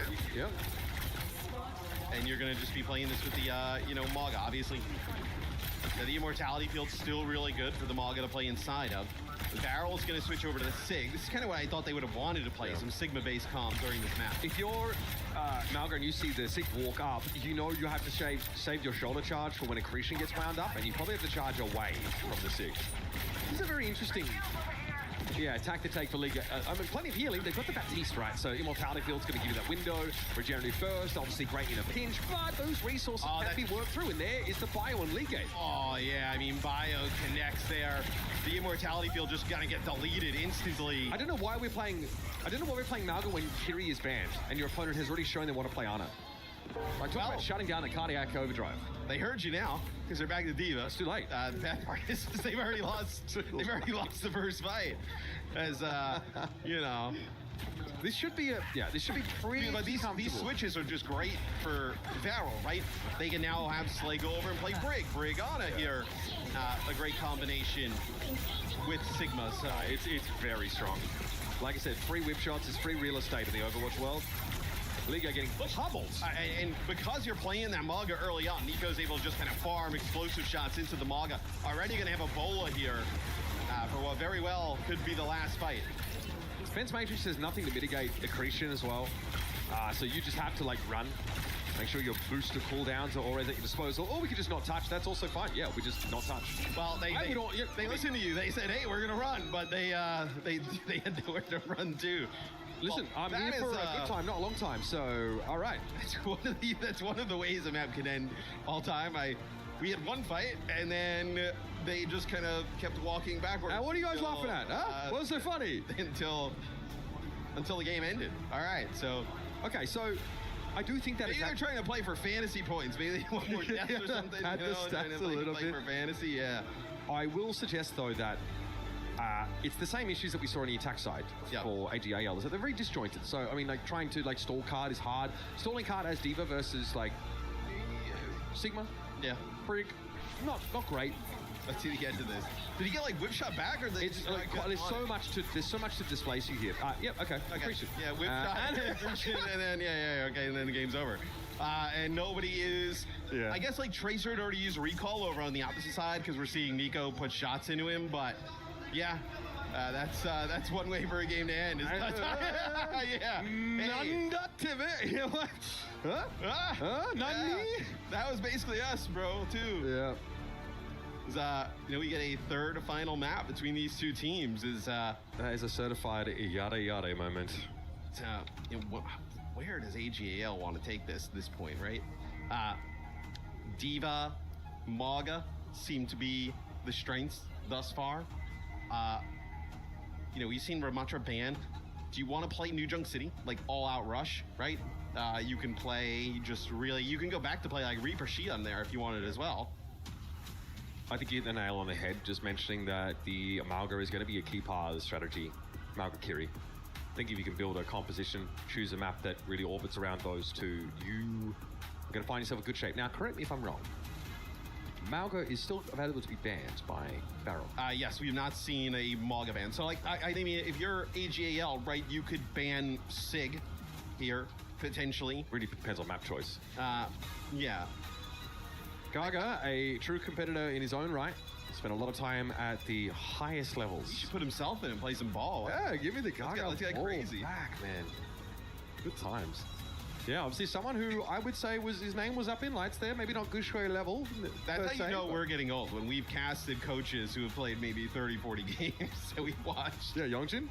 Yeah. I remember Yongjin with the legendary C9 on Dorado. Yeah. Man, look at it. I think someone posted, I think it was Tomathan, someone posted some content with like some of the most egregious C9s, and I think Yongjin still has number 1 on that one. We've been there for half of them, probably. Yes. That is why my my mental status is often in question. I was going to say that's why your hairline keeps going back. I think every time we get a C9, it's follicular warfare out here. Yeah, so I think it makes sense for them if like AGAL, they want to go back and play some of those rush comps, right? You can, like, New Junk City is great for rush style of play. I guess that's kind of where I think they've had the best advantages throughout the series. What about Atlas for that sort of Malga style play? It's good. It's good. I mean, there's always like the threat of like another team playing like ball on Atlas and like getting a little funky with it. Atlas is also pretty good for Cap Bastion, which New Junk City has spots for Cap Bastion, but New Junk City has a lot of the flash points that have like a clear cut like roof, like so there isn't like infinite verticality. They're inside, right? You can't kind of take all these outside angles, so like it's a little safer, I would say. Right, is Atlas selected here for our flashpoint map. Are they pumping you into the AGAL comms? You're calling their switches, you're calling their maps. Did you do the bans for them too? Did they ban Sig? No. Okay, they let the Maga. Okay, they get rid of jetpack count, which Slay has obviously been tremendous, but that opens up the Maga ban on the other side. Yeah, you've got to go for it. I'm a little surprised they didn't, go for a Maga Protect here. I mean, you play Ramatra, you could also play Orisa. Well, they were also like, they were also giving Slay some troubles when Liga went over and played the Diva against the cat. I do think it's tough. They were able to kind of find him constantly. Conversely, obviously it's tough for the Freya when you're up against the cat as well. Like a lot of those, like you end up like splitting your comp into airborne warfare. Liga Doomfist would be... The Doom Vendetta Shion would not have been the one that we had on the cards. Totemo Atsui des. Let's see if we get that. No, you can certainly play the Hazard into this, so... Interesting enough, Barrel has not shown really much Sim, which is really the only time we see Vendetta, so... I expect Top Dragon to switch off of this and go back to Tracer. Let's see if that is the case. So yes, fit from the spawn. They'll play the Vendetta even with no Sim on the other side. So I also think Barrel playing Slay on the wing, just a lot of damage here. Bro, we are in there. The Vendetta for Alfari threatening, basically just trying to Goomba stop over Varel to get to the back line. Well, the Vendetta's pretty good if you were expecting like the Sig on the other side, right? Because like Vendetta obviously doesn't care for the kinetic grasp. they go in deep. No way that they can keep Nico alive here. I'm not gonna lie, I really like AGL's comp here. I do think that like they're gonna have to have this hypermobile backline now. Couldn't be playing anything but Kiri Lucio with this, I want to suggest. But yeah, KSG can't really hold Lengsa in place. In fact, there's no good targets for the Ramatra to go after. I don't know what you're supposed to do here. Yeah, I mean, I wonder if you see Varel switch over and play Diva here potentially. No, it'll be Orisa. So yeah, definitely felt like a tank change was in order. Top Dragon here just trying to stay out of Liga's arms reach. You get dropped back to the point, it's 27% and counting. Yeah, KSC, I mean, makes perfect sense to go over towards the Orisa. You need some actual disruption in your front line against this. Something to divert the very aggressive dive towards your back line. But KSG can't be everywhere. Well, KSG's flipped the point. The issue is he stares up towards that high ground. His teammates are just falling one by one. Yeah. Now he's just getting pounded by the rest of AGAL. A really up-tempo style here from our Chinese roster. Honestly, it's a good look. Nice little pulse bomb there. Links are caught by that one, and Liga was low enough. Varel kept it competitive here, but it's a quick flip back by AGAL. Yeah, Varel will come back now with a Reaper, right? So gonna ditch hit scan altogether. How do you feel about the Reaper against a comp that will be able to outstrip him in terms of pace? Well, I mean, now it's now, so like the Reaper obviously is like kind of return some of the pressure onto the the back line, and even obviously giving the Hazard some trouble, right? Like Reaper is one of the damage dealers that just kind of pump through the Hazard, but now with Diva out there, it doesn't feel as nice. Nice mobility there from Slay. I also think though Tidal Blast Reaper is pretty sick. Yeah. Tracer might just give you a more reliable delivery, but the extra durability is something Reaper can make more use of to give himself the window to heal by that lifesteal. Sundering Blade available here. You have Sound Barrier. Oh, they got everything. They got everything, Matt. This is dangerous. Here's the beat from Langsa. Tidal Blast's going to be used there now. Langsa spots Cloud, picks him up. Slay dives deep. Was that a self-blast? Yes, yeah. Okay. Sometimes you got to take matters into your own hands, and Slay's trying to spend some time poking KSG, though needs active healing from the Wu Yang. Slay trying to juggle the damage and healing aspects of Wu Yang's kit. Unfortunately, it doesn't result in enough throughput to keep his tank alive. Yeah, and I mean, the Vendetta obviously being very difficult to deal with here as well. Big changes. Yup. Interesting if they go over to the Sim. Why? Because that I feel like actually makes what AGAL doing is slightly better. Okay, Slay gonna go over to Juno now as hovering the Mizuki. I actually would have liked the Freya potentially, right? Can kind of get into the skybox. I mean, that's what's gonna happen, right? Yeah. If you're gonna try and play the Sim into this Vendetta, the Vendetta like feasts on the Sim comp. I mean, if the Twisted Minds is worried about it, and they're playing Sim, you should most certainly move away from it. Yeah. Yeah, and they're playing Diva as well. It's a very odd read here. Look at this pressure on the front line. Oh, bye, Nico. Okay. KSC, again, switching to something that doesn't have that disruptive capacity. Can't do a whole lot if Ligue wants to dive in with Alfari. Ramatra here puts him in a bit of an uncomfortable spot. I can see why Orisa doesn't feel like the option, though. Top Dragon heads up. Vendetta's trying to spin to win a new backline. Self-destruct. Oh, Top Dragon thought he had it. Liga gets 2 with that bomb, and that should be more than enough. I tell you what, I think if Varel doesn't make like any comp change in a serious manner, I was gonna say this is gonna be a runaway here for AGAL. So now the Xion coming in the mix for Varel. So I feel like the way to play against this would either be to kind of match the aggression with an aggressive comp, or just try and play one of those SIG comps like a Baptiste Mizuki that you can try and just kind of fade all their cooldowns in, keep that SIG alive, and then just keep the damage rolling. Top Dragon Xion is an interesting loop. Ends up running headlong into the Vendetta. We'll quite know how to navigate that scenario. Kitsune Rush used by AGAL, and Varel a little split. They definitely feel the pressure. There's got to be a touch here on the point, but that puts KSG in a compromising spot. Close, though, to annihilation. Can he be bought enough time to make use of it, though? Is another question entirely. Top Dragon flattened here by Alfari, and frankly, there's not enough alongside KSG to save the day. He couldn't even get a point flip. Brutal stuff here for AGAL. Even with a Malga ban, they've got depth enough to craft a powerful comp. Yeah, I'd like to see them try, like, you know, Sig Mizuki. I know whether you play it with a Kiri, whether you play it with a BAP, and then I know we've seen teams play that with like Mei, right? You can play something that can like be really disruptive, try and slow the pace of the game down, because trying to match this for Barrel has not been pretty. This is an opportunity though, right? Ray, Rush, Annihilation, nothing on the other side, and Cloud is just dead at the beginning of these fights instantly. That's also going to be the orbital ray used here, and AGAL get out. All right, there's the Annihilation here from the Ramat trap. KSG might have found at least Easy Hard in that side room. Spree, though, developed now for that Xion.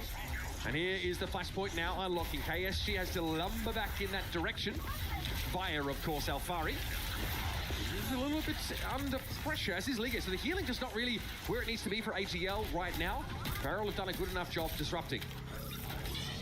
Finally, they get some control. They have to be perfect from here on out, right? One more flashpoint. And AGL will walk away with this series. We'll get our first key crush as well here for Overwatch at EWC as send Barrel packing. Is Easy Han with a spree here, can obviously be protected by Ligue, but they do end up losing recall early on. Slay falls on the other side. That's going to force that Kitsune rush out. Pulse bomb up now for Top Dragon. Ligue out of mech though. This is good. This is a resurgence now for Barrel. There's been some chopping and changing at DPS, but it looks like they've finally found a formula. Well, they also get some ultimates too, which helps, right? Yes, well. So a footnote, an asterisk. The worry here, right, is you're gonna have beat, rush, just about everything for AGAL. You've had the ult dump in a few of these fights for Varel just to be able to kind of get You want the Discord that you can do this portion Discord, and it will give you the Discord. With that ridiculous mobility off the spree, can climb, gain altitude, and remove that threat. Barrel at 99% now, losing Easy Hard, not ideal for AGAL, but they're still fighting for it. Lined up once up. So, I'll be back real quick. KSG has to go for this Annihilation. It's now or never, unless you want to take a back seat. And I don't think that's the style of Barrel. Liga trying to break up line of sight as often as he can. Has to frankly leave the point for now. Overtime, though, still in play. AGAL still with a chance at this, and a Sundering Blade isn't far away. Nice combo. Nico's absolutely flattened. Alfari with a quick double Q hit guarantees the kill, and Slay is sundered. Oh, that is nasty work there from Alfari. I mean, I have no idea. I mean, I would have said, like, hey, you're better off holding these ultimates, gonna get another fight. You know, you have another flashpoint coming up. They end up beating to get Liga back in mech. Alfari is like off cam, like 1 HP, and they somehow are able to turn it with those players. Tremendous. Yeah, this is pod racing, baby. Some seriously tight team fights. Top Dragons noticed Lengsa, who then notices him in turn and quickly absconds.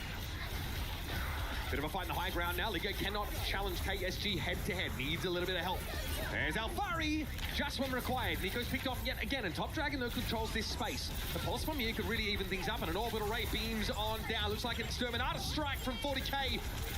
Recall a little bit low. Speaking of which, that Top Dragon hitting E. Alfari is picked off, and now Liga has again to try and avoid KSG for as long as humanly possible. Yeah, but they're not gonna go for recall here, and they're gonna get a rush. Yep. Recall though might get picked off. Oh, nice vortex to the high ground. That's great heal pressure, but the back line of Varel, it's gone. Thankfully, they've got big bodies, and they're happy to hold their ground. Wow, what a flashpoint. Varel barely hanging on. AGL almost pulled that one out as well as we moved our next flashpoint. No changes here. Okay, AGL, they're going to ditch the Vendetta at this point. They're going to match that Tracer. We'll see how that pays off. The Vendetta seem to be working pretty well, but maybe you're kind of, now with the Sojourn on the other side, maybe wanting, Tracer with a little bit, safer ways to close that gap. Top Dragon here has had a couple of big moments. Okay, Annihilation, this is rather preemptive, and KSG just wants to make sure Varel can plant their flag early. Nico's been picked up by the spree, and Easy Han maybe doesn't have a Joyride available. He is not able to slip away. But it's a 4 versus 4. That's all the Annihilation was really able to sculpt in this engagement for Varel. Kitsune rush here for Cloud. Self-destruct on the high ground for a remech for Liga. Another sound barrier used by Lengsa to make sure that was possible at all. But Liga has dropped low yet again, dropping down into the Nemesis form. Is it difficult challenge for the Diva. And so Varel have priority now. And they've also got the only Tracer on the... Never mind. Dragon ends up ending himself. Varel, though, still with a good position in that early point take. And I think you're going to want to see AGL to even make more changes after this, right? Slay now going over to the Mizuki. Obviously a real nuisance to the Diva. You see right there that binding chain coming out, just stopping Liga in his tracks. You can cleanse that, obviously, but Recall has a ton of other targets that might need Suzui at some point. Liga trying to double back here. Afari on the flank. Doesn't want to die instantly to Cloud, though, so needs to stay at higher health than he currently is. It's his Liga needs to switch. I think he's really struggling in this frontline matchup. Be really nice if they had the Maga available right now. Oh, surely that doesn't come back to haunt them in a decider map. Surely. No. Surely it won't. I mean, you know, they're just resetting here with 70% on the pulse. Yeah, listen, everyone's going to group up. AGAL goes up 2-0. Sorry, no way. Flashpoint, and then now finding Varel, obviously making this comeback. AGAL, their backs against the wall here. The momentum is definitely shifted in this map. They have Annihilation, Matt. I am terrified for AGAL's prospects of ending the map here. But hey, more Overwatch ain't a bad thing. Alfari, well, there's KSG. There's Annihilation. Alfari has no cooldowns to get out of there. Pretty dominant showing here for Varel on this 4th flashpoint. And now without any of their DPS, AGAL surely have to concede here. They'll give it a crack and they'll give it a flip. But with Leagate down and Recall being chased off, that's all she wrote. We will go to a decider flashpoint on our decider map. Yeah, and it's not like the Hazard has a much easier time against the Mizuki, right? Still a lot of the same issues that Diva runs into. Maybe a little bit, you know, you're kind of just playing for those like insta-kill potentials, right? The Violent Leap, being able to kind of get in on top of a target there with the Vendetta, but this is Varel making an insane comeback. Final flashpoint is about to unlock. And the Ramatra composition has given Varel a lot of mileage. Liga better hope to have the flexibility to fill those shoes now on the Hazard. Nico backs out, overclock at the ready here. Looks like the Kekai Sanctuary was made use of by Slay, not enough to keep Cloud alive. There was Alfari doesn't really care about projectiles being blocked or intercepted. He will dive on in, low enough that Nico could have found him there, but a great jacket wall breaks that LOS up by Liga. And AGAL get off to a good start on this decider. And the one thing that's really good also about the Vendetta, we talked about, you know, her a lot this tournament as we see more play, is, yeah, you see Slay switch off, go over to the Juno. Mizuki's ultimate, the Sanctuary, does not matter for the Vendetta. Can consistently find it, like, Whirlwind it almost matches up with the actual, like, space. There's obviously, like, residual tick healing, but it's not that significant. No. I mean, that's why we've seen teams play, like, Reinhardt against the Mizuki, right? Because all that damage still exists while within the Kekai Sanctuary, so... Play those in your face rush style comps. That's why the Mizuki is not the option for Slay. He switches off of it, realizes that the kit doesn't offer nearly enough outside of the chain.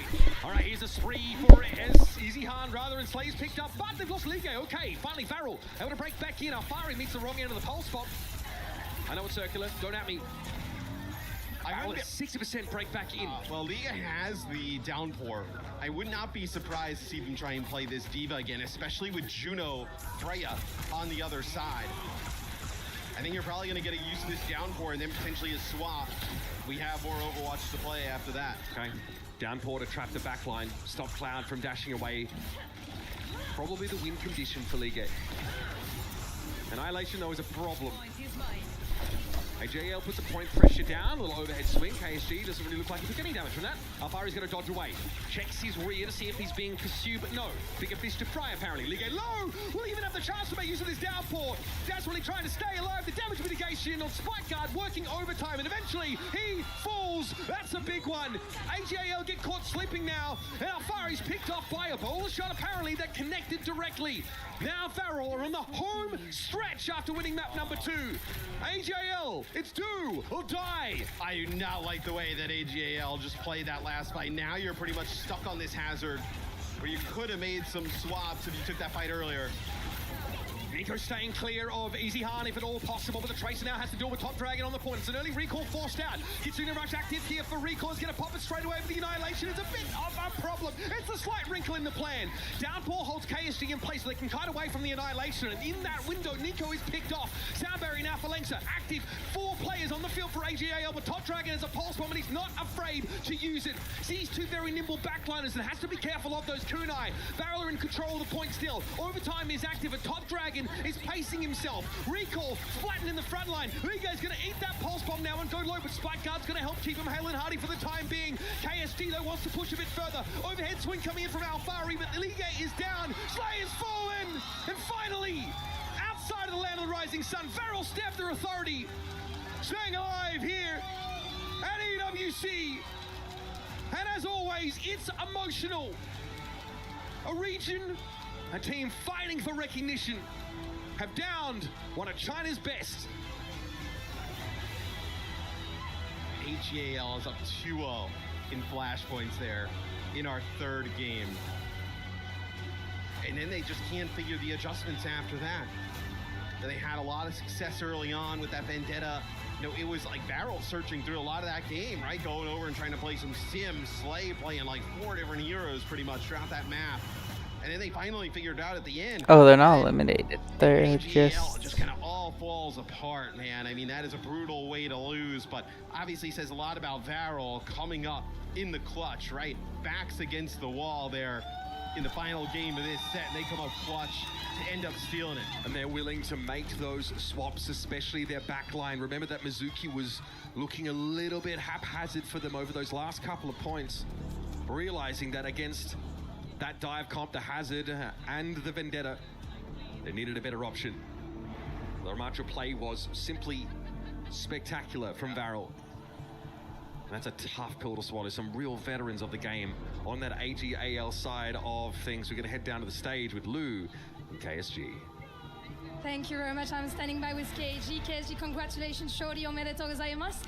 私の日本語は全然完璧じゃないから、ちょっとでゆっくり答えてください。よろしくお願いします。よろしくお願いします。で、ここの試合はなんか厳しい試合なんだけど、逆転しましたね。何を誇りに思いますか？何を誇りに思いますか？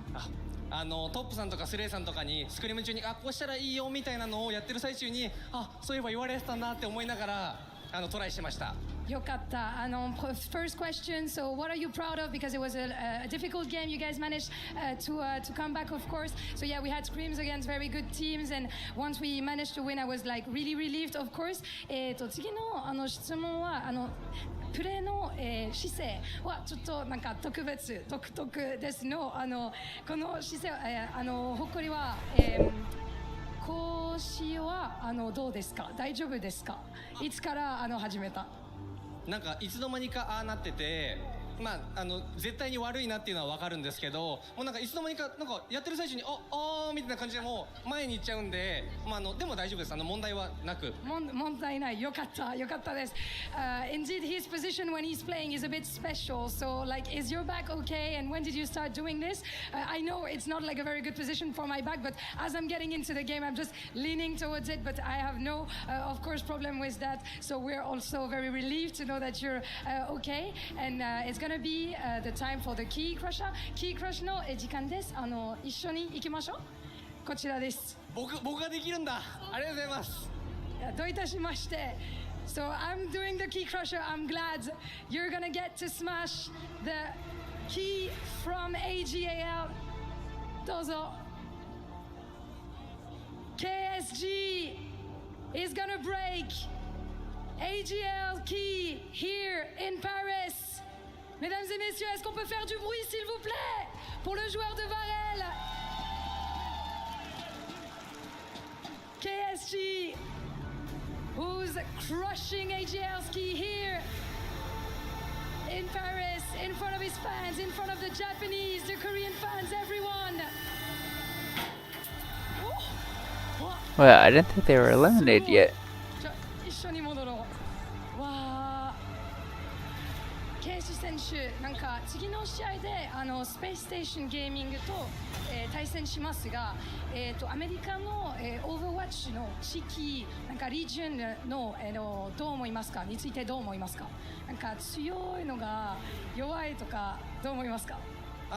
強そうだねって、前回とかも戦ったりとかもして、すごい強いんだろうなっていうのは分かるんですけど、僕たちのチームメンバーみんなめちゃくちゃ強いから、スクリーム通りプレイすれば絶対勝てると思います。頑張ります。自信持ってる？持ってます。頑張ります。ありがとうございます。Donc, prochaine question, next question. You're going to be facing Space Station Gaming in that next game. How confident are you feeling? Do you respect the region? Do you think they're strong? Yes, indeed, I think their region is really strong because we have faced them several times, but I have insane players in my team, so I'm confident we're going to do our best to beat them. ありがとうございます。次の試合も頑張ってください。Merci beaucoup. See you for the next game in a few seconds.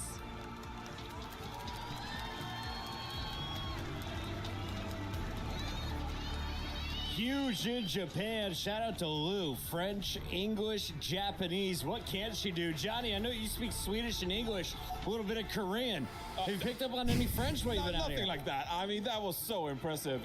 We got to work on some languages when we get home, Jake. You know Korean, actually, so you're sorted. You're good. We got to start prepping, Johnny. There'd be some good languages to learn for this game. We're going to China this winter. Merci beaucoup for the enjoyment here of a Game 3. Varel, after being down 2 flashpoints, takes it 3-2 in the Game 3. They will survive in the bracket as we say goodbye to AGAL.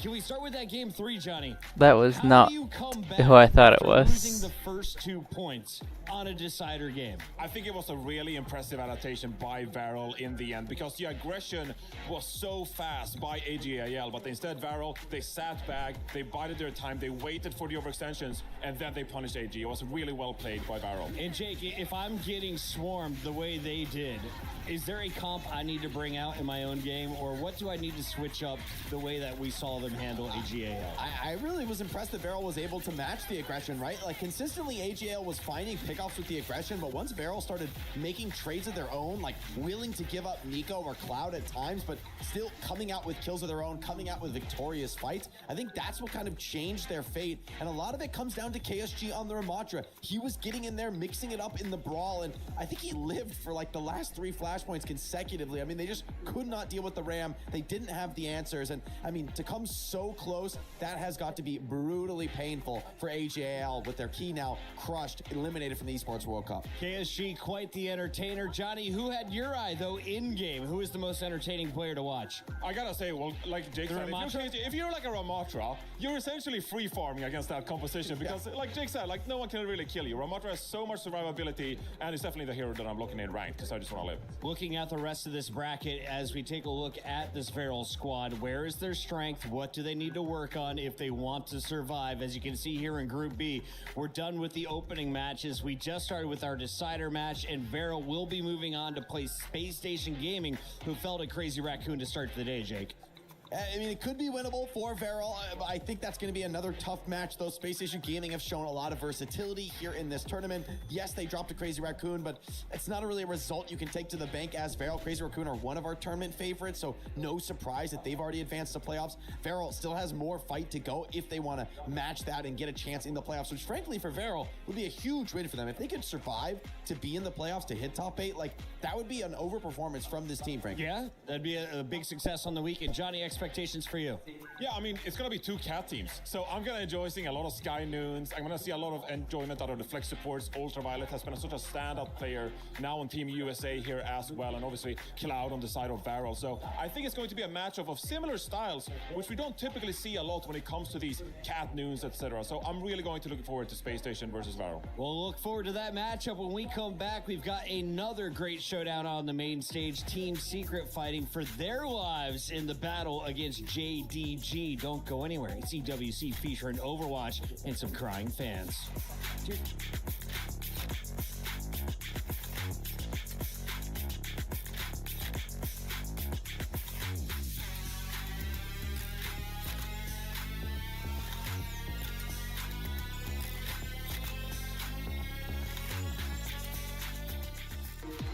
We were there.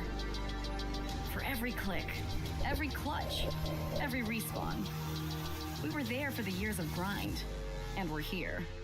Now, the proud founding partner of EWC, powering the biggest event in gaming, shoulder to shoulder with the world's best, making history. Greatness deserves a stage. Lenovo Legion, reach your impossible.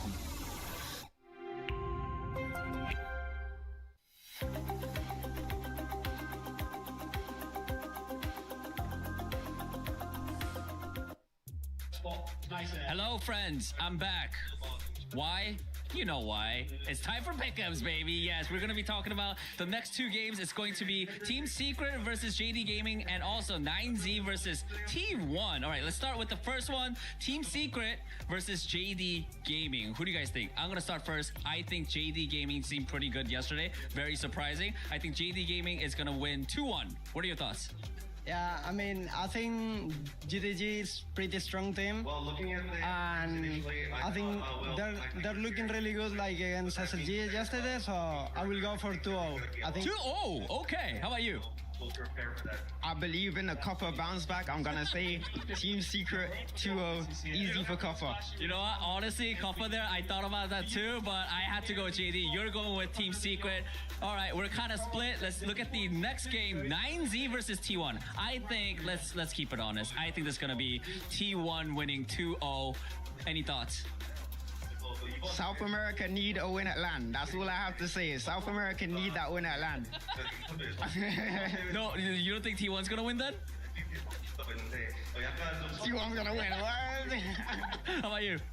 yeah, I would love 9C to win a map at least or 1 point, but I think T1 is gonna win. Yeah, we're all hoping for a good game, but it is T1. They looked pretty scary yesterday. Well, we'll find out those two matches coming up soon.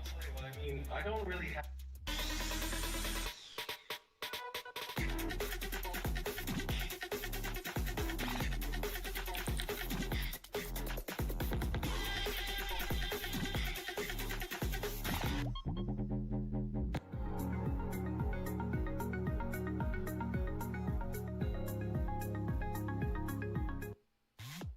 Street Fighter is well on its way, and keys are also being crushed. But if I remember correctly, Trav, Falcons was competing here. Yeah, Falcons have got 3 players in this competition and the reigning champion of the last 2 years. He won it in 24, he won it in 25. He was partaking in Fatal Fury and didn't have the best time, got knocked out a little bit early. So Zhao Hai's back to play today, and he did get knocked down to the lower bracket. So he's playing now for his life, which isn't the position I'm sure he would have expected to be in, being the 2-time reigning champion. But there's a couple more Falcons players as well. Crime8 made a real good run through the upper bracket yesterday and just swept through the competition. A lot of expectations on Falcons this week because they are favored in almost every single game that's taking place this time around. However, it seems like the story is that they're not able to live up to any of these expectations. So we're, of course, going to keep you guys updated as things progress.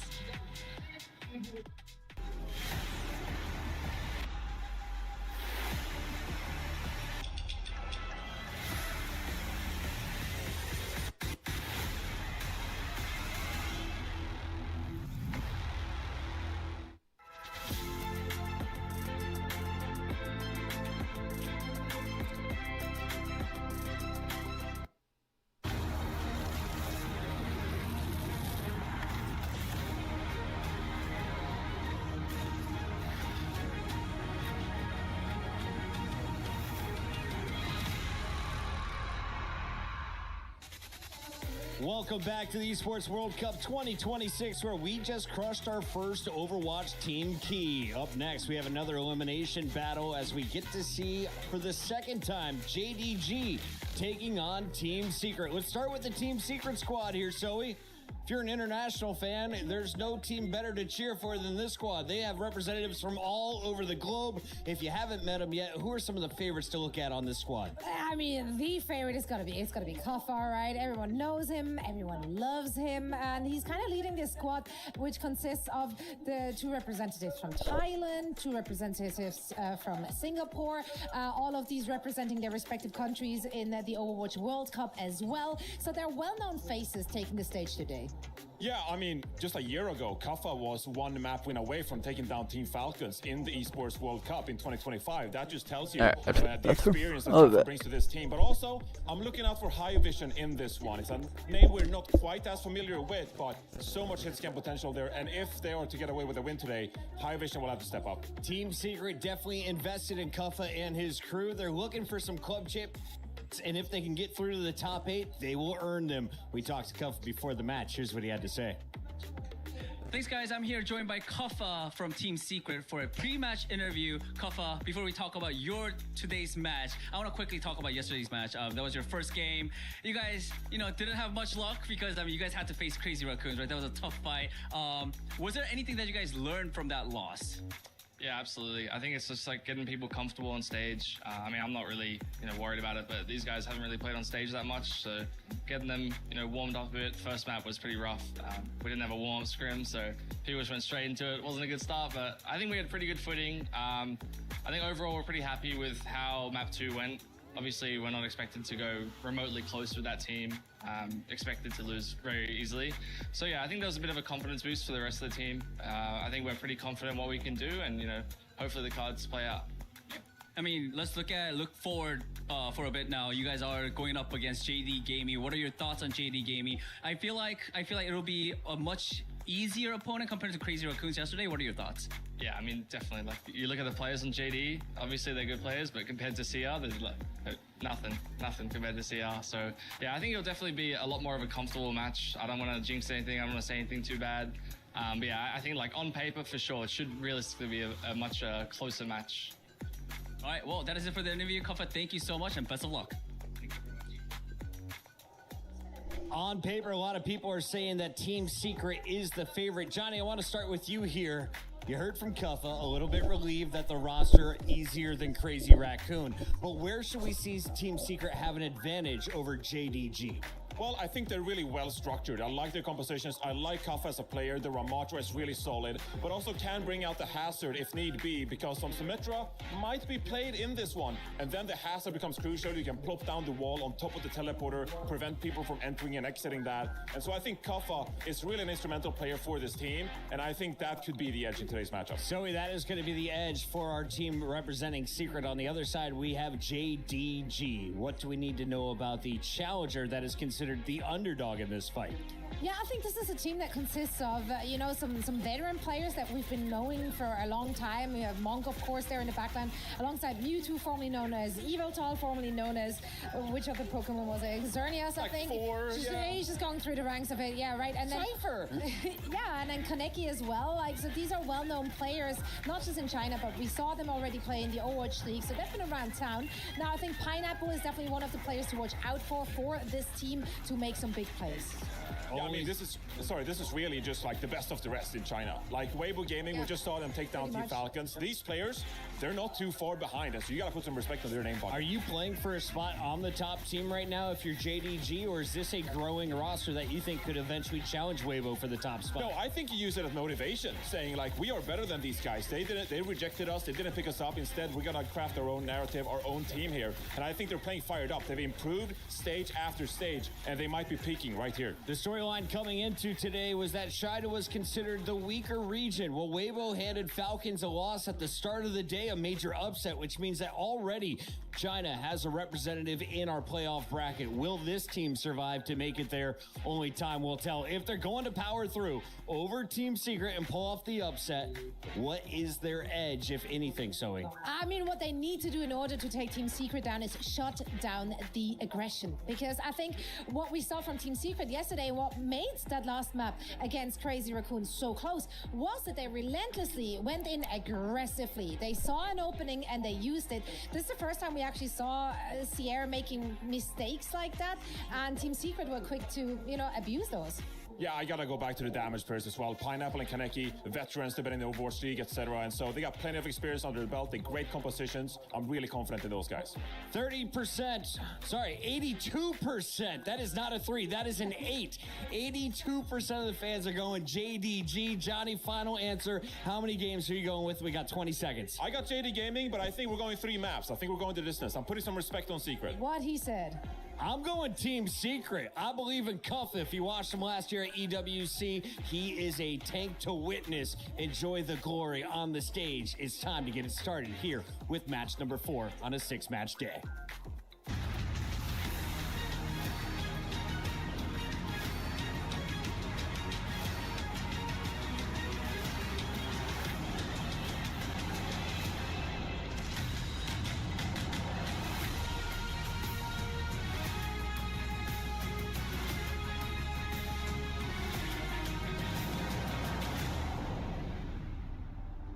So now you know the deal. When you lose your elimination match here at the Esports World Cup, you don't get to exit quietly. Your rival gets to take your representation of participation, your key, and crush it for the world to see. It's tough, but it's what we got to do. Yeah, and Ian, it's brutal because not only your opponent, but everyone hears it. So you're going backstage, picking up your gear, disappointed after losing the game. Then you see that noise and you hear that noise that makes the stage tremble. Man, that's brutal. It really is. Should do it again. Hell yeah, Ian, let's go. Let's welcome onto the stage, JD Gaming!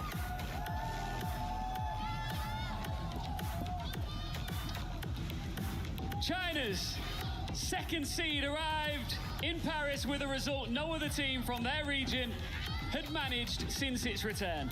They were the first to break Weibo's Gaming, their domestic stranglehold. Yesterday, they showed that same danger against SSG, pushing the series to all 3 maps, but they fell short.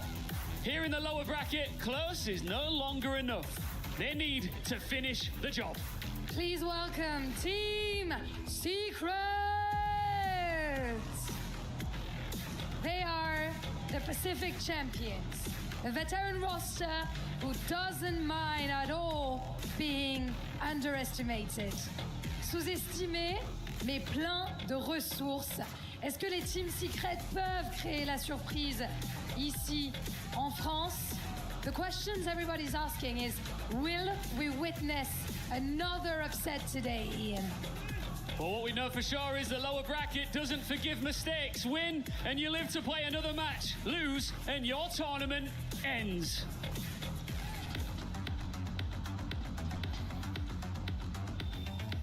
Oh, it's my favorite day, day 2, when the keys finally get crushed.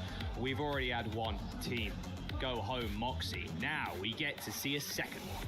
Yeah, 4 teams total today we send home. 4 keys crushed, as it will be Team Secret versus JDG. You sound unhappy about China. that. Why are you unhappy about that? I do sound unhappy about that. It's sad, you know? Walking past players like they were talking about on stage. It's not just hearing the keys crushed, it's seeing the dreams crushed as well. But that is esports. Someone wins, but at the same time, someone has to lose. One of these teams will go home today. And JDG, despite being the second seed, I don't know here if they're more competitive than AEG. Since of the Chinese teams, they have been the most reluctant to play towards that Mauga playstyle. How much of an impact do you think that's going to play here, though, against Kuffa? It's fairly easy to track what JDG's tank line will be, right? Off of the fact that you have to substitute Bella's Raya in if you want to be able to play like the dive or pivot towards the Mauga mid-game. We'll have to see if they start with Bella's Raya to go for that Mauga, as Roxy tried to play it yesterday on Samoa, did not fare well. Yeah, that deep tank pool required at this time in the game. Kuffa, on the other hand, like the desk, how they set it up there. How Kuffa, almost on the edge of beating some of the top Korean teams last time he was here. He's a household name at this point in Overwatch esports, over in the West normally, but this time playing for a Pacific team. It's going to be a good showdown here, and I'd say fairly evenly matched despite the fan vote. Yeah, I think like the flexibility gives Team Secret the edge, especially when you sort of like look at Roxy's hero pool. The D.Va, something that JDG were trying to play around yesterday before they were forced to pivot to that Mauga, will struggle into Team Secret if we see that continuation of the Vendetta pressure that Crazy Raccoon were put to the test on New Junk City. That Vendetta, we were talking about High Vision being one of the standout So is it what, DPS map players, pick, but subs, that Vendetta was no slouch as then well. ban? Yeah, Vendetta's been just really good in this meta. Not every team is kind of pulling the Vendetta out. Not every team has a Vendetta player on their roster either. Is that a soon sign? Of course, it's super long. Signs with an S at the very end. Look at that. Where's the end? There's the end. There's the end. Oh. Rocking the Philly jersey as well. That's a blast from the past. I still recall maps on like Iconworld where you saw Soon Tracer back cap payload all the way through second. Oh yeah. Now he's on the French broadcast as well. So it has been good to see him back in it. Full circle. Don't be too scared. You got this. You got this. Looks like they're finished sorting up. Looks like Kaneki maybe a couple of issues with the PC, but looks fine to me. Should be underway in just a moment. Nepal once again starting us off. Kind of sad we're not seeing a bit more Busan, but Nepal kind of a fan favorite. Mauga and Jetpack Cat ban. Yeah, not surprised to see JDG remove the Mauga. As we said, when you compare like their comfortability with the Mauga in play when Roxy is in for the team, so different in comparison to the rest of the CN teams. Like, they love playing that Mauga. JDG, they'll play it if they're forced, but they don't want to. Jetpack Cat ban as well to make sure that you can't play the Kiriko and that Cat, which has started to be a very default backline for a lot of teams. Just airlifting things like the Casti into position, especially if Secret want to be able to play things like that Vendetta, Xion, or Tracer style play. Taking out that Cat makes it a lot easier for their DPS to be able to collapse on top of JDG's DPS line. All right, let's load on in Team Secret and JD Gaming on their final lifeline. Still first to two, still the most brutal of formats down in the lower bracket. No first to three, no mistakes. Meaning, yes, you have to pull that lever of the priority bans very early on. Well, normally rewarded for it with not only maybe a map win, but also momentum in the series. I mean, JD Gaming, they did have a free map series. Went the distance until we got to that last flashpoint. Then it very much was just struggling into the Cassidy, the Cat, the Mauga. Despite trying to play that Mauga, Lucio, Kiriko, Xion, Reaper style that has become the default composition for a lot of these CN teams. But as we said, JD Gaming, they like to go their own way on control. If Roxy is in, they want to be able to lean onto things like that Diva. So I'm sure Secret, they'll be so happy at the prospect of being able to absolutely tear through defense matrix like it's absolutely nothing. Maybe there's one drum going around. That's what I'm saying. Maybe there is just a drum in the stadium somewhere and people are just finding it. We'll soon find out. Let's get in. Nepal, Map 1, JD Gaming versus Team Secret. First to two with a key crush at the very end of this road. Who will march to the beat of their own drum? Who will be able to make it home after a deep run of this tournament? For JD Gaming, what is the answer? Bellatrix actually will be starting for the team, so no Roxy. Being able to lean into things like the Hazard, the Wrecking Ball, at the moment, rolling out on that Rhine. If he commits with the spawn doors, nope, there's the pivot. Ramatra, Wrecking Ball. Bellatrix has more flexibility, and I think that is a good answer to be able to try to keep up to pace with Kuffer's changes. Yeah, Bellatrix's Wrecking Ball, though, is his best hero, for sure. All right, Kuffer on one of his better heroes, too. Loves a little bit of dive, just Kuffer, but no, I'm not too scared to pilot the Ramatra. Very quick rollout, and it looks like Team Secret, okay, they're going to make the call. They're not going to try and fight this high ground, but Bellatrix, quick to react, is going to hear this one coming. Kuffer taking a lot of damage. There's the ball disruption. They're going to get a knock up on the Lucio briefly, but more of an annoyance so far. Pineapple connecting with just a right-click take aim shot on Pally's head. This is where this comp kind of falters, right? Where you're trying to make a transition to the point. Double kill from Pineapple as he kills Soggy too. High vision with a couple, but his days are numbered. Yeah, JD Gaming, more players on the point, able to dispatch Secret, and there are the swaps. Kuffer understanding. The Ramatra versus the Wrecking Ball. Bellatrix will just bulldoze his way past, hit the backline, look for the power drive so that Pineapple has the follow through. Swaps to the Hazard instead. Will we see the real emergency glass button be pulled? Do we get a Mizuki on the field to try to chain Bellatrix's movements down as you have to push out, you have no way of pressuring Pineapple? Yeah, no way to pressure the Freya that also has a bowler. in the back pocket. Oh, wow, that was a long range. Actually, I think that hit High Vision on the tail end of that bike. They get Mewtwo though. That was the target that Secret were running towards. Okay, there's the Wrecking Ball. Nice little counter boot, though, by the Lucio. Slam down, Bellisria. High Vision in his sights, has to roll back to the Mega Health Poke, but now straight back into action as JD Gaming just stopping Team Secret making this cross. Good solo kill by Kinect. Doing such a good job, too, of totally isolating Kafka so that High Vision does not have the hazard to be able to create space or hide around. Without having that body to shield, JD Gaming can just close the trap on the DPS line. Yes, they let Secret walk to point, but where's the rest of the team to actually be able to finish out the fight? And yet again, JD Gaming hold. Yeah, and Bellisria's got mines if they want to try and again get to that point. Yeah, Mewtwo too, or Tidal Blast. Yeah. Put onto Tracer or Wrecking Ball. Either one's good at this point. Bellisria with a slam, then the Tidal Blast, then knockdown, then kill. Like it just writes itself. Suzu already used 2. Cover damn, he's so damn low. Tidal Blast on Kaneki, looking for the Lucio. Did get a little tag there. I think it was on Cuffer, a small stun, but he shrugs it off. Secret having to wait for Sound Barrier to push out of side room. So much damage though. Winter's already used this rush too, so time is ticking. Team Secret still needs to touch the point. They're going to get a tag for OT, but Winter's already dead. The late Sound Barrier only hits 3. Soggy not getting it, so has to play a little bit more cautious on the Tracer. High Vision under a lot of pressure as that bowler. The direct connection with the Tracer is just too good. I mean, Pineapple is just so free on this Freya, and that is the round to JD Gaming. Team Secret just not putting up a fight here. Yeah, it feels like JD Gaming more than happy to just run Secret for a wild goose chase after the Wu Yang. Like, Mewtwo's like, okay, you can run at me, you can get the kill onto me, but you have no pressure on Pineapple. Look from these replays.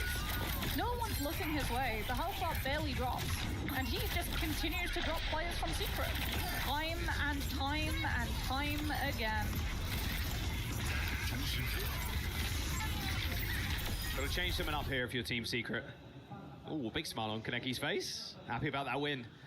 You will be 100-0 like that. Yeah.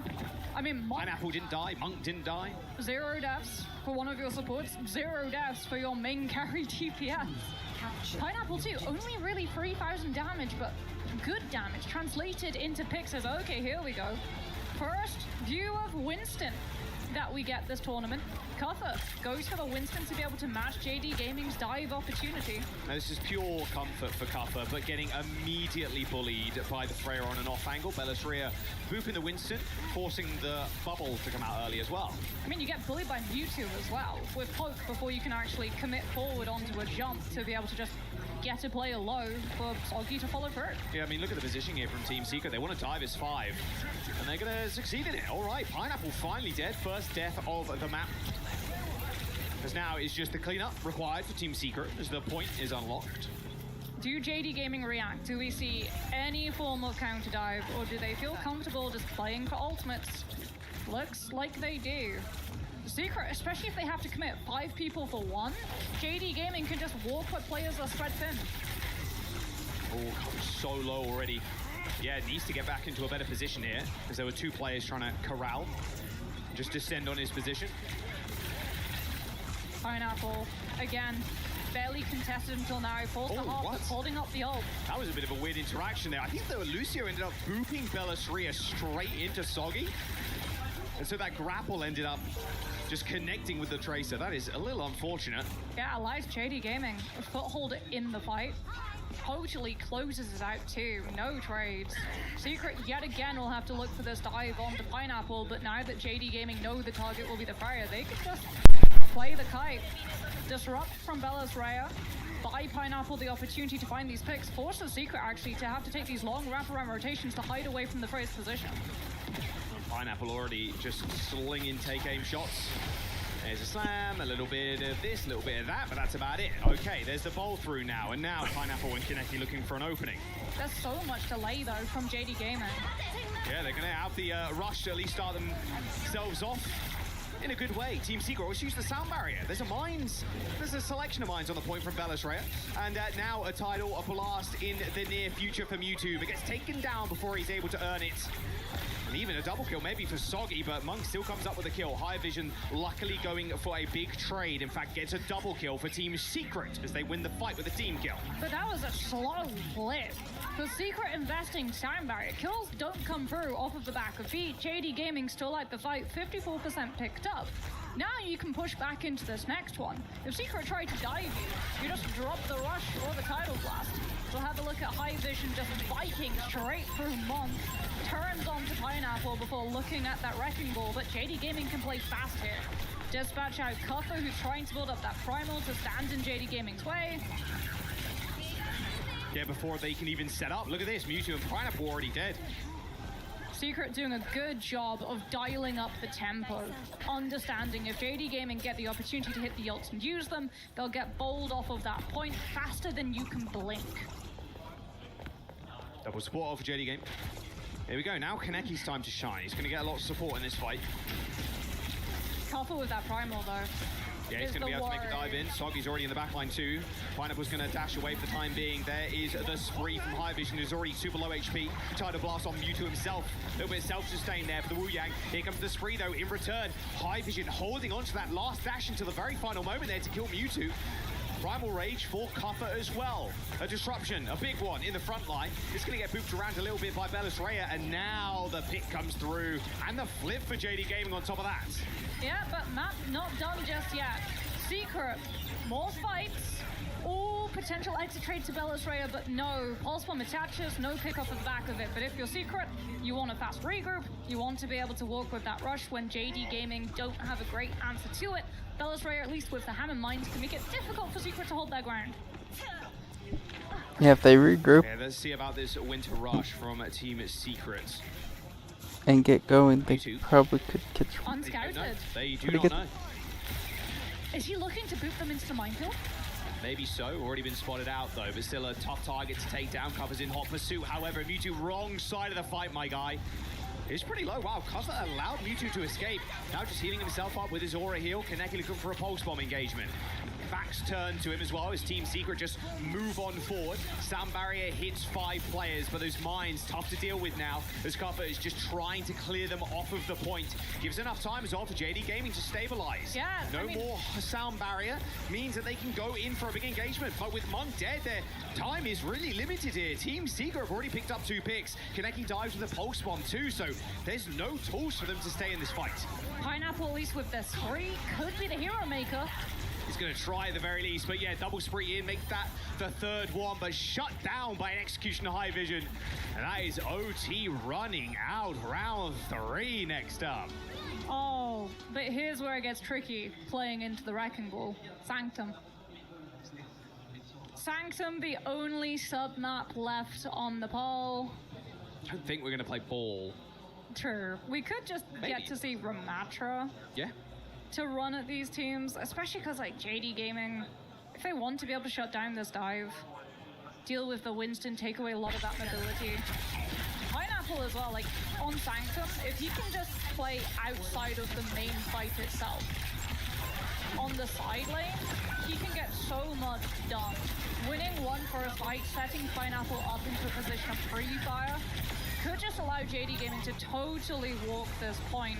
As Bellis Rhea actually opts for the Orisa. We do get a Ramatra, but it'll be from Cuffer's side. As the Secret wants to take tempo, JD Gaming trying to just double up on damage. So much spam pressure with both the Sojourn and the Pharah. Yeah, it feels like an El Clasico at this point with the Pharah in this map. Low ceiling, well, low ceilings, actually not really. I mean, the Pharah's got a lot of places to hide too, and if you're grouped up like this, getting a lot of healing from players like Mewtwo. Already, they found a pick onto Soggy. High Vision as well. Team Secret tried to go for this all-in rush, but shut down. I mean, JD Gaming can just play from afar. Break the shield of the Ramatra. Cuffer has no way, once it's down, of mitigating that one. Secret have to play respect to the amount of damage that the Pharah and the Sojin can do so quickly, so we'll see a swap. Here's the expected vendetta, as JD Gaming don't have a great shutdown to stop Soggy just going aggressive towards that back line.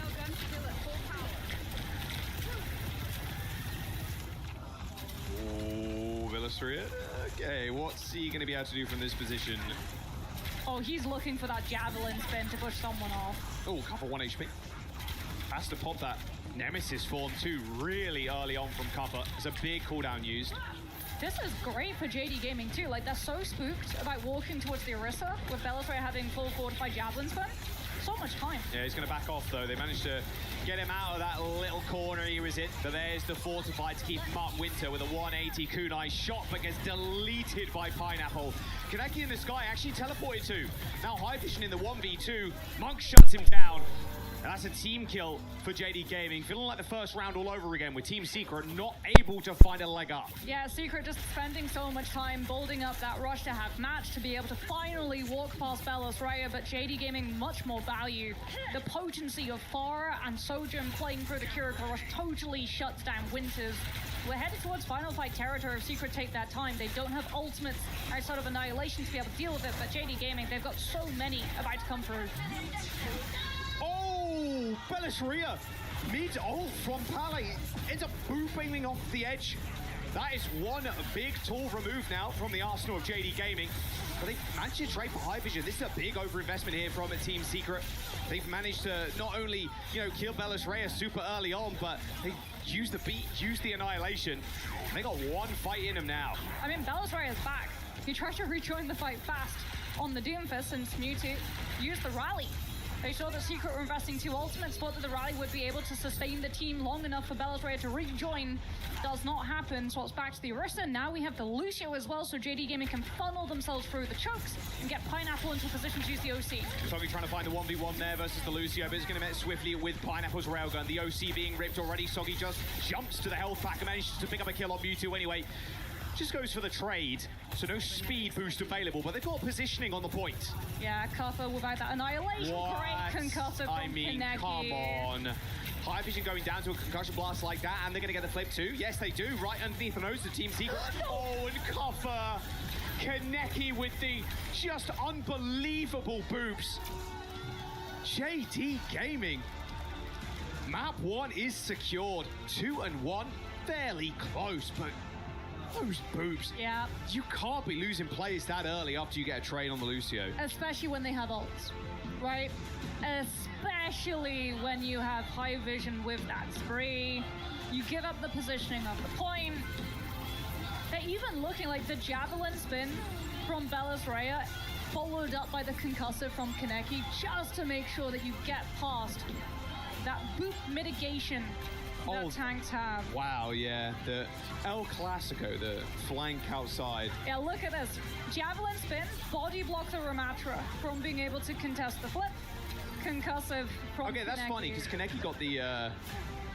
Wow, Belisaria's very happy about that. I mean, if you're JD Gaming, you're really happy about that, right? You got that first point win. Let's jump down to the stage, though, for a Club Championship points update. Cheers, guys. JDG getting off to a good start in this elimination match, but we're just going to switch our attention to a different topic. I'm joined by one of my great friends, Jeannie up here. Friends? Yeah, I said friends. All right, I'm locking it in. Now, of course, these players and teams are all fighting to stay alive in the tournament. Absolutely. And there's a lot of talk about this trophy, of course. It's great. Yeah, but beyond that, Jeannie, we've got to talk about the Club Championship. So anybody who's watching who might be unsure of what it's all about, tell us more. Yeah, I mean, this is the trophy that you, of course, get per title, but then there is the Club Championship trophy, which has a shared prize pool of $30 million. Say it again. What would you do with $30 million, Ian? I don't know. I wouldn't go shopping with you because I think we'd spend it pretty quickly. That's a good point. But first place does get $7 million. In 2024 and 2025, it was Falcons who were able to close it out. And Overwatch specifically is the one that carried the weight of last year because it was the only title win that Falcons got. And you need to win to even be able to qualify and to have the right to lift that trophy. We're seeing some emerging teams that you might not have expected at the start of the tournament as well. Falcons that you've mentioned struggling a little bit, right? A little bit is a nice way to put it. Yeah. What's going on there? Do you know? I don't think anyone knows at this point. I mean, the fans are out here. I do feel like, of course, the move to Riyadh has maybe shaken things up a little bit. They have about 20 titles competing, so they have a very good shot. But when you look at them, they're the favorite in a lot of the teams that they're competing in. They're unfortunately not really able to get as many points. So in my opinion, the pressure is on this week, especially for Overwatch, because you are the title defender and because they need those 1,000 points and they really need that win. I'm such a big fan of the club championship just because all of the teams that compete in their individual tournaments are so passionate about winning their trophies. But I think it does bring like another element of like playing for the badge. Yeah. You know, they do love their orgs, and are you seeing from the players that you speak to, they want to do it? Absolutely, and also from the org owners, when I've spoken to some of the CEOs, it's become a very big discussion about quality or quantity and how can you make sure that you're setting up your entire organization for success, because of course, it is a big prize pool. Yeah. Well, Genie has been buzzing around this huge arena. I mean, there's this arena, there's like 4 others, I'm pretty sure. There's plenty of games But this going is the on. important one. Yeah, I mean, but you'll see Genie all over the place. She's doing a magnificent job as our club championship reporter. And hey, I'm going to put you on the spot. And you're doing a magnificent job as a stage host. I just gotta get in there. Maybe I know we you're are- not used to compliments. I'm not. Oh, maybe we are friends. Who do you think is going to win the club championship? Can I ask? Ooh, with the amount of teams competing, if Falcons can get a win, I think they can do it again. Okay, good stuff. All right, thank you so much, Genie. Let's get back to it. Thank you very much. Well, you know what? Falcons, can they do it? That's the question. WDG had something to say about that earlier on today. Let's jump back into this series, though. JD Gaming up a map first to 2. Final lifeline here coming through. I mean, look, if your team's secret right now, you know that key is almost placed in that crusher already. Yeah, 1 map away from being sent out of the tournament and your key being crushed live on stage by your opponent. A merciless victory ceremony. But JD Gaming, we have to talk about it. Like, we talked about the fact that backline, DPS, those could be the stars to watch. It's the flexibility of the tank line that really allowed them to start taking the lead on Nepal. I would imagine we won't see substitutions. I think keeping Bella's Raya in just allows JD Gaming to keep their options much more open. Yeah, I want to pick up what Kaffa was saying, before the game with Danny, about how a lot of Team Secret players, they don't have a ton of experience on stage. Kaffa does. He's been to multiple lands before, international ones and more regional ones as well. So that might be also playing into it. Like, this might be one of the biggest stages you've played on in your career, and being in this brutal format, that's going to weigh on you a bunch, just calming those nerves, making sure Kaffa feeling like the leader of the team, being able to inspire some confidence in the rest of the squad. Yeah, having to rally your players, right? Playing upper bracket, 1 map behind in first to 2 format, nowhere near as stressful as playing on your last life. Lower bracket, 1 map away from being out of the tournament totally. Especially since we're headed to Flashpoint, so these fights, they'll be fast. If you make mistakes, if you overcommit ults, if you overextend to try to push for more so that you're better set up for the next fight, you can very quickly feel that tempo totally turn against you, and it's a very tricky slope to navigate, trying to slow down once you start feeling yourself slip. A lot of JDG fans in the audience, as you can see. A whole lot of signs being passed around too. New Junk City is going to be the map choice, so we're going to a non-Atlas Flashpoint. Yes, Malga banned from one side, Lucio banned as well, so that we try and take away that tempo push of the Lucio being able to speed boost heroes like the Ramatra forward. If you want to be able to play that Ram, it will likely be paired with the Kiriko and Juno instead to give the speed ring and simulate that engagement potential. We could see Sigma.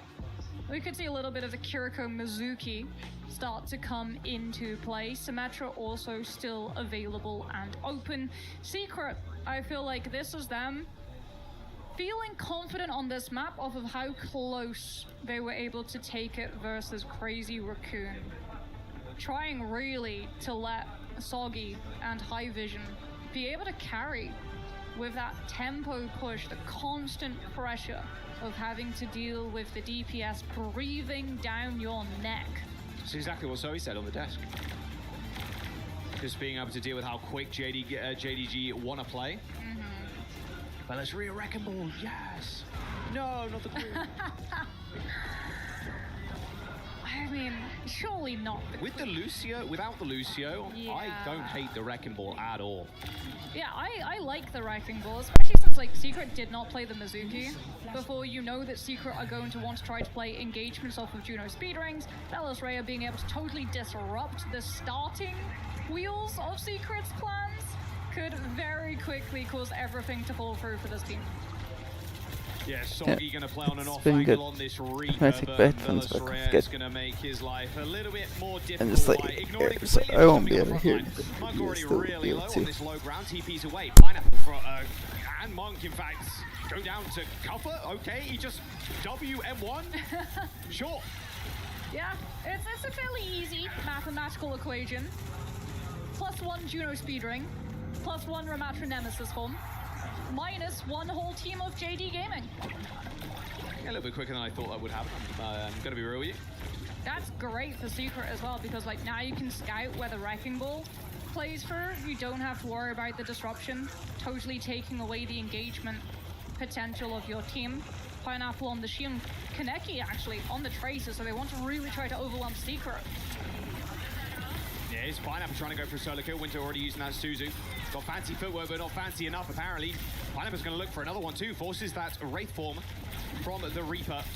And now taking an off angle. These supports are under an immense amount of pressure. Even Monk's getting up in there as well. I mean, Monk teleported to Pineapple's side, actually, since Soggy was forced totally out of the fight, had to burn the Wraith form early. What You is don't this have to from worry Pineapple? about him jumping on your backline. Pineapple's just 1v1ing. Does eventually pay the cost for it, trying to play close in the pocket to a Reaper at shotgun range. That was a crazy amount of value Pineapple just got there. Just solo operator. Secret, though, they stalled out for 74%. One fight win away, one rush to be able to engage away from finding this flip. Winter just has to survive to be able to bull the ultimate. Yeah, looking for a flank. Uh-oh. Well, there's the Tidal Blast. Winter's going to have to be careful now. Good Suzu timing, but Pali's already dead. Winter booped up to the sky as well. Not enough cooldowns to stop all that damage being flung at you. Team Secret, they end up using their rush too to try and stick on the point and just get themselves back in. And now Koffa is being staggered out. Oh, yeah, that's brutal. JD Gaming already found the flip, so they'll just leave Kuffer alive as long as possible, taking us to last fight territory, not allowing Secret to set up as well. High Vision could not look for an angle, and Belos Rhea will just disrupt before Secret can regroup and try to walk point. Yeah, goodbye. That's just a perfect stagger. You know, even if it's onto someone like a tank, like Kuffer can't do anything in that angle. He's so low, like even with the Nemesis form, it's like, you're not going to do anything. Quick rotation though from Team Secret as they grew back up again, all the way on the point already. They've got 4 ultimates, at least. Everything minus that rush. Pale, at least, with the Orbital Ray, trying to stand up to the presence of Monk's rush. All eyes, though, on High Vision currently. Oh, he's going to have to dodge that bike. That was a very slow-moving one, keeping to the speed limit. Oh. Nice headshot on to Kaneki. Forces the recall, but here comes the rush now. Monk using that close to that point. Belos Rhea is pretty low. Pineapple posturing up for a spree as well. Beverly a little too far away from him for the time being. High Vision forced to now slide back. Mines deployed on the point. So far, no cap, though, for both these teams. A very slow fight. JD Gaming only having this spree to be able to rely on, and Secret get the cap, but they trade Copper for it. Might not matter, yeah, look at that spree from Pineapple. He's just always in the perfect position. A double from Pineapple as JD Gaming makes short work of Team Secret. Yeah, JD Gaming more than happy to give up, what, 18% of that point to guarantee secure Pineapple's entrance with the spree onto Secret's whole squishy back line. No chance at reacting, and now JD Gaming just apply early pressure on mid before Secret can get onto point. If they force ultimates here, that's a huge win for their defense. Cuffer, the only thing he can do right now is just get on the point. Useless trying to chase somebody, of course. No one really you can lock down unless you hit a nice Ravenous Vortex. Yeah, but that means that JD Gaming's DPS free to take whatever angle they want. Oh, that pulse was filthy. Suzu, though, from Winter is going to help save the day. However, now JD Gaming have got this Tidal Blast. Yeah, but Secret flip. JD Gaming disrupt, no kills, lose point. Nice Vortex, good dash. Pineapple out, Cover really low. Uh-oh, Cover's now in trouble. There's the Tidal Blaster on top of Winter, but another Suzu well timed, but There's too much damage, and he was so far pushed up on that point. Pineapple again. My goodness, cleaning house. Secret, it feels like they're just being baited to look one way. They have ults, they have the point, and then one of them goes too far. Like, Cuffer there trying to chase Pineapple yet again, leaving the rest of his team defenseless. When those pressures start looking towards the point. Oh, sorry. We'll get into the action again, shall we? My goodness, they are taking a fight outside of the spawn. Mewtwo, a little wave to push Cuffer back, who's now on the Winston, chasing after the Wu Yang. He picks up the kill, but what is left in the wake of him? It's going to be a lot of his teammates being torn to smithereens. OT is here too, and they're not going to be able to touch it all. That's a 2-0 for JD Gaming now. Yeah, opening spree for this next fight as well for Pineapple. Secret, they have to find an answer, a response to be able to deal with JD Gaming's aggressive dive, and it will be a turn to Brig. Inspire, since you're going to be fighting so stacked up, good bashes, whip shots to deny JD Gaming's entrance for that dive. But really, if you want to win out this fight, it's a huge one. A showdown between Spree and OC. Good slam from Bellisrea. Look at that. Already Winter sent incredibly low. Soggy dead. High Vision trying to find targets to shoot at, but JD Gaming, they are not giving him an opportunity to shine. A post bomb for Kaneki, however, and there's the Spree to just assault after assault after assault is unrelenting from JDG. 15-player kill streak as well for Pineapple. Yeah, I mean, Bellisrea is pile driving as the Wrecking Ball, and the rest of JD Gaming are pile driving on top of Team Secret. Kaneki finding the opportunities with the Pulse Bomb, Pineapple the follow-up with the Spree, and Secret yet again locks out of capping first point, having to walk into Hammond's Mines, having to walk into a fight before they even get to see point. Oh, good kill on Kaneki though. Okay, now High Vision's getting in this. Winter down though to Monk, not a good start. Bellisrea is going to have those mines and get back to the point as Mewtwo, yeah, he's in no man's land right now in enemy territory. He's super far away from the rest of the fight. JD Gaming just stopped Secret from being able to find the flip as well. Bellisrea's like, okay, well, we might be missing the Wu Yang, but we've still got point off of Hammond Mines. Secret have to find the flip here. They've got the ultimates to do it. But with JD Gaming 73% plus, if you commit all of your ults here, they just take a dry fight and win the next. They weren't even pressuring that point the whole time. The mines faded away naturally. Died of natural causes. I'm not sure Team Secret are going to get the same honor, though, sadly. There's the rush from Monk, putting them on the point now. Everybody grouped up. Mewtwo in trouble. One clip from Soggy. A blink smack. Pulse bomb in his back pocket. Forces the Suzu. High Vision across the map, though, is going to do a lot to the front line. Pineapple down. OT. Team Secret's hopes and dreams relying on this point being capped. Budget win, and that was required for Secret to be able to stay alive in this series. Great back flank from High Vision and Soggy, just flanking into that back line, putting the pressure on the supports. They have to do that, and then some, though. As JD Gaming, like, you've got the Tidal Blast to engage with your Tracer or your Xion. Secret, you've only got a rally to be able to sustain. We have to see something out of that DPS now. Trump's got Primal Rage to handle with it, but Kaneki has got the Tidal Blast. Rally, oh, there's the boot, and Coffa ends up going down with a Primal Rage. He was stunned, so couldn't use it. Bellisrea's going to have mines too. It's all falling apart for Team Secret. A good stun bash from Pali, but is it actually going to be enough? Pineapple again separating the team with his Spree, and now hunting for more. Kaneki gets a couple. Winter trying to hold on to. Coffer gets back with a Primal Rage, but it's all Pineapple here. JDG, they're crushing the hopes and dreams of Team Secret, and their key is not far behind. Chinese Overwatch, Jack.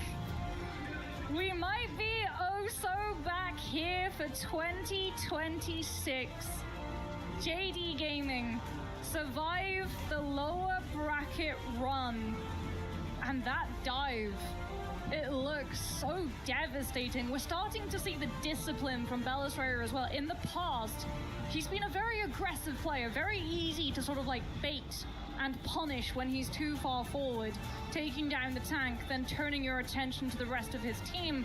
We're starting to see him holding back though, tempering that aggression, using it to set up the rest of his team, punishing the expectation as well. And then for New Junk City, the Wrecking Ball, immaculate. Yeah, it was just a dismantling of Team Secret, it felt like. JDG, second Chinese team here to win alongside WDG. Team Secret are going to go home, although, you know, showing up on an international stage like this takes guts, takes brawn, of course, but now their key is going to get crushed. This is going to be a time that JDG are going to remember. Let's jump down onto the stage, in fact, with Pineapple in here. Thanks very much, guys. JDG get the dub here. I'm standing by with Pineapple and our wonderful translator, Jin. Pineapple, you're still alive. JDG lives on. How did you recover from the loss to SSG yesterday? How did you regroup? 菠萝 ，JDG 又成功的活下了一天。你们昨天失利之后是如何调整回来，来应对今天的这场战斗的呢？我觉得昨天大伙都太紧张了吧，今天就比较放松，就打得比较正常一点。对。I'll say the main reason for our loss yesterday was that we were too tense, and that resulted in us just not performing as per normal. And today we are much more calm, much more relaxed. So we definitely played a lot better. When you saw Weibo Gaming advance to the playoffs earlier today, did that motivate you further to get the win here? 那今天上午我看到WG 他们成功晋级之后，是否这一点也给你们带来更多的动力去就是全力以赴呢？怎么说呢？当然，然后怎么说呢？我想说走好每一步吧，打好每一场。Absolutely, but for ourselves, we have to take every step as it comes and be able to do our best through every single step. Pineapple, you can see over your shoulder here that the key crusher is being revealed. Big smile on your face. Are you ready to crush a key? 现在我们后面这个碾压机已经露出来了，你准备好去碾碎对方的钥匙了吗？ Oh, yes. Yes. No translation needed. Come with me, Pineapple. For the second time today here at the STC Arena, please go and join our key master here who will talk you through the process. And another team is about to exit the tournament. The Pacific Dream ends here. Team Secret carried a region to Paris, but the pressure was too much. Their key will be crushed as they are eliminated from the Midseason Championship. Pineapple, I've just got one more question for you. You got a lot of fans here, by the way. The fans are absolutely loving it. Let's stop here. Is Chinese Overwatch back? 最后一个问题，中国的守望先锋是否又崛起了呢？ Yes, we're going back. Yes, we're going back. JDG, congratulations on a big win. We'll see you as you continue that lower bracket run. We'll be back on stage shortly. Thank you.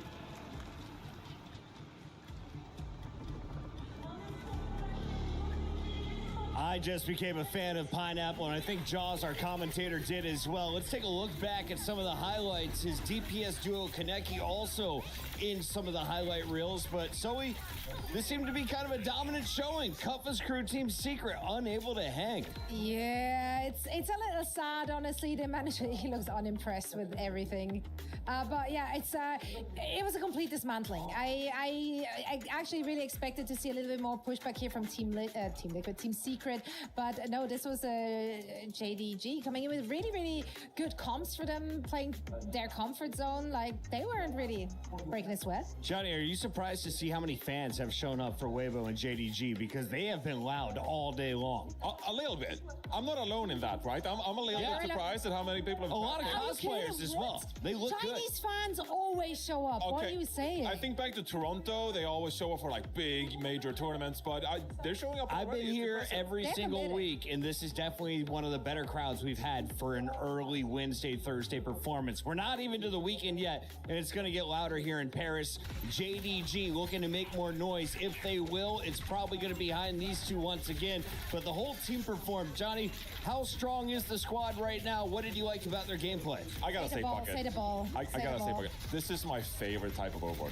Like, it's just pure chaos. Like, Pure chaos control. The tempo, Tracer, Xion, this new addition to the Overwatch roster is just so much fun because the pace is just ridiculous. You get a wrecking ball just whirling around the point, trying to keep the point contested. You get a Wu Yang just firing in water projectiles from everywhere. And they just pick Team Secret apart. I love to watch them play. And honestly, that ball performance from Belarus Ria was immaculate. It was actually so well played, such good positioning, so much disruption coming in. And that they did against a team that was really aggressive yesterday, but today they just couldn't find their footing. For Team Secret, you're going to go back to the drawing board. As you heard from Kuffa, it's the first LAN, first major event for some of his teammates. What do you think they learned from today's match? What can you take away from your time here at EWC? Well, this is super valuable experience because being on stage for the first time, it's frightening. The setup is not like you think at home. And so just getting the experience is crucial for under their belt. But obviously, I think this is the best Pacific team we've ever had represent the region. And so this is a region that is moving in the right direction. Yes, you exit in the very first round here, Paget, but I think some of these players, Kaffa, he's been around, he's an experienced veteran, but for some of these other players, this has still been an amazing tournament for them. They can come back stronger next time. It's good to see that Pineapple and I have the same high five game. We take a look at our bracket, and this one is done for the day. JD Gaming is moving on, and they will play the loser of GK Esports or Zeta Division tomorrow. In the meantime, we got to move over to Group A, Zoe, because we got a big matchup featuring one of our favorites, T1. And our favorite Poco. Poco Bombs could be in the building today. Listen, the T1 has to advance for the stories, for the tea, for all the spicy stuff. For the Falcons T1 match. Yes, exactly. That's what I want to see. It's not going to happen. And no, not the Falcons T1. No, it would be. Okay, never mind. It will be happening in the decider. Because I just somehow in my brain expected Falcons to go through the upper bracket. No, Weibo kind of caused some problems earlier to start the day, Johnny. But yeah, it's going to be spicy in the lower bracket. T1 has to make it. Yeah, unless Hydra has something to say about it. He does not. He might be noisy. We'll have to find out. Stay locked here at EWC. Don't go anywhere. We have 2 more matches coming your way on day 2.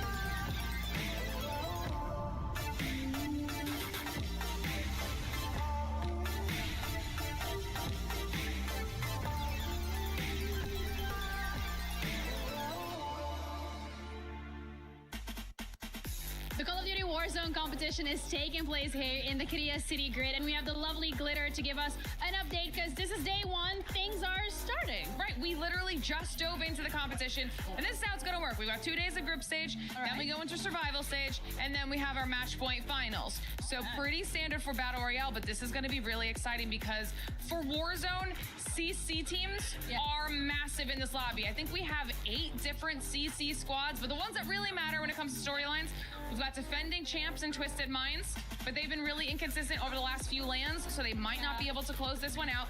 Little bit of a hometown buff here because Gentlemates are back in the building for Warzone, so that could be a big deal. We saw how crazy it was in the early portion of EWC. And then, of course, we have Falcons. They have Hisoka, best player in the world at Warzone, and Falcons are the favorite to win this. So is this the win they finally get? I heard this 4 times already this week. I know. So far, it's not living up to the expectations, so we're going to find out whether or not that's going to be the case. But thank you so much for the updates. I appreciate it. That's it from us. Over to you guys. Play is in our DNA. Whenever we let it out, it becomes our superpower. Now imagine an entire city being built to supercharge it. Kadir City, powered by Play.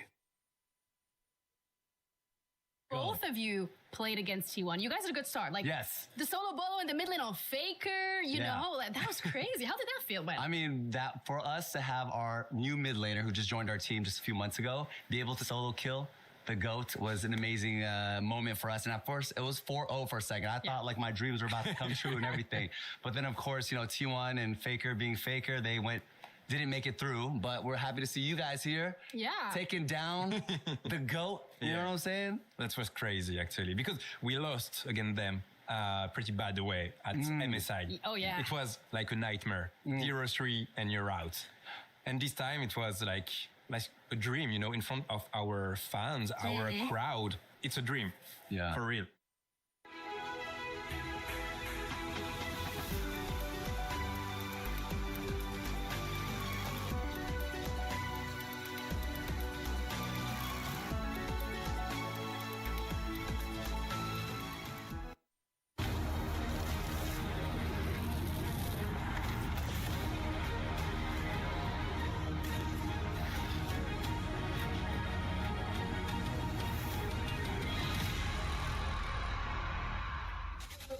It's the Midseason Championship here at the Esports World Cup. Overwatch players from around the globe all collecting here in Paris to find out who truly is the best. So far, we've crushed 2 keys and sent 2 teams packing. It's time to find out who is going home from Group A. This is an elimination battle featuring 9Z and T1. If you're just joining us, well, we started yesterday with a jam-packed 8-match day. Johnny, what did you learn about this group?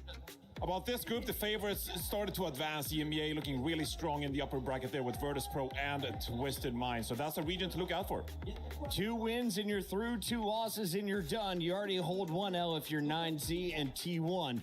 Let's take a look here at T1 and talk to one of our favorites, Jake. Poco is back in the building. Poco, can you hear us live? Yes, I can. Poco, it's great to hear you. One of my favorite French content creators and, of course, pro players from the Overwatch League days. I watched you Season 1, Season 2. But who are you more surprised to see on the mics this weekend? Jake, Reinforce, Soon, or Ben Best? Maybe it's gonna be Soon. I don't know, he's like surprisingly good at it. He's just natural. All the French people are like born to speak, I think. They're just good at everything they do. I love it.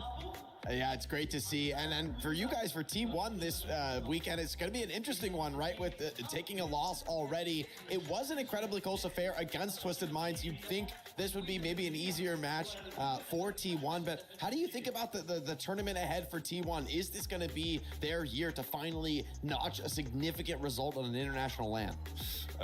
Yeah, I think so. But I mean, against Twisted Mind, it was really close. It's always a very difficult opponent. But yeah, I think they're gonna go through the lower bracket pretty easily now.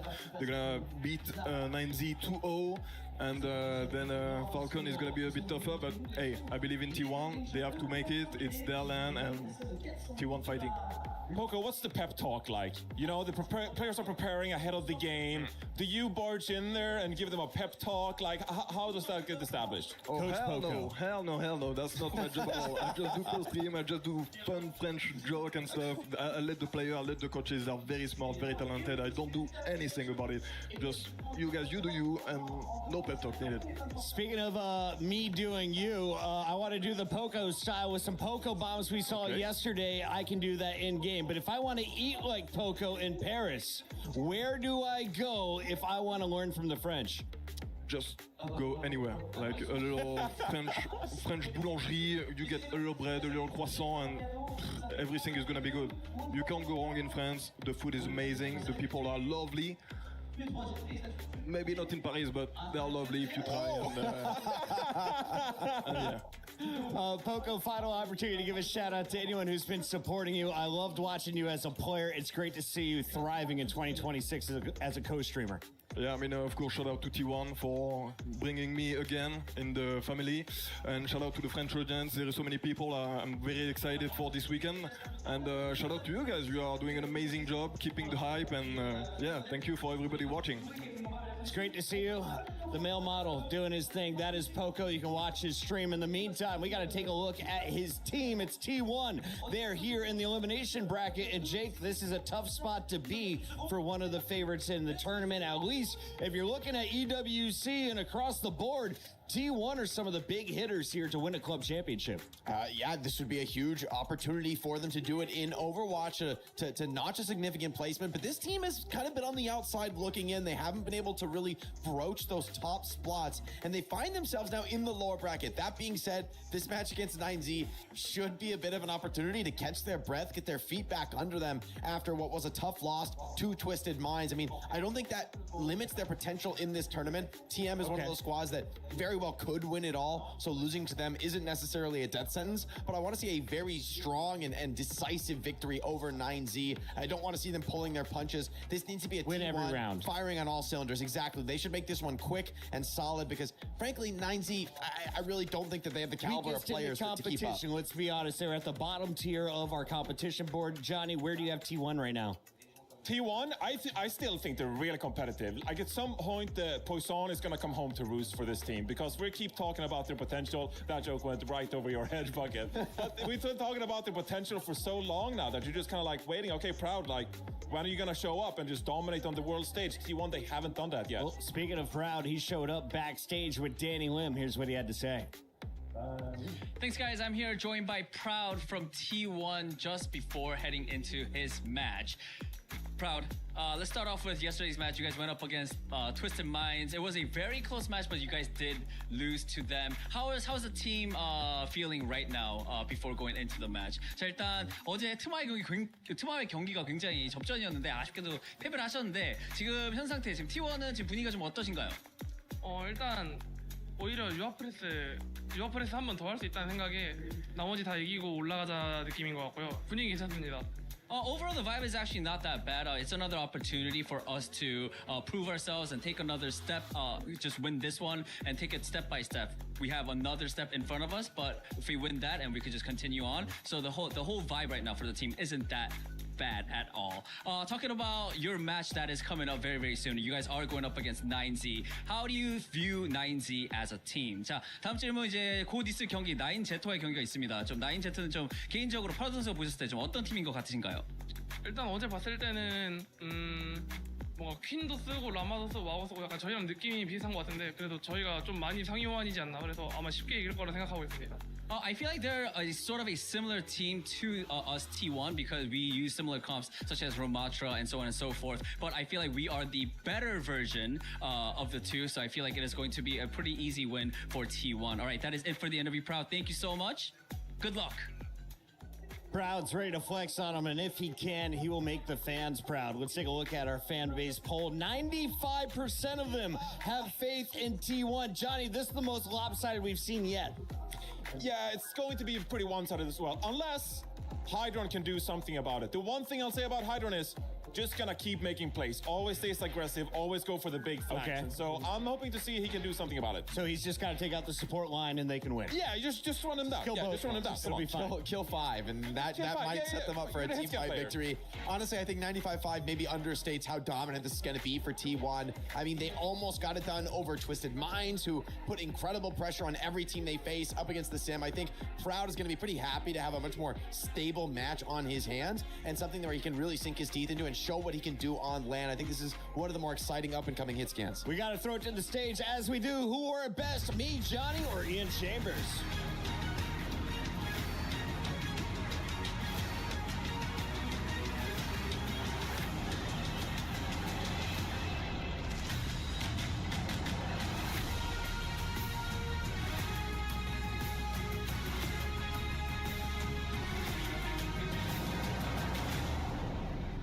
Ladies and gentlemen, we're at halfway point of the elimination matches today at the STC Arena. Varel and JD Gaming go through 2 more matches to go, Ian. Absolutely. 2 more teams will continue that lower bracket run. 2 of them will end up checking in their bags at the airport. Starting with one of the best, les seuls, the unique T1!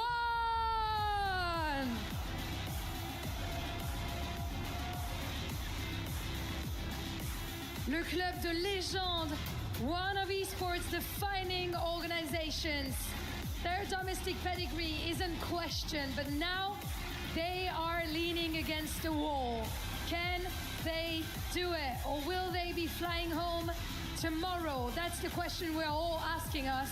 Est-ce qu'ils peuvent continuer dans cette lower bracket run à Paris? Their opponents, many never expected them to be here. I'm going to gas them up. It's 9Z! Latin America's representatives were not handed a place on this stage. They fought through the Face It League to earn it. Yesterday, let's be honest, it brought a difficult opening defeat, but underdogs are defined by what they do when the path becomes its hardest. Today, 9Z faced the biggest opportunity in their Overwatch history. Eliminate T1 and create one of the stories of the tournament. Go on, lads. The underdogs versus some of the Koreans' favorites. It starts now.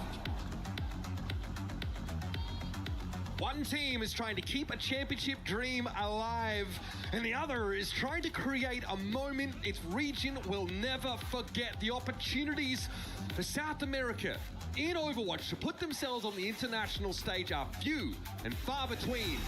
And if things don't go right, this might be their last chance here in Paris. It would be a moment everybody doesn't forget, not just their region. I mean, this would be just an underdog story here. Like that we have never seen if 9Z is able to pull it off, but T1 come in, most certainly the heavy favorite. For T1, I think they're still probably stewing a little bit on yesterday's result, frustrated about it.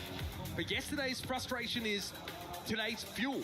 This is a match for T1 about confidence, polish, and cleaning up the mess from yesterday. They are representing a proud region. It doesn't matter if they're the third seed. Yeah. They're from South Korea. They're expected to go deep. We heard from Poco, right? They're expected to go through this lower bracket. Their opponents in winning here against 9Z would be Falcons, which is always a fun matchup against a team who is struggling. But we focus on this one because 9Z didn't come to participate. They didn't come to collect their $200 pass go. They came to compete, and this is about as good as an This is opportunity. competition now. Yep. Yeah, exactly. I feel for T1 in the sense that even if you win this, it doesn't really do anything much in terms of the fan or the public perception eyes, right? Like, this is to be expected. Like, T1, we expect them to contend for the championship here and at internationals, right? This is just a prerequisite of that.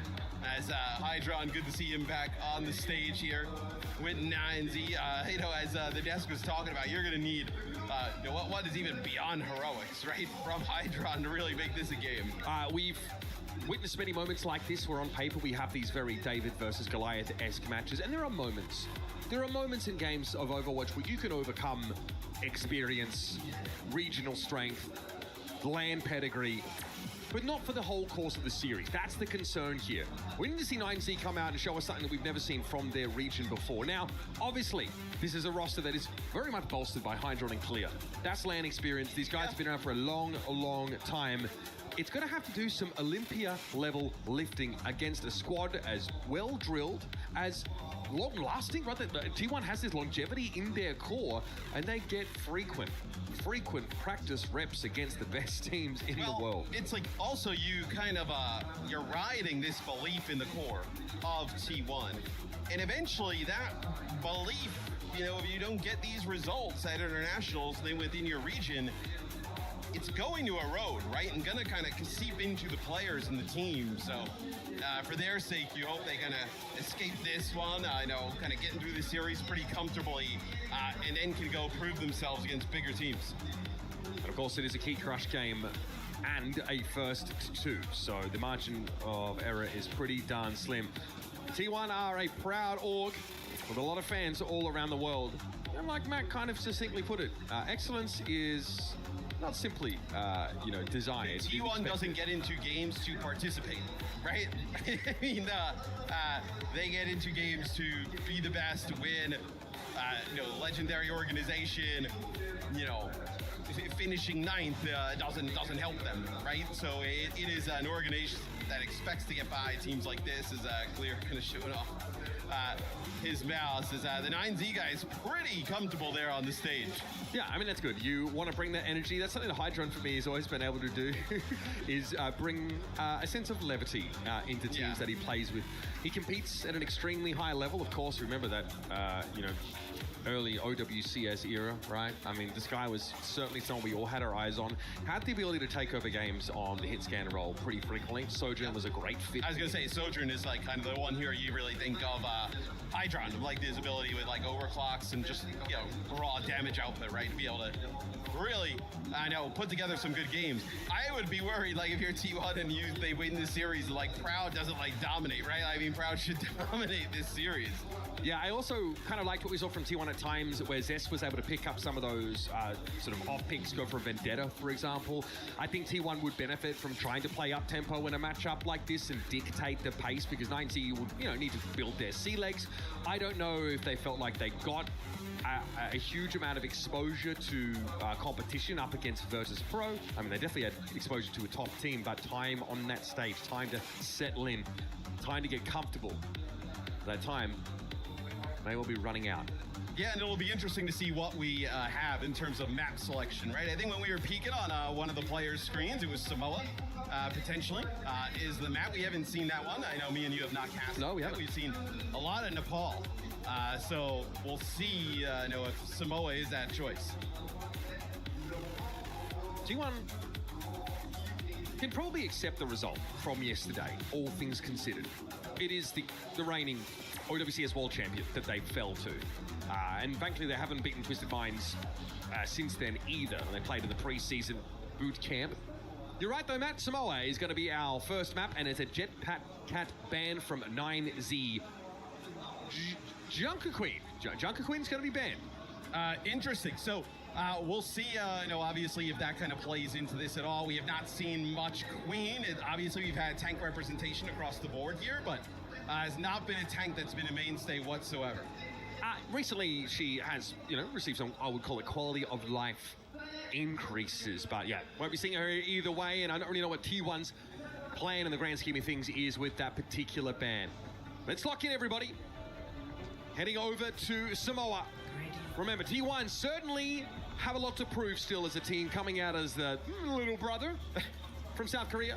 I guess, yeah. Talk about having something to prove. These guys have got it all to do. But frankly, expectations for this team aren't that high.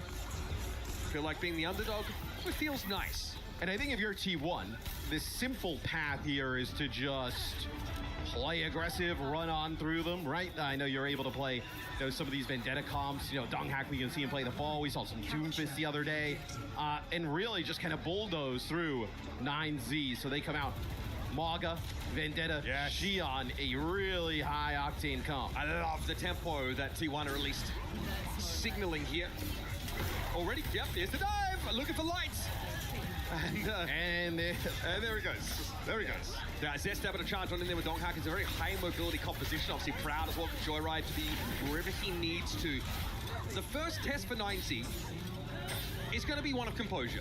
Can they deal with this style of play, this dive? Can they make the adequate responses? And I mean, dude, Vendetta is so difficult to deal with, right? We say that, and then you're also dealing with a Maga. The slash that follows up that stomp as this is going to be T1 pushing in to the 9Z spawn. It is actually Light who actually got a flank. Yeah, Light and Clear who do get a back half here. It'll be short-lived percentage for 9Z. Just going to flip that one back pretty quickly. T1 this round so far has been a series of relatively well-coordinated dives onto one of the softer parts of 9Z's lineup. Wed certainly has to have his wits about him. Hydron usually will be able to keep his distance from this dive, but the rest of his teammates you've got to be concerned about. T1 also draw the line of scrimmage pretty darn deep and uses to break up line of sight, but there's Light finding Proud. That knocks T1 down to 4 players.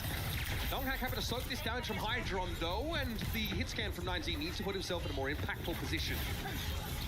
T1's going to back up here, give some space over to 9Z as they're trying to flip this point on back. As A few members low here for T1. It's pretty good for 9Z. Yeah, not too shabby there. T1 mill around a little bit, and frankly, losing Proud takes some of the bite out of their bark.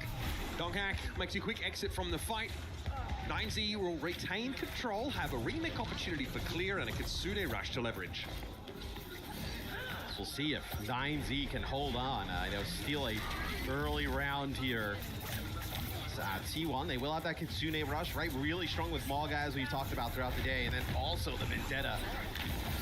Great combination. Just can they find a target to collapse on as light gets dangerously low? Good disengage from 9Z. This is a very nimble comp. This is why this composition's become sort of the gold standard in this era of Overwatch. Everybody has an escape. Hard to pin them down.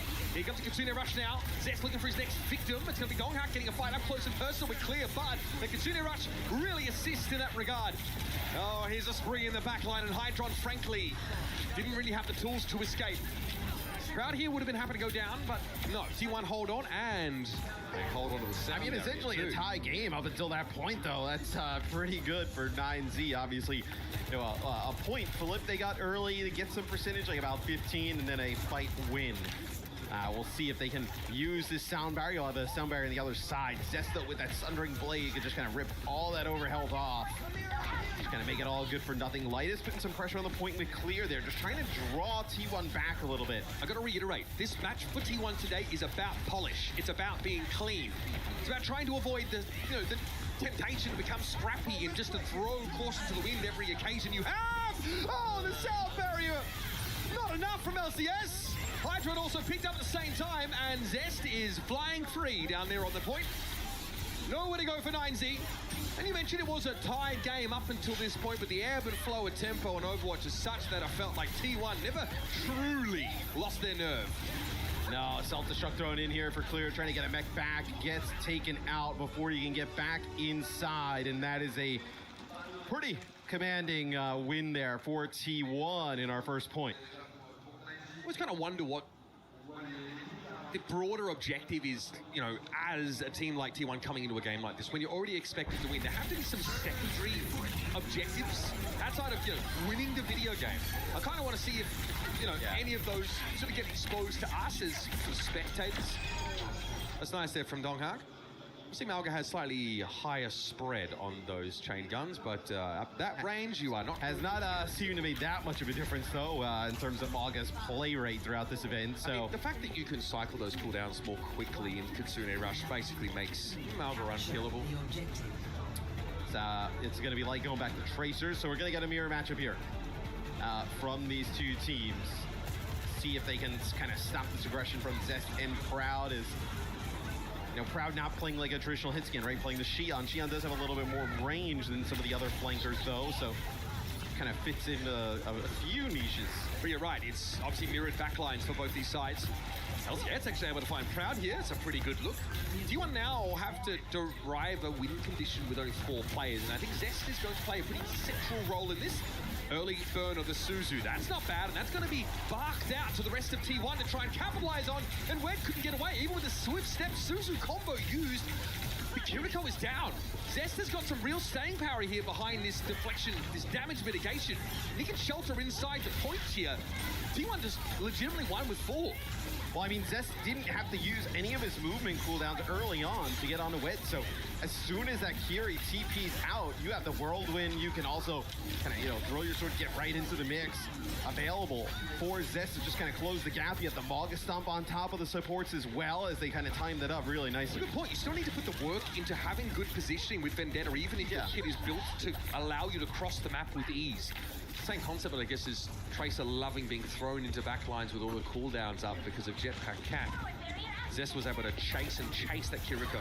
It feels like if you don't get rid of Vendetta early in these fights, right, and she starts to build those onslaught stacks, it becomes, lights out. She's hitting too hard. Yeah. She's hitting too fast, and frankly, she gets even more nimble as time goes on. She's also hitting target like a diva, right, who can't really avoid her outside of just kind of running away completely. All right, LCS flattened there. It's a dive from T1. Mostly with Zest leading the charge here. That was my question. Can 9Z handle this pace? Can they handle the Vendetta constantly disrespecting them, running up on them like that? And now there's a question of whether they can get their ducks back in the row to have a real... They want this DMX so bad. They're going to get it. That is huge. Clear, though, has a quick way to make a quick exit. So off the map he goes, but this is more stagger, more time. The issue is there is not, you make that clear, exit off the side, like you said, LCS gets sent for a ride. You don't have a lot of time here. Looks like a double back. I think they think that there's a player behind. They're gonna all run for the tracer. Oh, that is devastating for Light. Don't even think about using the pulse bomb there. It was a matter of survival. I mean, Frankly, dude, the fittest and now you lose LCS. You have Blade. I mean, it doesn't really matter, right? I mean, you have everything here available for T1. That polish I was looking for, yeah, it's like a mirror sheen in this round, Matt. 98% and counting. Zest and Clear exchange for one another, and I don't think that benefits 9Z whatsoever. Here's a Satsuriku spree over the top. And that is that, folks. Samoa wrapped up in a cute little bow. T1 stamp their authority. So I think obviously expected, right? 9Z in a rough start here in their series against T1, but obviously they have the map selection coming out first ban. So the issue is there's probably a lot of stuff they would like to never see again in a series here with T1. Only one choice. This is Overwatch, guys. Yeah. I don't know what to tell you. Yeah, Zest. Proud, even getting his... Like, what if we can ban the Xion and the Vendetta? What if we just get a little twofer here? Why don't you go play Overwatch Classic instead? What if we double down here? Let us, we'll if we make it to a third map, we'll just not ban anything. Just give us 2 bans for the next map. Okay, Just I like that. Banking a ban for a later map. What a fun format. Just put them all, invest them all here. Is T1. Look, great performance from them. It's to be expected with this roster, especially, 9Z obviously coming in a pretty heavy underdog, even with some experience on that side. So we'll see if T1 can kind of continue that hot play into our second map. If you're 9Z, can you avoid some of these maps that you can play really hyper aggressive on, right? Are you trying to avoid like games that you can play Maga? Are we looking at like a Shambali Monastery or, obviously you have some of the, I guess weirder maps in the pool that we haven't had in ages. I mean, we haven't seen Junkertown, I think, at all, right? That's a possibility, though. Such a bizarre map as well. There was a time where... You're not playing Vendetta on Junkertown. No. I mean, yeah, probably not. But there was a time where that was like a Wrecking Ball Widowmaker map. I mean, but that like also is not a great thing, right? Like Donkhack can play the ball if you wanted to go there, right? Do not take Donkhack to a ball map, dude. No way. Yeah, knowing us speaking it into existence, it'll be like an Atlas pick with like a cat ban and then just play ball. We can't be having that. Yeah, we'll see. Illegal. Where 9Z decides to take us. So obviously this T1 team still bears the legacy of Soul Infernal, a team towards the late era of that Overwatch League, and also Skewed is one of the most decorated support players that you will find. Obviously he was on Soul as well, but had a stint on the Los Angeles Gladiators that really took him from, I would say, obscurity to stardom as a player. One of the, I'm going to say this, not with INE because it wasn't during the GOATS meta, but outside of the GOATS meta, one of the most incredible Brick players I've ever seen. Yeah, very talented, right? I think he's kind of the you would think almost is like the leader for this T1 roster, at least in the server. They've kept it in-house a lot, this team. For example, like Zest played for T1 before Soul Infernal. And then went back to T1. This isn't what I like about that. It reminds me of like SK Gaming in Europe and how they handled their teams, as well as that these guys really entrust their faith in a core. Well, T1 at their parent org in Overwatch has always had like a pro team, then like a tier 2 team, right? At times, right now, obviously, kind of coming into one. New Junk City is the map selection. What do they ban? So they ban the Vendetta. I mean, look, that thing is nasty to deal with. And then it's the ever thrown in Mercy ban here for T1. So big respect to Hydron Farah. Okay. Or they just need to ban something. Donkhack with the glow up. I'm just gonna put it out there. Yeah. I remember when he was a fresh-faced youngster on Atlanta Reign, and didn't really find a lot of success there, honestly, and was how do I put this? subject to some extremely high expectations by his teammates on that roster. Had some huge shoes to fill. With the Vendetta gone, they can maybe play some Sim if they would like. You can play Sim with whether it be Diva, whether it be Ramatra. Donghack, I think, is like, primed to play the Maga yet again. You can just sub out the Vendetta for Tracer. You can play Tracer Xion if you want. We've seen teams know an EMEA go and play Xion Reaper here. Interesting is I do feel like Xion has really broken that dichotomy between having a hit scan and having some sort of flanking sort of kind of do a bit of both got it now. At times. Yeah. I think you certainly can just play Tracer Sojourn, but it's a little outdated at this point. And having access to that Xion, who really gives you these moments of burst damage that Tracer can't replicate outside of Pulse Bomb, with some degree of her mobility. It seems like it's a hero really just purpose-made for competitive Overwatch. Yeah, and it's our pick check, baby. Mad respect. Shout out to Finland, baby. Shout out to Cloudy. There have been so many. I've never been to an event, I think, where we have seen so many signs for a team that's not here. You know what? Nothing says Overwatch fandom more about loving the underdogs or loving the teams that just don't make it. Yeah, it's just aren't here. One day Peps will be at an event. Yeah, I mean, that club are fanatical. Oh, I mean, the French Overwatch fans, historically, have just always been awesome, right? I mean, and I know they've had some, legendary teams throughout its history, just not really, at least this year. On Paris Eternal? Yeah. Legendary. I mean, even before that, Team Melty.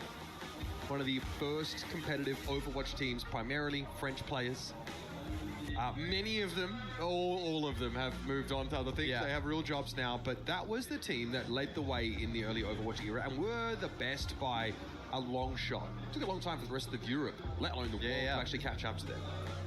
Yeah, you kind of think back to the origins of Overwatch, the strength of Europe, right? EMEA at the start, and then obviously I know Korea. It's been extremely strong, obviously, ever since. But with OWCS, it feels like all the other regions, obviously, more consistent regional play. That was starting to get much better. That was what Champions Clash meant to me. Was that there were so many other regions that all of a sudden drew themselves a seat at the table, right? It was obviously Europe, World Champions, Twisted Minds. There were still questions, there still are questions about where China fits into that, where NA fits into that, where South America fits into that, I guess now. And we're still looking for our answer. We saw Zest play Venture the other day. It was Route 66, right? No. It was an option to have a bit more staying power. I think they were on defense. Don't know if it's going to the mixtape, but we saw it. It did happen. We saw Winston here as well. I don't think. Shout out Kaffa. Yeah, don't think we're getting like a Tomathan video on Winston here. I heard he doesn't just do highlights. All right. So 9Z. Stick with something that still resembles their sort of core look. It's just not a Tracer for light here. Yeah. I've always loved Zest's flexibility. Back in the day, he was a bit more of a Genji aficionado, but now he's really deep in that hero ball a bit more. Proud here. Sends a motorbike on in, draws a Suzu out, and then Donghack wants to follow up with a bit of a charge. This again is that up-tempo look here for T1, but Hydron knows just how to navigate it. Dancing around, finds Bliss on the fadeaway. Yeah, you do still have those skewed alive, which is a large source of healing. You're going to get clear as well, so you don't have that tank. No way you're going to be able to stand here and fight for 9Z. So starts off okay for 9Z, but then in the end, you lose your tank. You end up losing the support as well. You're in a really rough spot. So see if they can kind of regroup here. Get a fight rather quickly. Hydron going to go on the little flank. Yeah.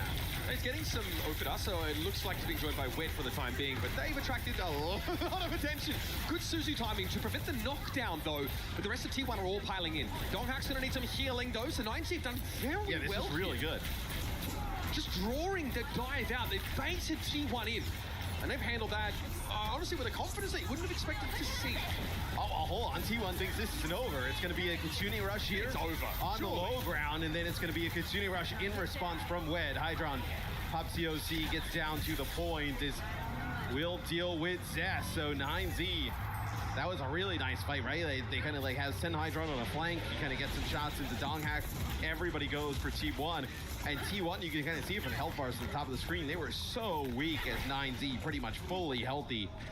Pretty impressive T1's able to drag it out as long as they possibly did. Yeah, Donghak wants to put himself in harm's way only if he's able to knock everyone down with that shoulder charge and stomp. But when it was Suzu'd off, Donghak got a little bit more than he bargained for in reprisal. So, a fight not quite featuring the polish that T1 is being expected to provide. 9Z make the right decision. They bake the plate. They dictate the pace. Clear, just putting some pressure on Skew. That's going to get the TP out of the Kiri. Not distract. Okay, clear. I respect it, but T1 are able to get out of line of sight. However, this is still disruptive for them. Donghak very low. Clear's going to run him down. Wed credited with the elimination. Proud has a spree. Surely not the moment for that. Light, though, is going to be picked off for Zest, so perhaps an opportunity now in a 4 versus 4. Clear is going to try and maintain point control as Zest was threatening to backcap. He's low, though. Will he be able to get away and get back to some health? It's a 1-for-1. Proud spree catches out Wed, but he's traded out by Hydron, and Zest is sitting on a tectonic shock and had better make use of it sooner rather than later. Yeah, I mean, Donghak gets back in the fight, and because you're down the Kiri, you're going to have to use that sound barrier here to push on forward. Where's the beat for Bliss? Needs to build it right now. T1 want to be able to hang in this fight. Disengage there for T1 now. Zest needs to get away, but a flip on the point means that T1 can now take their time a little more. They've had enough. And they have beat. I mean, that's huge. Enough winner to build the beat. Exactly. Bliss is going to pop that straight away. Donghak's going to charge in, and Hydron is already taken down. Light with a Satsumiki spree, but only big bodies in his way. It's a Malga. Too much to cut through now. The cardiac overdrive giving more healing than they even needed. The 9Z get a sniff of the cheese, but it's T1 who is the second mouse. Man, I feel for 9Z there. They played that really well on our first flashpoint as we take a look here. Proud's POV on the flank. That's going to be, the Lucio and the Sojourn there at that moment in time. 2 massive kills. OC available here for Hydron, so maybe you can make a play. Stop Donghak, and Light is caught out. Cage fight being sat on now as well. Okay, committing it here is interesting. I thought they were pretty favorable in this fight, but Proud was knocked off the map. Clear's going to be denied the mech, though. Skewed, ignoring him until it's time to take that Baby Diva out of the game. T1 are going to start with point control. I believe it's still, they have Hydron here as well, so Hydron going to stagger out for a while, and that is a Kitsune rush that comes in from Wed here, so gonna end up using the rush. You think you just have Light here as well? I mean, Matt, there's 2 foxes inside of all of us. One of them says press Q. Looks like Wed was gonna listen to that one. Yes, I mean, you did not have the Diva anywhere close. You had just lost your Sojourn. You were 2v4, I think. It's a rough one. All right, is that Josh Wilkinson on the stage? No, that wasn't a flanking Zenyatta play. Yeah, that's a rough one, man. I mean, now you end up losing Light, right? So you kind of, this keeps staggering out even longer. Yeah, Hydron's going to be picked up, and this fight will be staggered basically until 90-odd% now for 9Z. Can they get away?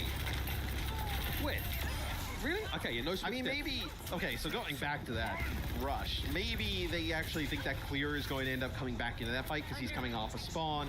He kind of like would have dove down into it. Maybe Hydron, they think, is able to live up on the high ground. There's a lot that kind of goes into that, but still, I mean, it's rough. Because you haven't really forced T1 to use much of anything these last 2 fights, right? And Bliss verging on a beat to match out of LCS is dangerous. Well, they're looking for the Lucio as well. They all tracked, I think, what LCS was getting close to. And they pick him off as the primary target. You can allow a flip here if you're T1, but I don't think they even need to do that. Hydron's been picked off by Zest. Donghak is going to be charging for the fences. Again, Wed just uses a swift step probably to get close to his Diva and doesn't have an escape mechanism at his disposal. 9Z flattened on a 2nd consecutive flashpoint. So one more chance here for 9Z. I mean, it's going to be, look, T1's going to have all 5 ultimates, right? I mean, they're going to be in prime position. Light back over to the Xion, tried some the spawns there as Tracer didn't really find the best results. Reaper now going to go over to the Reaper. So look, I mean, you're trying to deal with this Malga and the aggression it brings. So nice knock of the Venture, of course, but it doesn't matter. I mean, Sound Barrier used, aggression pushed in. Uh-oh. All right. Proud getting free ult charge they didn't need. Dude, when Xion gets the major, where she gets all of the roll passives between them, it's a brutal scenario. I think Clear just used self-destruct there to try and get back in a mech. Yes. And it was a trade for T1, but definitely favors them that they got the Baby Diva. Just yeah. self-destruct. Oh, wait. there. Oh, tectonic shock. I think the seismograph matters about to give a couple readings. Here's an early Suzu. Salmer is going to be laid over the top of it here. 9Z, no. This is the time. They've got to hunker down. But Light's already been picked off, and Zest is now looking for that soft underbelly of their composition. We'll simply throw some pot shots over it clear. It's going to be a Kitsuna Rush now coming out from win, but the K2's a problem. Hydron hits the overclock to break it open, but the rest of T1 are still topped up and healthy. Hydron knows what's coming. Zest is the spectre that hangs over him this round, and he has to back up even further. It won't matter. The backline is down. T1 is 63%. There's a back cap happening, but it's going to be a short-lived victory lap there as Light has to saunter away. Yeah, I mean, what light back caps, you get 9%, but that is all T1. The way they're coordinating these Maga stomps, right? The burrow from Venture coming in, just popping out of that, the damage, then plus the stomp, and then also Proud rolling on through in the bike. It's been too much for 9Z to deal with all series. The last chance for 9Z here at the Midseason Championship, and LCS already has been staved off at the point. Overtime's been treated, and in fact there was a flip, another back cap, but 9Z at North Point, how it's clear with the back cap. Okay, how do they group up around this? That is an early swift step there from Wed, and I think Donghack has realized it. Light's been picked up here, Clear, and I was fighting for his life against Bliss of all people, and there's a sound barrier at the ready. Should it be required, but it might just be for a bit of a celebratory dance here. Turning up the beat for the victory lap now as T1 have done it. 9Z dispatched, and their sights set squarely on evening a regional rivalry. What a dominant showing there from T1. 9Z, great story, right? You know, qualifying in. It's just not what in the world. I mean, don't know if I've... So unserious. I don't know if I've seen that one. Is Hydron takes a little bit of a... He's just trying to rinse the stink off that game off of me. He felt it right away. Do you think any of T1 is going to get close to you now that you're saturated? I would love to know what the T1 guys think. Like, is he just been sweating that much on the side of the stage? What is going on? Did he lose a bet? Yeah. No, look, obviously rough go for 9Z, but I think T1 just shows you the level of play they can get to. Yeah, and again, I asked them for polish to clean up after yesterday, to shrug off the frustration of a loss to your current world champions. And it looks like they have been able to do that. Big shout out to AlphaCast, by the way, personal friend of mine. It's been a while since I've seen him. Too busy playing Warhammer Online. What Bro is up to these days. He's keeping himself busy. Again, T1 now know who waits for them. It's going to be Falcons, but I'm curious to hear their thoughts out of this match. Let's head down and hear from Skewed. Me too, guys. Thank you very much. T1, stay alive. Skewed is standing by alongside Maddox as well, our translator. Skewed, I'm sure that was a series that you expected to win, but with this being an elimination match, did you feel nerves when you woke up this morning? 네, 스키드 선수 승 축하드리고요. 일단 이 매치가 그래도 좀 T1에게 우세한 매치였음에도 불구하고 그래도 이제 탈락전이었기 때문에 혹시라도 긴장이 되지 않으셨는지 일단 궁금합니다. 이제 목숨이 하나 남은 시점이어서 좀 살짝 떨리긴 했지만 그래도 하던 걸 하면 되겠다 싶었습니다. 이번 경기는. Yeah, there's no second chances, the life on the line. But that being said, we just stick to our plays and what we do, then we'll be fine. So that's just what we did. Thank you. We're playing past the mic up here. Now, when you say you stick to what you do, the loss yesterday did not go to plan against Twisted Minds. What did you change coming into today? Come here, Maddox. Let's try again. Sorry about this. Come on here, Maddox. You can just share this with me. 이제 사실 트마전 때는 좀 원래 이제 원래 계획했던 그런 부분들이 좀 먹히지 않으면서 좀 아쉽게 패배하게 되셨는데 그런 점에 있어서 좀 트위스티드 마인전 때 좀 어떤 점을 배우셨고 그리고 이번 나인제트전 때는 좀 어떻게 좀 극복을 하셨는지 궁금합니다. 일단 실수한 부분에 대해서 팀원들이랑 정확히 짚고 넘어갔고 그 실수한 부분들만 좀 고치면 앞으로 경기가 좀 쉬울 것 같다. 라고 서로 그냥 얘기했던 것 같아요. Yeah, so we just tried to fix our mistakes in the last game, and this time I think we just have mend our mistakes and then mend what we lacked of in the last game. So I think that suit us well in this game, and I think we'll work on that as well. Absolutely. Let's do some business back here. Can you see the Key Crusher revealing behind us? Should we go crush? 뒤에 이제 여 프레스가 기다리고 있는데 키를 뽑으실 시간입니다. 준비되셨나요? 네. Okay, let's do this. Let's go and crush another key here on day 2 of Overwatch at the Esports World Cup. Please join our key master over here, Skewed. It's part of the territory of being a winner here at the Esports World Cup. And of course, a loser too, because that marks the end of the road for 9Z. They represented an entire region on the world stage here in Paris, but today, that run will come to an end at the hands of T1. A little jump there from Skewed. It can make a big loud noise, and that was an explosive key crush. I've just got one more question for you, and it's about mentality, because you are now deep in a lower bracket run.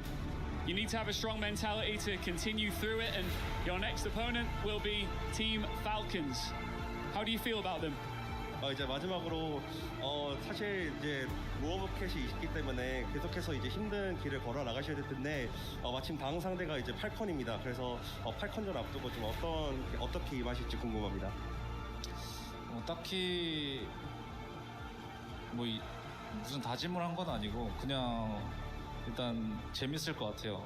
좀 도파민이 좀 터질 것 같습니다, 그냥.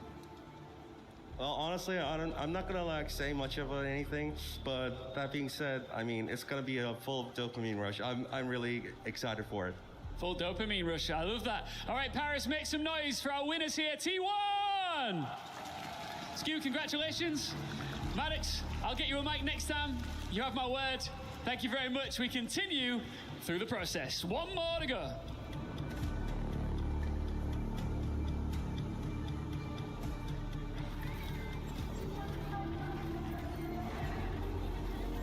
And we are back with the highlights. Let's take a look at these, Jake.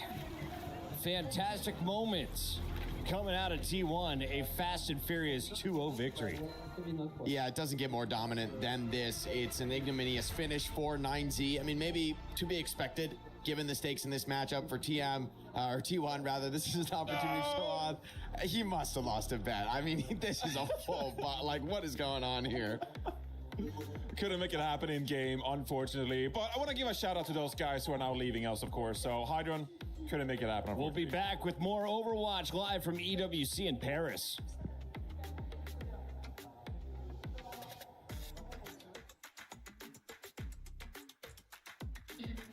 As promised, a little Street Fighter update as things progress, because Falcons seems to be knocked out, but DT is joining us to tell us exactly what's going on, because there's another Falcons win. Yeah, so Falconers have just won in the upper bracket. It was Mickey this time who's managed to get to the next phase, obviously the upper brackets in the groups. But the big story was that Zhao Hai, last time you guys were over here, was playing. Yeah. And now he's no longer in the competition. And that's the winner from 24 and 25 in Street Fighter. So that's a big, big storyline. Team Falcons losing one of their main players, which is a big issue for them, considering they really need to recoup some points at the moment. All right, well, thank you so much for that update. That is a little bit unfortunate for Falcons, but that's just how things roll. We'll keep you updated, of course, as things progress.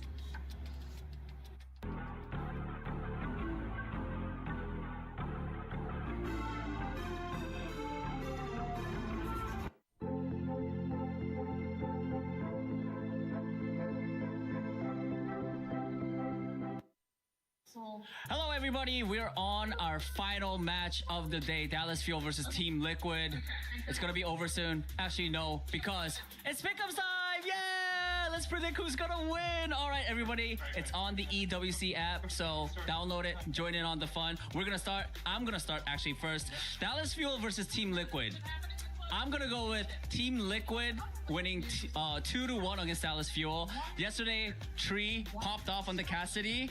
I think if he brings that again, I honestly think Team Liquid has a good chance. What do you think? I might have to disagree. Okay. I'm gonna go for a Dallas Fuel 2-0. 2-0. 2-0. Oh, okay. Tree's a great player, but I think Dallas Fuel have got it. Sunjun's been doing great, and I don't know. I think Fuel have got it. Okay, 2-0 for Dallas Fuel. All right, I'm going 2-1 for Team Liquid. How about you? 2-1 Dallas Fuel. I'm the odd one out. Okay, what's your reasoning? Look at Sunjun versus Zero. Sunjun's the bad player. How about Tree? You didn't see the match yesterday? Tree popping off on Cassidy? Yeah, I did see the highlights, but I'm a flex DPS player. I respect the flex DPS matchup.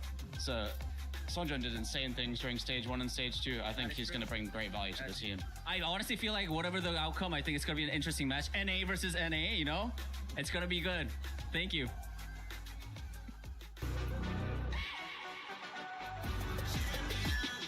This ain't no regular thing. I came for the ring, you know what I mean. You see my name in the lights. Better get right, I'm champion.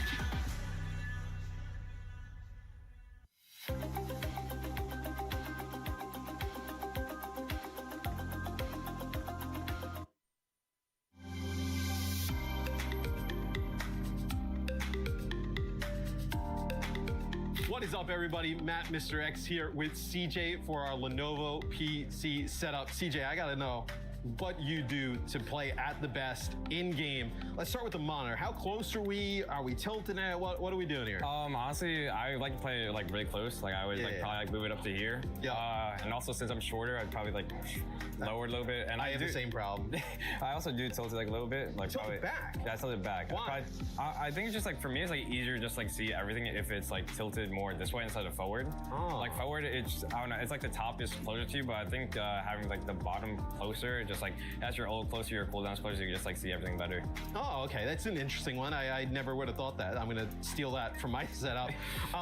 Mouse, where is it at? Are you doing what's your DPI? What's your settings on that one? So DPI I normally use 1600. Okay. And 2.25 in game. I think around here is probably where I'd use my mouse. The only different thing I do is the keyboard. I play on an angle for my keyboard. Oh. So it's probably this. Okay. A 45-degree angle. 45-degree angle on my keyboard, and just roughly around here is where I put my mouse. Do you have anything different that you do in terms of keybinds? Some players obviously change some of the abilities. Anything different that you do? Honestly, not really. I think I keep most things the same. The only thing I have different is, I think this is mouse 5. I have my crouch. My crouch is on mouse 5 instead of control, but everything else is the same. Why do you do that? When I first swapped to PC, it was hard. My hands weren't long enough to hit the control button, so I just started using crouch on the mouse. And then headset, gotta ask you, how much you cranking the audio? Are you cranking it? Honestly, I'm not really cranking it. I think my audio is pretty loud, but I like to also listen to music when I play, so I make sure there's a fine balance between the two. And are you a push to talk or an open mic type of person? Open mic for sure. Yeah. I mean, open mic is the way to go. Yeah.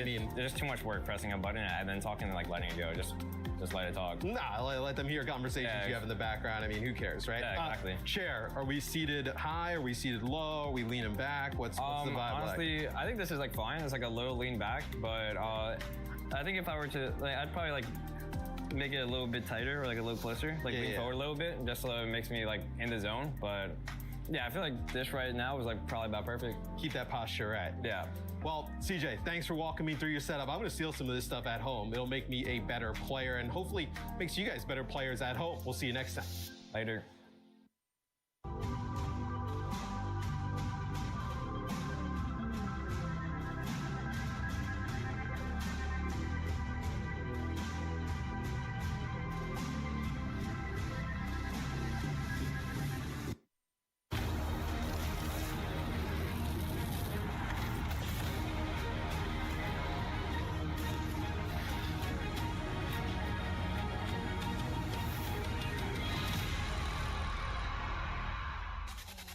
It is the 14th match of the group stages here for Overwatch at EWC, and we're about to see Dallas Fuel take the stage, taking on a very tough opponent and Team Liquid. Speaking of Liquid, we've got a watery smooth man who goes by the name of Rack Attack joining us here in the studio. Rack, welcome in. Are you excited to see your team play? I'm super excited. I've been waiting, since yesterday. We did close out that close loss to Weibo, but I'm super excited to get back in it. Now, last time I was here, you were a fill-in. You were playing on the main stage. This time around, you're streaming. So tell me about your experience so far. What have the first 2 days in Paris been like for you?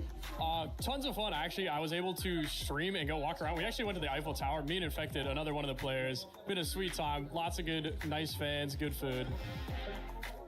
Jake, this is your turn to ask a question. I'm just curious how you expect this match to go. I mean, this is going to be a big one for Liquid, one that is not unfamiliar, right? With these two teams, Fuel and Liquid, clashing throughout the regular season, throughout this year, and even in the last one. So, is this a match you're thinking about as a scary one? I know Dallas is a very unique team in North America. I mean, we have butt heads a lot with them. As you know, like every single stage, we go head to head with them. But we did see them lose to Falcons recently, which did lose to Weibo. So I think by some type of osmosis, us losing to Weibo, we got that win. So, when you look at these two teams' play styles, I think Liquid, likes to play some of the brawl compositions, but then you look at a team like Dallas Fuel, and regionally at least, they like to play around their opponent, kind of like pick them apart. They're a little bit of a different style. How do you think those two play styles translate to LAN? I think definitely having a strong suit like Dallas, it is really hard to play around because they keep throwing curveballs and curveballs and curveballs. But we have buckled down. I mean, we're in the Netherlands for a few weeks, boot camping. All our Koreans are doing a lot of like English lessons, and they're getting like really synergized as a team, and they look really good. I love how much work you guys are putting in as a team. Can you tell me a little bit about the fan base, though? Because I saw a number of ladies rocking Team Liquid jerseys here in the venue. Are there some moms supporting the players? Who's all here in Paris? Yeah, so we got actually a huge group of moms. So we got my mom, we have Vega's mom and dad, Infected's mom and dad, Kisoris, our coach's mom and dad. We got a huge group. Vega's, I mean, yeah, we got a lot of moms in here. I love it. There's a whole bunch of families out here supporting their players, and what a great city to do it here in Paris. Let's talk about the match in particular, though. If we're going to see Team Liquid take down Dallas Fuel, who has the most pressure on them today? Which role do you have the microscope on? Honestly, I'd probably put the most pressure onto the DPS. I mean, everyone knows them. Tree and Zera are just, they've been dominating. They're on Team USA. You know, they took out Chronic, but Chronic he's been popping off like a lot recently, so.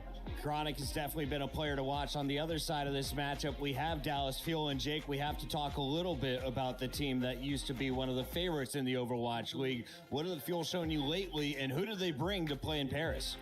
I think a player for me to watch is really CJ on this team. You know, he's the one who's often put in the position to get away with some of these really greedy flex supports, make a lot of those individual plays happen.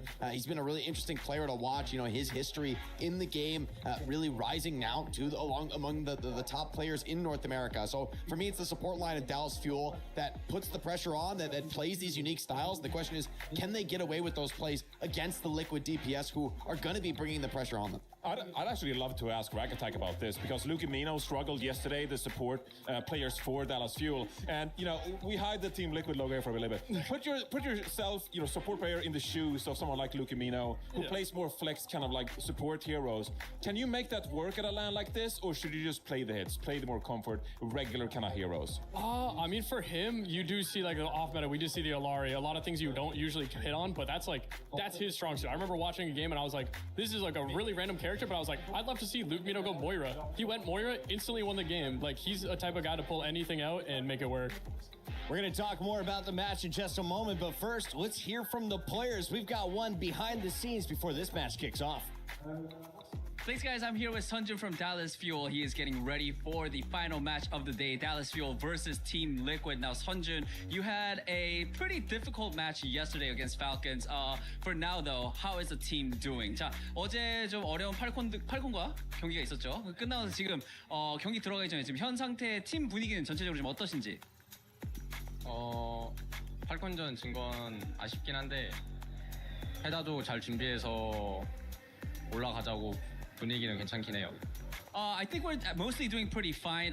It is a bummer that we did lose to Falcons, but we just have to do better in the lower bracket and then bring in results. All right, talking about bringing in results, you guys are going up against Team Liquid. You guys have fought them many times during the stage as well. How confident are you going into today's match? 자, 방금 이제 프레저에서 잘하면 된다라고 말씀하셨는데 그 첫 번째 계단이 아무래도 팀 리퀴드가 될 것 같습니다. 이번에 리퀴드와 뭐 항상 많은 이제 경기를 치렀는데 오늘은 좀 이길 수 있다는 자신감 있으신지?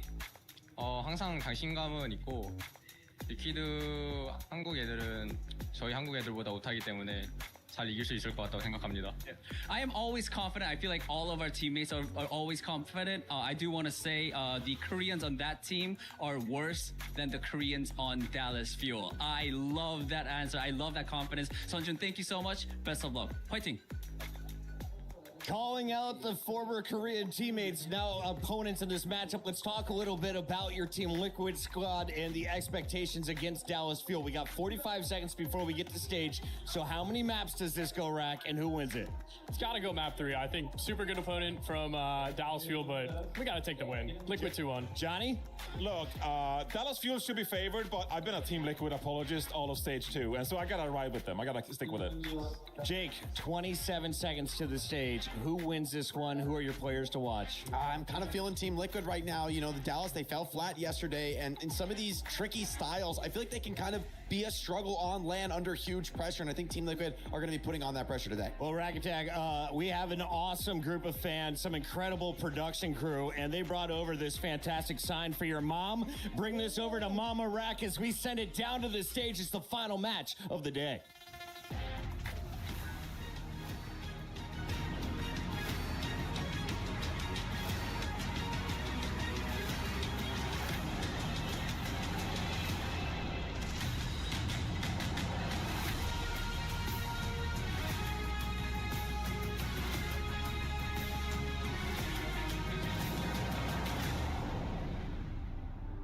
Mesdames et messieurs, ravi de vous retrouver pour la dernière game de la journée. Pour l'instant, on mange très bien sur Overwatch. For now, I'm enjoying myself. We've seen quick matches, we've seen favorites, we've seen upset, we've seen many things. And once again, I am not alone because, of course, I am joined by that British boy in Chambers. Are you ready for the American Derby? I am. As a British boy, I'm so excited for an all-American banger. 2 counterparts of the same region. One of them exits the tournament here and now.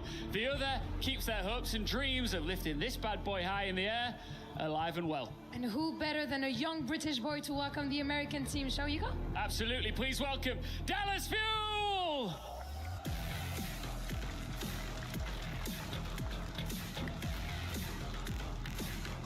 Dallas Fuel, the team to beat in North America, arrives on stage here in Paris. They've got high hopes in this tournament despite a setback yesterday. And they need to maintain composure, consistency, and confidence if they want to stay alive. Composure, consistency, if they want to stay alive. That's also the case for Team Liquid. Fresh bloods, a young North American roster that is still writing its history. Ils sont là pour choquer. They are here to impress, and it's a great mix of American and Korean talents capable of high-level upsets.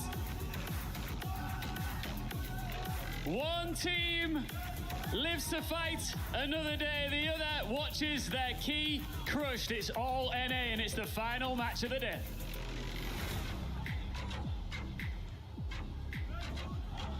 First, they fought for control of North America.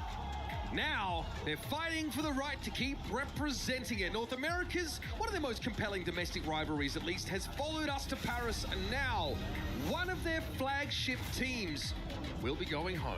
Oh, and you know, these two teams are rivals, right? I mean, like in North America, if one of these teams won the event, the other one's key would be in the trophy crushed, right? And, and somebody is going to get it to do it to the other on day 2 here at EWC.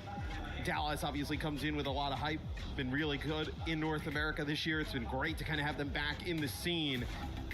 But Liquid, very tough opponent. I mean, these two teams, they have not been hiding anything from each other. They know exactly what's going to be on the other side. Yeah, all from the world. Liquid probably came out of day 1 frustrated by how close they came in that Weibo matchup. Dallas left day 1 looking for evidence that they'd even arrived. I mean, that showing against Falcons, I think, was vastly below expectations. They got taken to task, and now they may have one more chance to show their quality, to show what took them to that top spot in North America. Liquid Liquid forced them to evolve in the NA Stage 2 playoffs. They came back for the rematch and dominated after getting 3-0 swept. Who do you think feels better coming into today after yesterday's results between these two? I mean, for me, it's Liquid. I just don't think, you know Falcons are a quality team, but you also know that they've been getting beat up by everybody else. Right. You are the best team in North America. You are the standard. You are the ones that are supposed to be carrying the flag for your region. And you stumbled against a team that wouldn't have been here if they hadn't been good last year. In a game like this, right, obviously has huge ramifications for our second part of, really the third stage in OWCS, right? Like, as we go back home, then start playing those online games. I mean, who knows if these rosters are even the same at that point. It'll be a Diva and a Cat ban here off the rip as Nepal will be game number 1. Moments away from jumping into our first match in this series. It is, of course, a key crush match. There's a lot on the line. Dallas Fuel would like to leave Paris having shown a bit more of their quality, a bit more of that depth. They carry the regional trophy. Liquid, all they carry, honestly, is the memory of sweeping Dallas on the way to it. And, well, today we're going to find out which one is more important. Attack showed us a lot of Zarya in the game against Weibo. Looked quite good in certain comps. It looks like it is their answer to the Malga. Yeah, it'll be a Malga set up here for Dallas Fuel. Xion Tracer for both sides. I really like this when we saw it from Team Liquid yesterday, right? They were able to kind of use those bubbles on the Xion in the Tracer, then get aggressive with that Zarya. Tacto's not getting any charge for free. Keeping both those bubbles until they're absolutely needed. Chronic there gets a Suzu. Great timing there from CJ to keep him standing. That could have been ugly for the Xion, and Chronic, proud as a peacock, up on top of the statue, is able to deal with Kivis. I mean, it's incredible that CJ is able to hit that Suzu, right? I mean, Chronic kind of moving his way up to the high ground, kind of hits him in motion. You don't connect on that. Chronic is most certainly dead, and this fight goes way different. Chronic with 3 to kick things off. Such a funny comment that Sonjun makes in the pre-match, that our careers are better than their careers. You can see that even though both teams are representing North America, there's some regional rivalry like, from these all guys. our North American players are about equal, but our Koreans are way better That's than the yours. difference, mate. Well, so far, it's been a North American player stamping his authority on this game. Sonjun, though, gets involved, and Kivis is again the first casualty for Team Liquid. They are struggling to keep the Kiriko alive. This has not been a good start for Team Liquid. Hasn't even really got like a really great fight. CJ already, just the healing he's been able to build up to with our Kitsune rush already. Kivis at 60, getting closer to 70%, a huge gap. Team Liquid needs to wake up, Mitch. I mean, this has been a really rough start to this match. Yeah, they are asleep at the wheel. Free was able to get into a flanking position, but noticed immediately by Chronic and forced back. Chronic going to come forward, and there is the stop. This time, it's Vega picked up. Still a support. First cab off the rank in terms of elimination, but that was quite a nice stick. Kivis again just gets...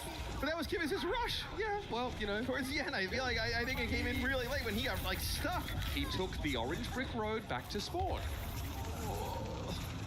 Yeah, I mean, I guess. Sure, why not? Yeah, you'll have a grab here It's for like the Team HOV Liquid. lane. Yeah. You only need more than one person for that. He was the only one alive, it felt like at that time. He's breaking the law. Yeah. $2,000 fine straight away. Yeah, okay. He got pulled over if he did that. Liquid need to get some prize money before they think about paying their fines, Matt. 3 is down, though. Chronic with the spree. Caught in the grab. Is this too late in the day? Attack's able to turn it into one elimination at least, but Dallas will be back with a vengeance to the point, and Kellen has a cage fight and a score to settle. Litmino trying to stay safe. Attack's not going to be able to get out of the cage, though, and he's going to get run down. Kivis is there. Always seems to be. This time, though, keeps himself off the right side of the kill feed. For now, Attack nice and healthy. They want to push up. Dallas Fuel folding back. Kellen realizing he can't hang. It looks like they'll concede, finally. A chance for Liquid to get on the board. I mean, tremendous job by, though, Luke and CJ to keep Kellen alive on through that. You back up. You're going to be able to get another Kitsune rush here rather fast from CJ. Sunju with a pulse bomb as well as just backing out there for a quick second. Might allow Dallas to be able to use his Kitsune rush, flip the point back, take round number 1. Kitsune Rush now from CJ. Kellen really is going to revel in the cooldown reduction that he's going to get. Attack stopped, clearly not a bubble available for him. Got the Suzu, and a bubble comes belatedly, but early enough to keep him alive. Still, we're going to point flip though as Dallas had control. Luke's able to deal with attack now as Kitsune Rush comes down from Kivas. This one at least had teammates alive to benefit from it. Luke Mino taken down by Tree, who is on a logging spree. A massive comeback there for TL. It's that cage, the rush used there for Dallas. You see the amount of pressure that Kellen is kind of putting on attack. Both bubbles, like the Mauga just kind of blows them up and then just goes for a stomp. Just trying to deal with that Zarya as fast as possible. So he does end up getting attacked, but ends up at what cost? Cost him his life. Another grab for attack. Yeah, pulse bomb as well. That's a mighty strong combination. CJ will be hard pressed to get that Suzu down in time. Attack might be trying to play around that cooldown as well. We'll see. Dallas, nice little reposition here. Attacks him in an awkward spot, but sees an opportunity to grab into the choke. Sound barrier, the prescribed response from Luke Mino, and Kivas is down. There's the pulse bomb, clearly not a factor. CJ was able to find the Suzu in time, and Vega is down. Disaster for Team Liquid. Completely outmaneuvered by Dallas. An attack went for a panic grab that just didn't stick. Yeah, I mean, Kellen just pushes right on through it, right? He ends up getting Kivas and Tree. Finds a third in the fight as well. No, 65% there for Team Liquid, but it does feel a little bit more lopsided than that in favor of the Dallas Fuel. That first frag, that opening passage of play. Oh my goodness. I'm not even blaming Kivas for that. What do you do? I mean, right? It's a low light reel for Kivas. That is diabolical. Zarya offers the same value proposition as she does in ranked games. Obviously, she offers some bubble utility. She has high damage for a tank. However, when your opponents are coordinated and they can use their sound barrier and protection Suzu on the right timings, the Graviton Surge is hard to force through as a win condition. And Mauga is not as threatened by the high energy Zarya as maybe some other tanks, right? I know with how good Mauga is and the damage output of Mauga just in general, right? So just kind of breaks the bubbles and doesn't even, not even phase. Stomp coming on in, Joyride right after it. Suzu used there, so everybody on Team Liquid kind of keeps their health bars fully stocked up there and healthy. Okay, Jack has to bubble himself there. Kellen just forces that bubble out, and now he doesn't have one to work with. That is so elegantly navigated by Dallas. Kellen is traded out for it though. So tank for tank. Now we're going to look at how effectively the healers can keep their DPS alive, and Chronic just gets cut off from line of sight. Liquid win a scrappy exchange at the start of the round. And Luke Mino would be advised not to stay too close to this. Well, they still have both supports alive, and Sunjin, not Sunjin anymore. Skivas finds that kill. Now I think they'll try and, get out of dodge here. The support's going to back up towards the choke. Looked like they would have tried to maybe contest that, keep it going a little bit. Players coming off a spawn for Dallas, but now Team Liquid able to control high ground as Kivas builds up to a Kitsune Rush in just that one fight. Crazy fight for him. Dallas probably want to play on this point as much as they possibly can. Give limited opportunities for energy generation for attack. Try and make sure they don't get poked down as they make their way to the objective. Kivas has a Kitsune Rush, he's going to let it go straight away. That's his privilege for winning the first fight. Almost dropped, so that was a little bit dangerous. Tree looking for a way to wrap around here, but all of Dallas have kept themselves at a healthy distance with the exception of Chronic as Zera bears down upon him with the pulse pistols. Sonjin's got to blink away. Yeah, recall used there for Sunjin. He ends up using a pulse bomb, tries to maybe catch somebody coming out of that animation, but this has been a great start for Team Liquid. They end up using that Kitsune Rush. Everybody on Dallas separates. They kind of isolate a target there, which is Chronic, not able to get out with his legs. So now it's aggression from Team Liquid. Tree with the Joyride right around the corner. Oh, that slick little slider. Now they're going to try and compound issues for Dallas. Sound barrier deployed. Luke hasn't quite been able to build his yet.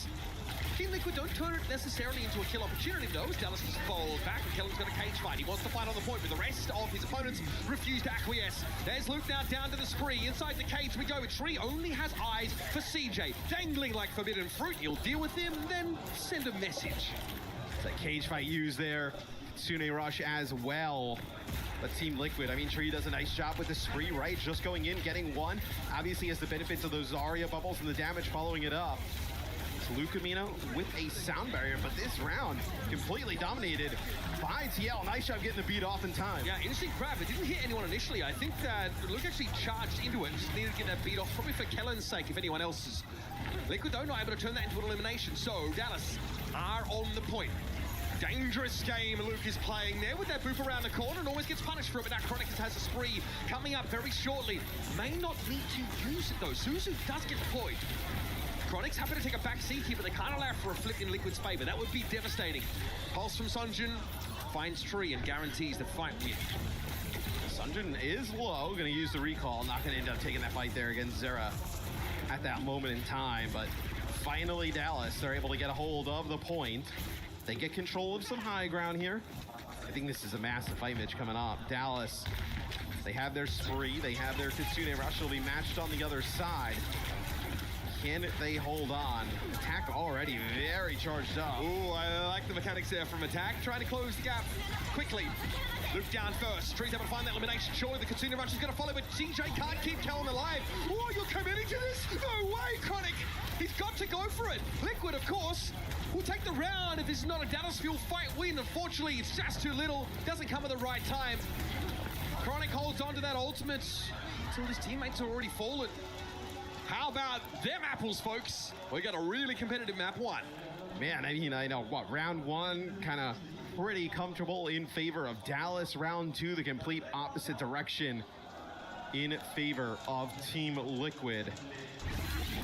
So yeah, Chronic has to use that ultimate there towards the end. Yep. Has to make something happen. I wondered if they were going to try and just stall, play something more passive, but they're not playing a D.Va composition, so that gets harder and harder. It would have been very difficult. I mean, and also you're Xion with the supports. You don't have, like, if it's Tracer kind of darting in and out, maybe. But Xion doesn't have that level of mobility and survivability, so see if there's any huge changes here. Going into our next round, you see that Zarya damage really ramping up there for Attack, and Dallas, they'll ditch that Malga. They're gonna play some Sig here, Lucamino on the Wuyang for a little bit more poke. Yeah, Luke sort of teased at this in an interview recently with OWTV, says, I really love Wuyang, it's one of my favorites, and we're a team that likes to play some unconventional styles. So it's quite a poke composition on a control map, which has only really been a recent development in competitive Overwatch, but we've seen the Sigma, we've seen the Domina on occasion. That's the issue though with like Wuyang. Like, the damage is really good from Wuyang with the poke, but it's only really good at range. Like, up close, the damage is like pretty, like, it's kind of funky to land shots with the weapon. I also feel like you want your minor perk online as early as possible, because that healing increase to your sort of nominated target off of the back of you doing damage is really important. Well, the damage also doesn't really start to ramp up until you get the major with the 3 orbs, right? Yeah, the triple orb. Yeah, that's true. So it takes time. Like at this range though, like, this is where obviously Lucamino can really be effective. It's just like if Tree and Zera get close to him, that's going to be tough. Constant poke damage though is a bit of a problem for Zarya. Yeah, she has 2 bubbles that she doesn't want to use too frivolously.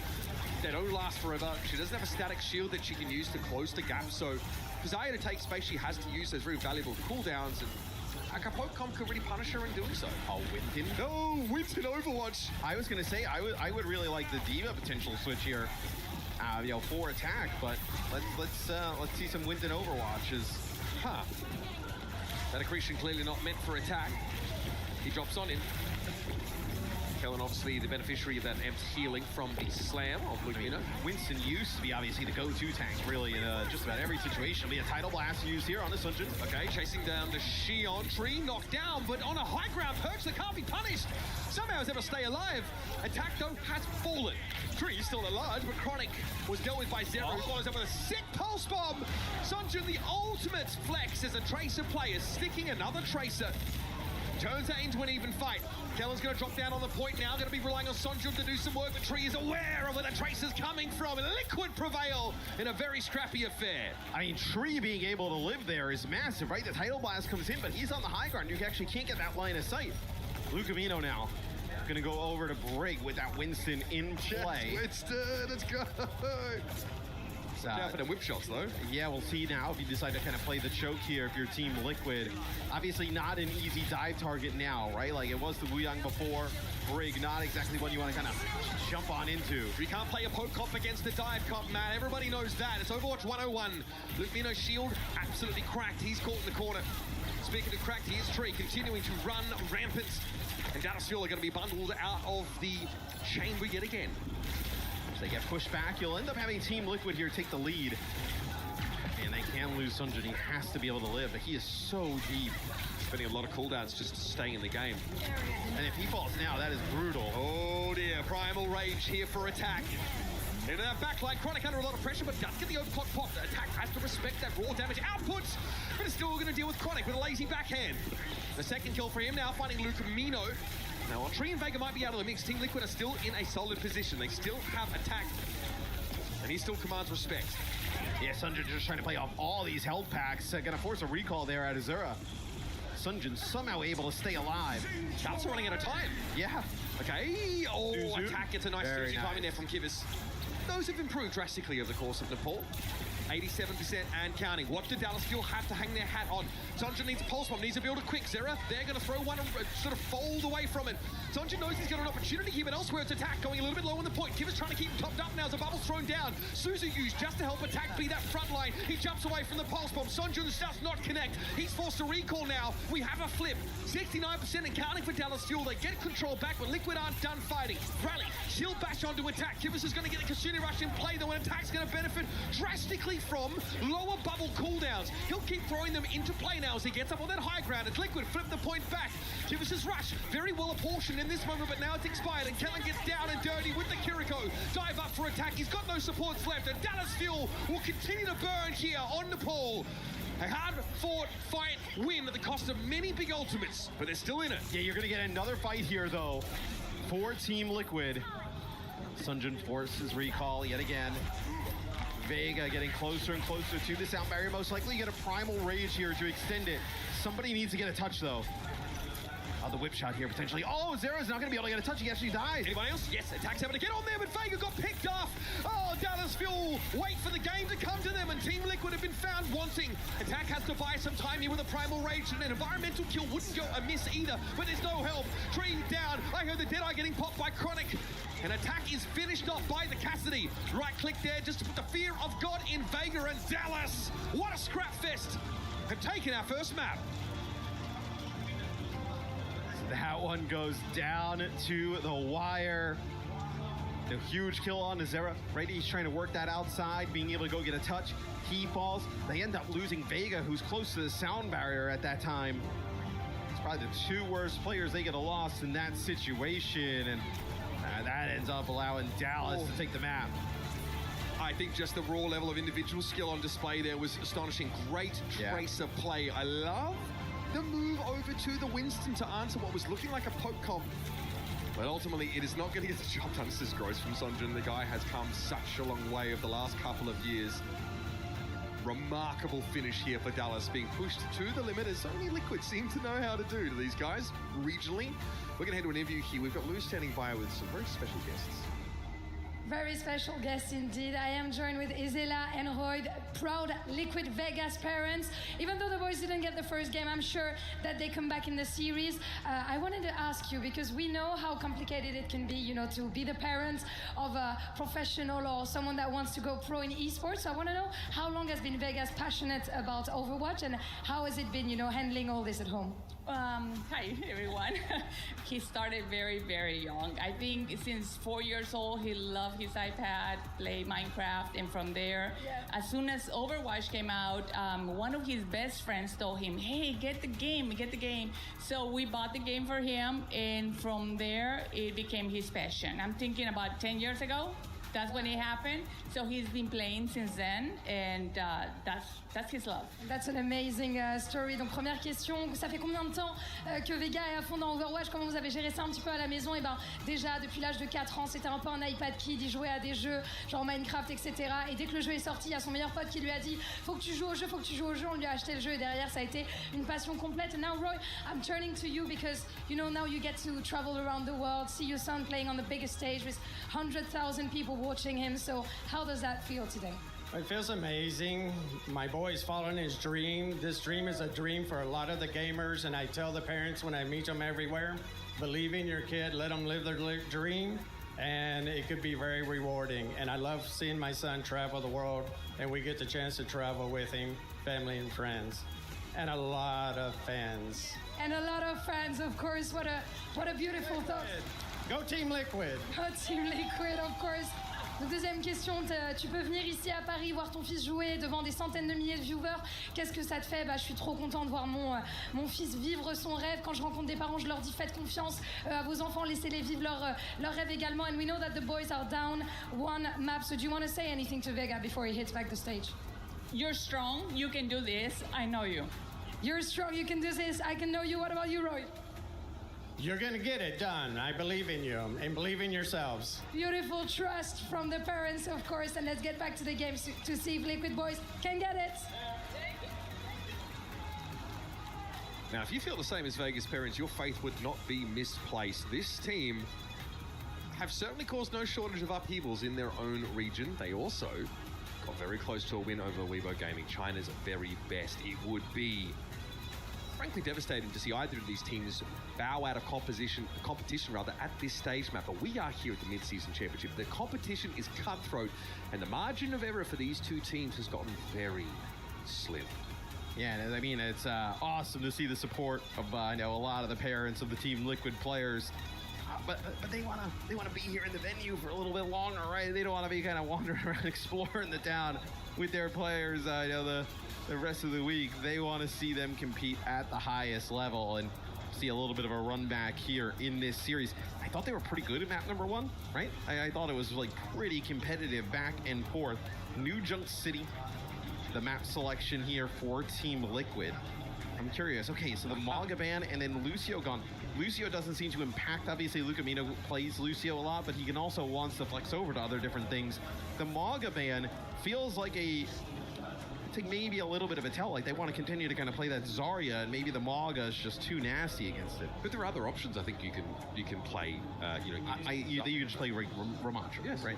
Yeah, I feel so. I mean, Ramatra's going to be able to take that space on the Zarya, and again, it's going to be about pressuring the bubbles. That's a whole team effort, right? That's not something that you as the Ramatra player are constantly thinking about. I think, though, that Lucio bans on Flashpoint maps are very interesting because it makes the losing the first fight that much more punishing. If you don't have a way to speed back into fight, it can be hard to make rotations as well. So your first decision gets weighted that much more heavily when it comes to setting up for a lot of these engagements.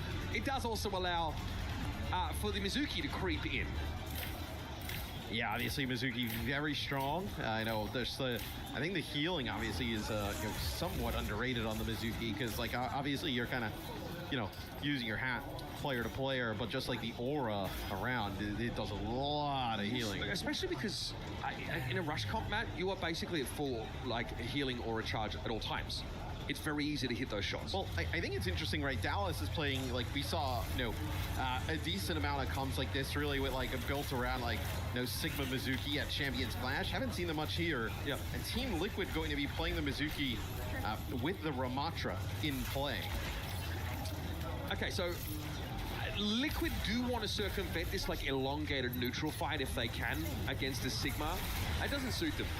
I think the sim is heads up here. Dallas don't have the best ways to dive that front line if they wanted to. Right, Sonjun obviously will be looking to pressure Zera down.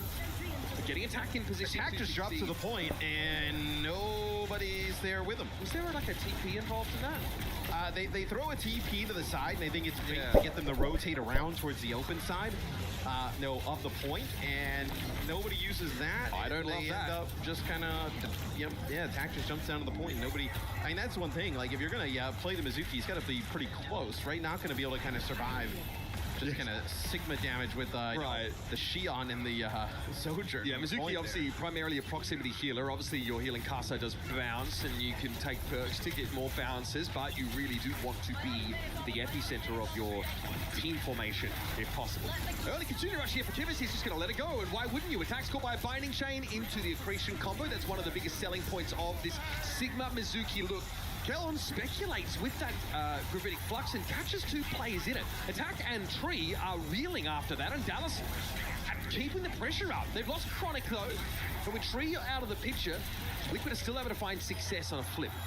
Yeah, they do get Sunjun not able to get away there towards the end. It was a Sanctuary used by Vega a little bit earlier in that fight as well. It ends up paying off. CJ and Lucamino though, you're going to have everything but the flux here. Fantastic opportunity, probably 2-3 fights to be able to flip it back.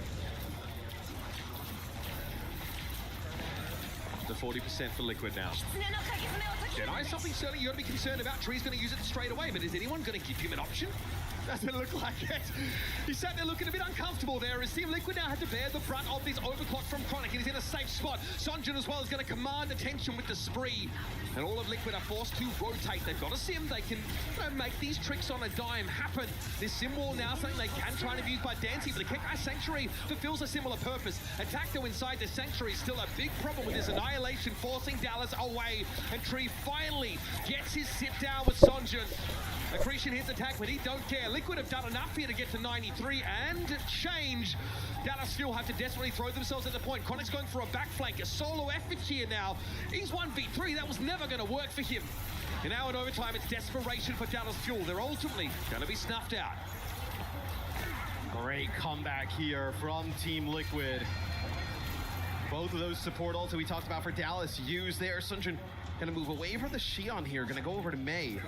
And you saw, like, when Lucamino drops the Sanctuary on the point, the healing is not strong enough through the Annihilation. Like, the Xion has to get out of there to just kind of dodge, just being inside of that. Now it's gonna be Sunjun going back to Tracer, maybe here now in combination with the Wu Yang. You feel like that's gonna be good enough. The Maze has application, but I had fears about the neutral performance, especially up against the Cassidy. All right, Luke. Once again, we're going to see this Wu Yang look. Sonjun able to be delivering that Tidal Blast. If it comes to blows, the Vega just gets picked up here by Chronic relatively in the neutral. Team Liquid have to top themselves back up and allow for an early capture and hope not to lose any more players. And this is where, other teams, right, seeing this kind of there's sim on the other side would pivot to something maybe like the Vendetta, right? But it doesn't seem to be something that Dallas Fuel feel comfortable playing at the moment. Flux here. Oh, that's it out by Tree. Lines up Sonjun. There was a gravitic flux amidst all of this action. Unclear if it really caught on to too much, but Dallas at least have Kellen turn this into elimination on 0. We're down to a 4 versus 4, but Tree is a loose end. One that Dallas haven't really been able to tie up so far. This is still Dallas in control though. They've gotten to 50% amidst this fighting, and I wonder, the commitment there is huge on this Annihilation. Luke was able to find 2 kills before finally being brought down by Tree, and Dallas are still a fighting force here. 64% and counting. Tree now brought down, attacking Nord during that Annihilation. Wasn't even able to flip the point. Losing Kellen though is a problem, and Sonjun can't afford to get too close, but Dallas had doubled their point total just by kiting away. It's crazy. I mean, we're watching from Tree's POV, and if you were just watching that without the scoreboard, you would think that Team Liquid's running away with the point. Dallas, though, getting up to 80% early on. You're going to have a Tidal Blast here, maybe for the Tracer here. See if you can get on top of the Cassidy. Been such an issue there. Team Liquid, obviously, Tree popping off on this flashpoint. The windows in between Nemesis forms aren't that long. It's like 10 seconds. Chronic there sees a threatening TP and has to spend some overclock shots on dealing with it, but it's gone. Nothing with the Tidal Blast there. Yeah. Sonjun, though, still has some follow-up in the pole spot. Stick! Nicely done. Tree is down, but still, it might not be enough in this fight. Sonjun can only look on and hope that he's done enough, but frankly, that's not the case. Team Liquid are rapidly chasing the point total for Dallas now at 68%. They've got numbers, and they're cycling into some support ultimates too. Yeah, I mean, you end up using the overclock that now has the sim wall coming in there from Team Liquid, and then try and make a play with the Tidal Blast. Doesn't work out at all. That's Ignite's Collapso on the Tree. Yeah, team up with Sonjun to take out the Cassidy. Liquid, though, still want to fight. They still know they can get a flashpoint win here. Who's going to touch? CJ is down. Presumably Sonjun went to try and get this overtime going and threaten a flip. No, it was Kellen. Right. Well, he keeps his team in the flashpoint, but no one's really here to help Kellen, and this is going to put Dallas Fuel in disarray for the time being. Are we fluxing? You better believe it. Annihilation is going to be the answer, though, and how's Luke going to get away from this?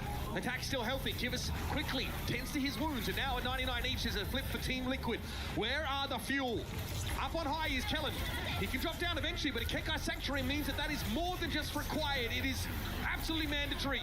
There's Tree, nice little double off the Deadeye, and that'll be all she wrote. Team Liquid bounce back late in the fight to take their second flashpoint, and they are keeping this series interesting.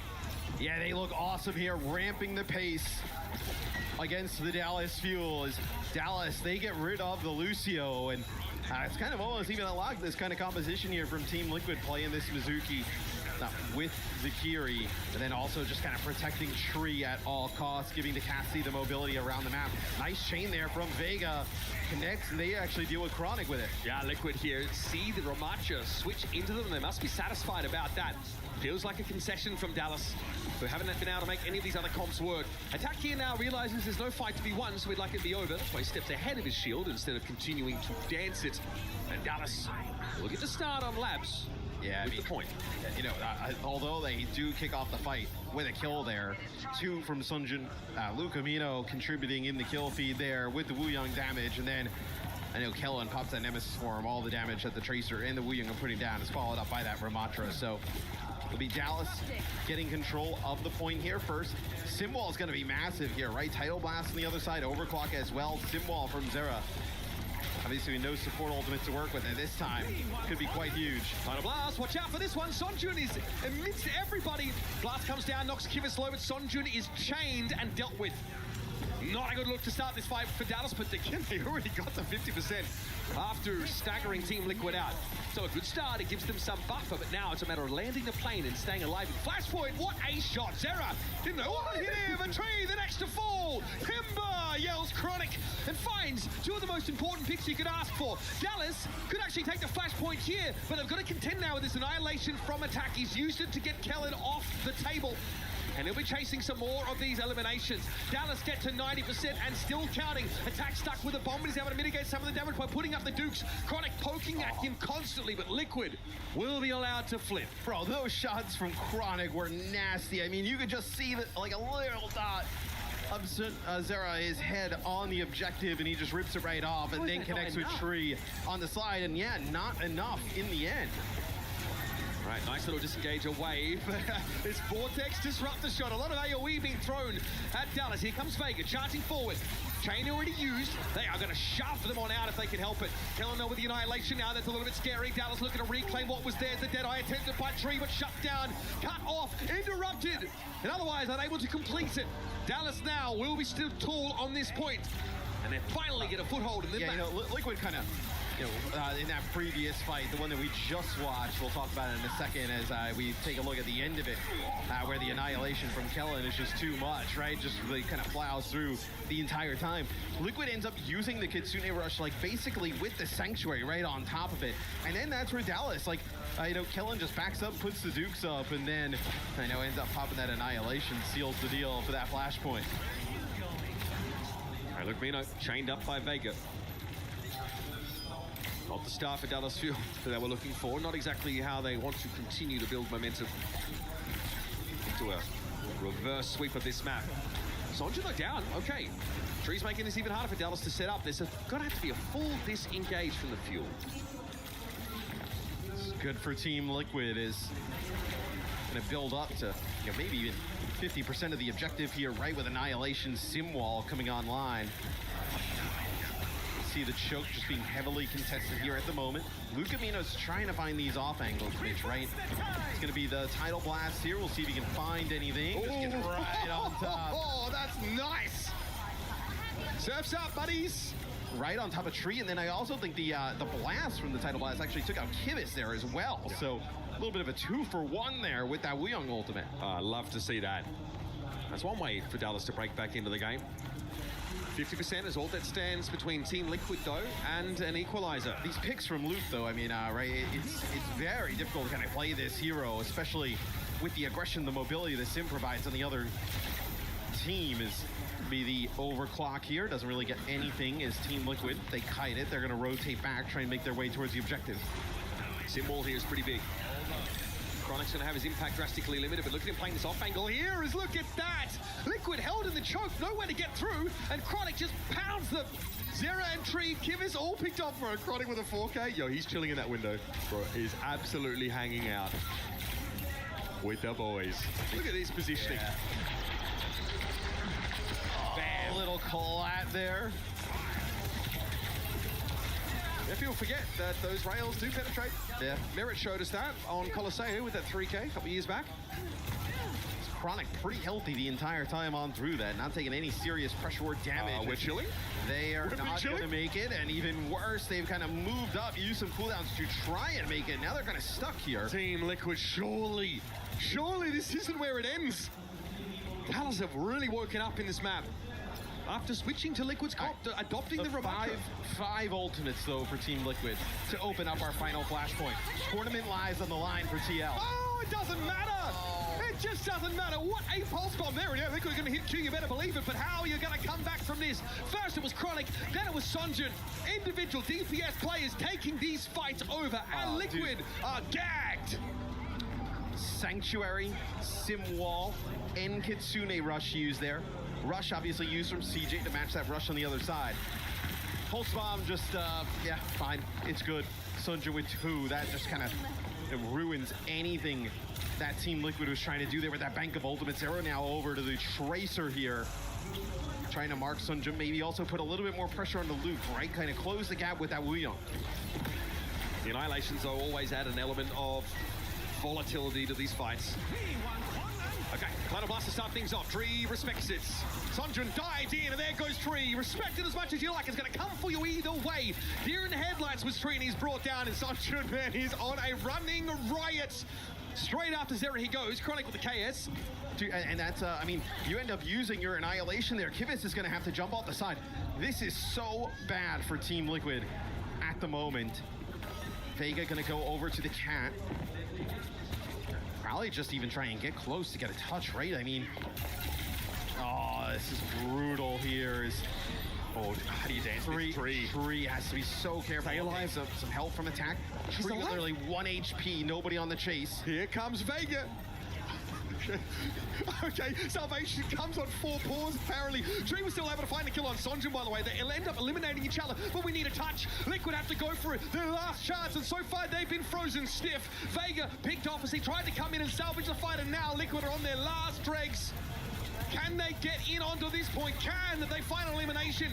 Chronic is comfortable sitting back and not being pressured whatsoever by attack.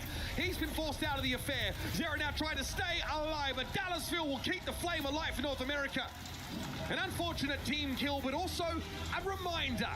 This region belongs to us. TL got to a hot start in that final map, but some great adjustments from the Dallas Fuel.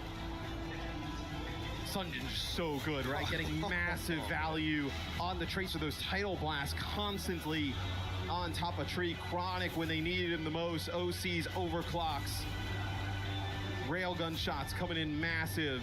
It's a tough way to go out there for TL, right? Almost battle back in map number 2. Map number 1 pretty competitive as well. I gotta say, it probably feels pretty bad to also lose to a team from your own region, right? But Team Liquid were just going to grab the whole trophy. He's like, I guess, we won, right? Yeah, let's just do it. Sorry, guys. It's more than just NA at this event. Team Liquid forced the Dallas Fuel to evolve. They asked them some uncomfortable questions in the NA playoffs, and Dallas searched and searched for the answers. But that was more than just an answer. It was a revelation for this team, catapulting them to dominance in their region. Bear in mind, they're still not the best performing NA team here.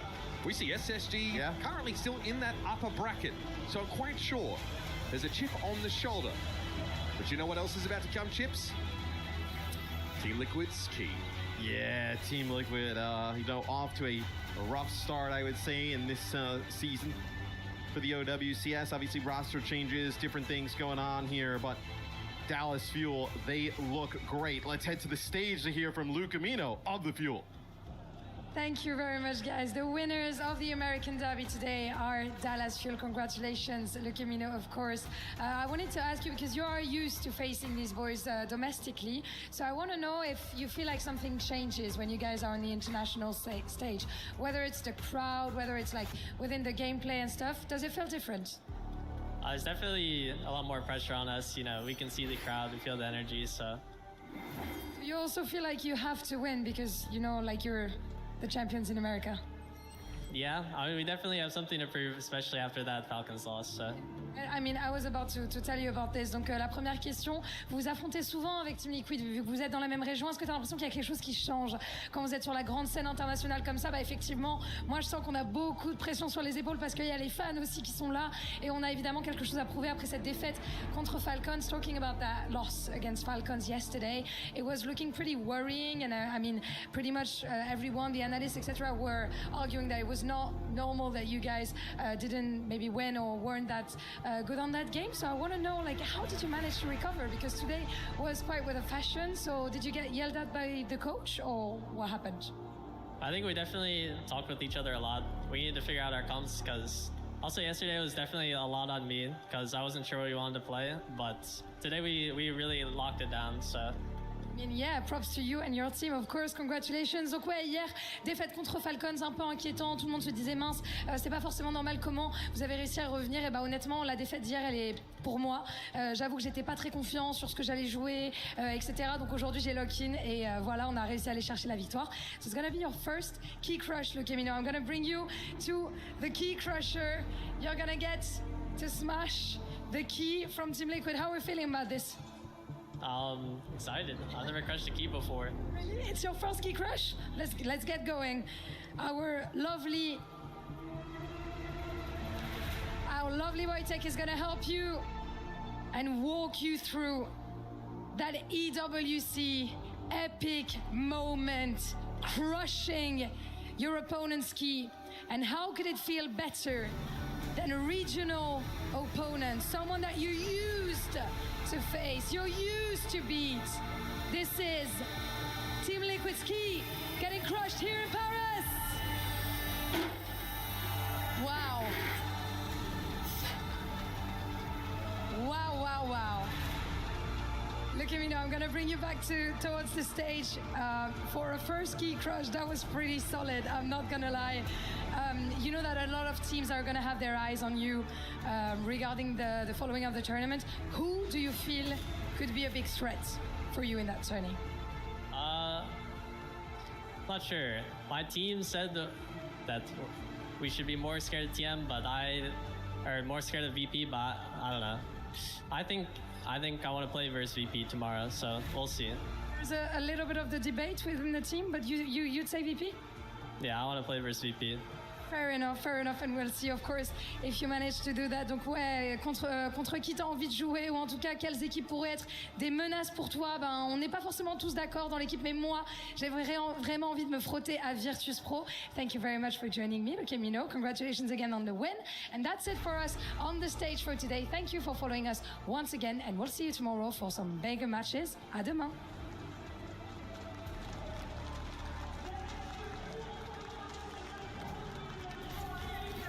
So, domestic order has been restored here by the Dallas Fuel, and it's a pretty big bounce back after a lackluster showing against Falcons yesterday. Should give NA fans a lot to look forward to, I think, because this is still a region that's trying to place themselves amongst the global hierarchy after a tough couple years. Yeah, and it feels bad, though, for Team Liquid, right, to be that first North American team out. FSG, like you talked about, still in. And Dallas Fuel obviously get the better of them today. Lukemino and CJ, some great plays from them in the back line. And, you know, obviously, Sunjun, that final map coming up with some massive moments with the pulse bomb. Listen, that was, for me, represented a huge step up. For Dallas to be able to put together a game plan over those two consecutive fights that was so effective, so devastating. That bodes well for the future. Honestly, waiting in this Group A bracket are some pretty terrifying teams here for this roster. Obviously falling down there, getting a win against Team Liquid. These decider matches are going to be very spicy now, as we're still waiting for that upper bracket decider. Luke wants Virtus Pro. Falcons T1 is going to be a banger. Oh, yeah. I also think, like, Dallas Fuel, they probably want VP because TM is probably going to play a lot of Sim, and, like, they don't play much Vendetta. They don't do things like that, right? So it's going to be a little bit harder to potentially go against that type of style. But, you know, VP has had TM's number towards, you know, the stage 2 a little bit later on. Yes. But, you know, I thought it was pretty impressive that Twisted Minds was able to get past T1 in the fashion they did. And as we head over to Group B, you know, GK versus Zeta is going to be a really good game as well. So SSG versus Varel. Hey, I actually think, you know, SSG probably has, I would say they're the favorite going in there. There's a path here to playoffs for them, absolutely. Varel obviously, you know, stay alive against AGAL.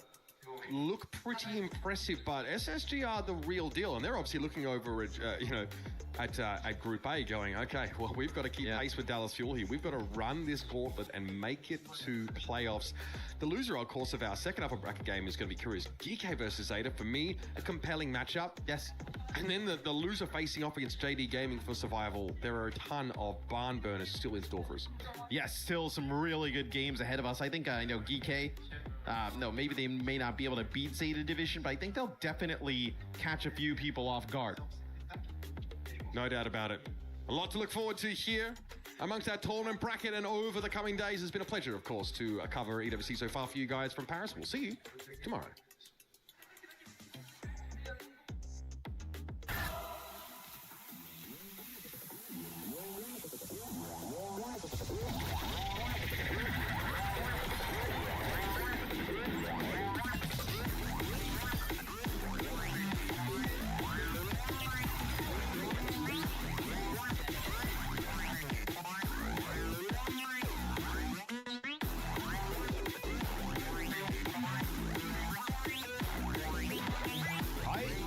You to look at the player cam. As soon as we spoke to a Merrick POV, he doesn't even blink. He's a machine.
Play is in our DNA.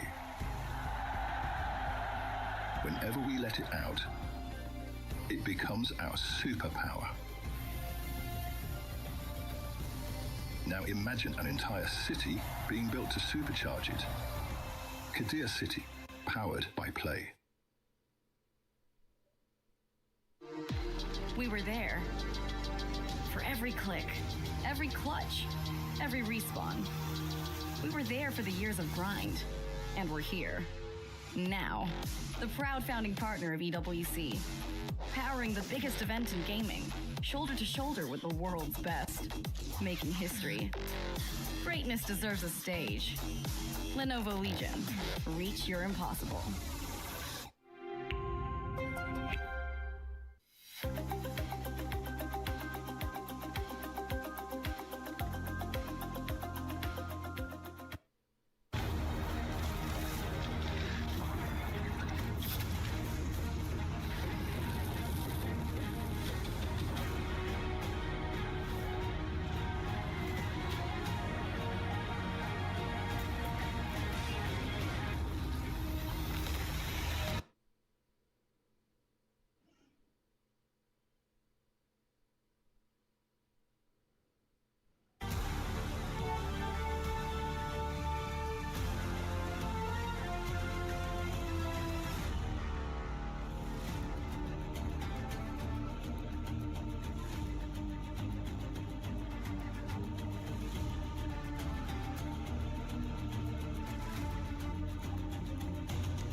And a bit over.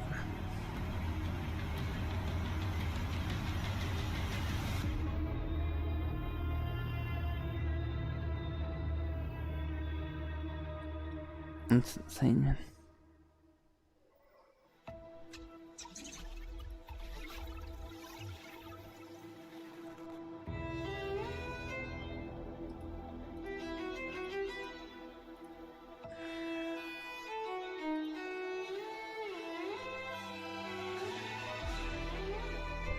That was such a short day.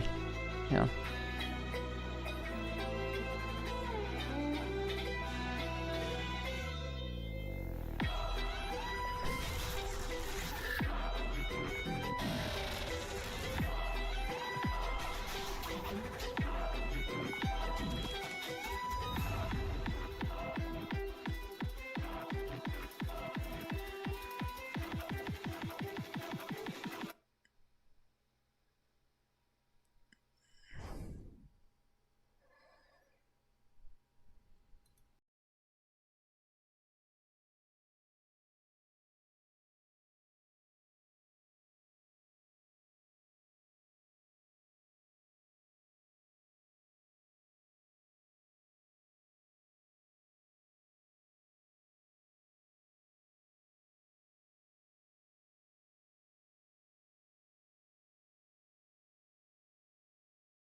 End stream here, and then I'll be back for Witcher later.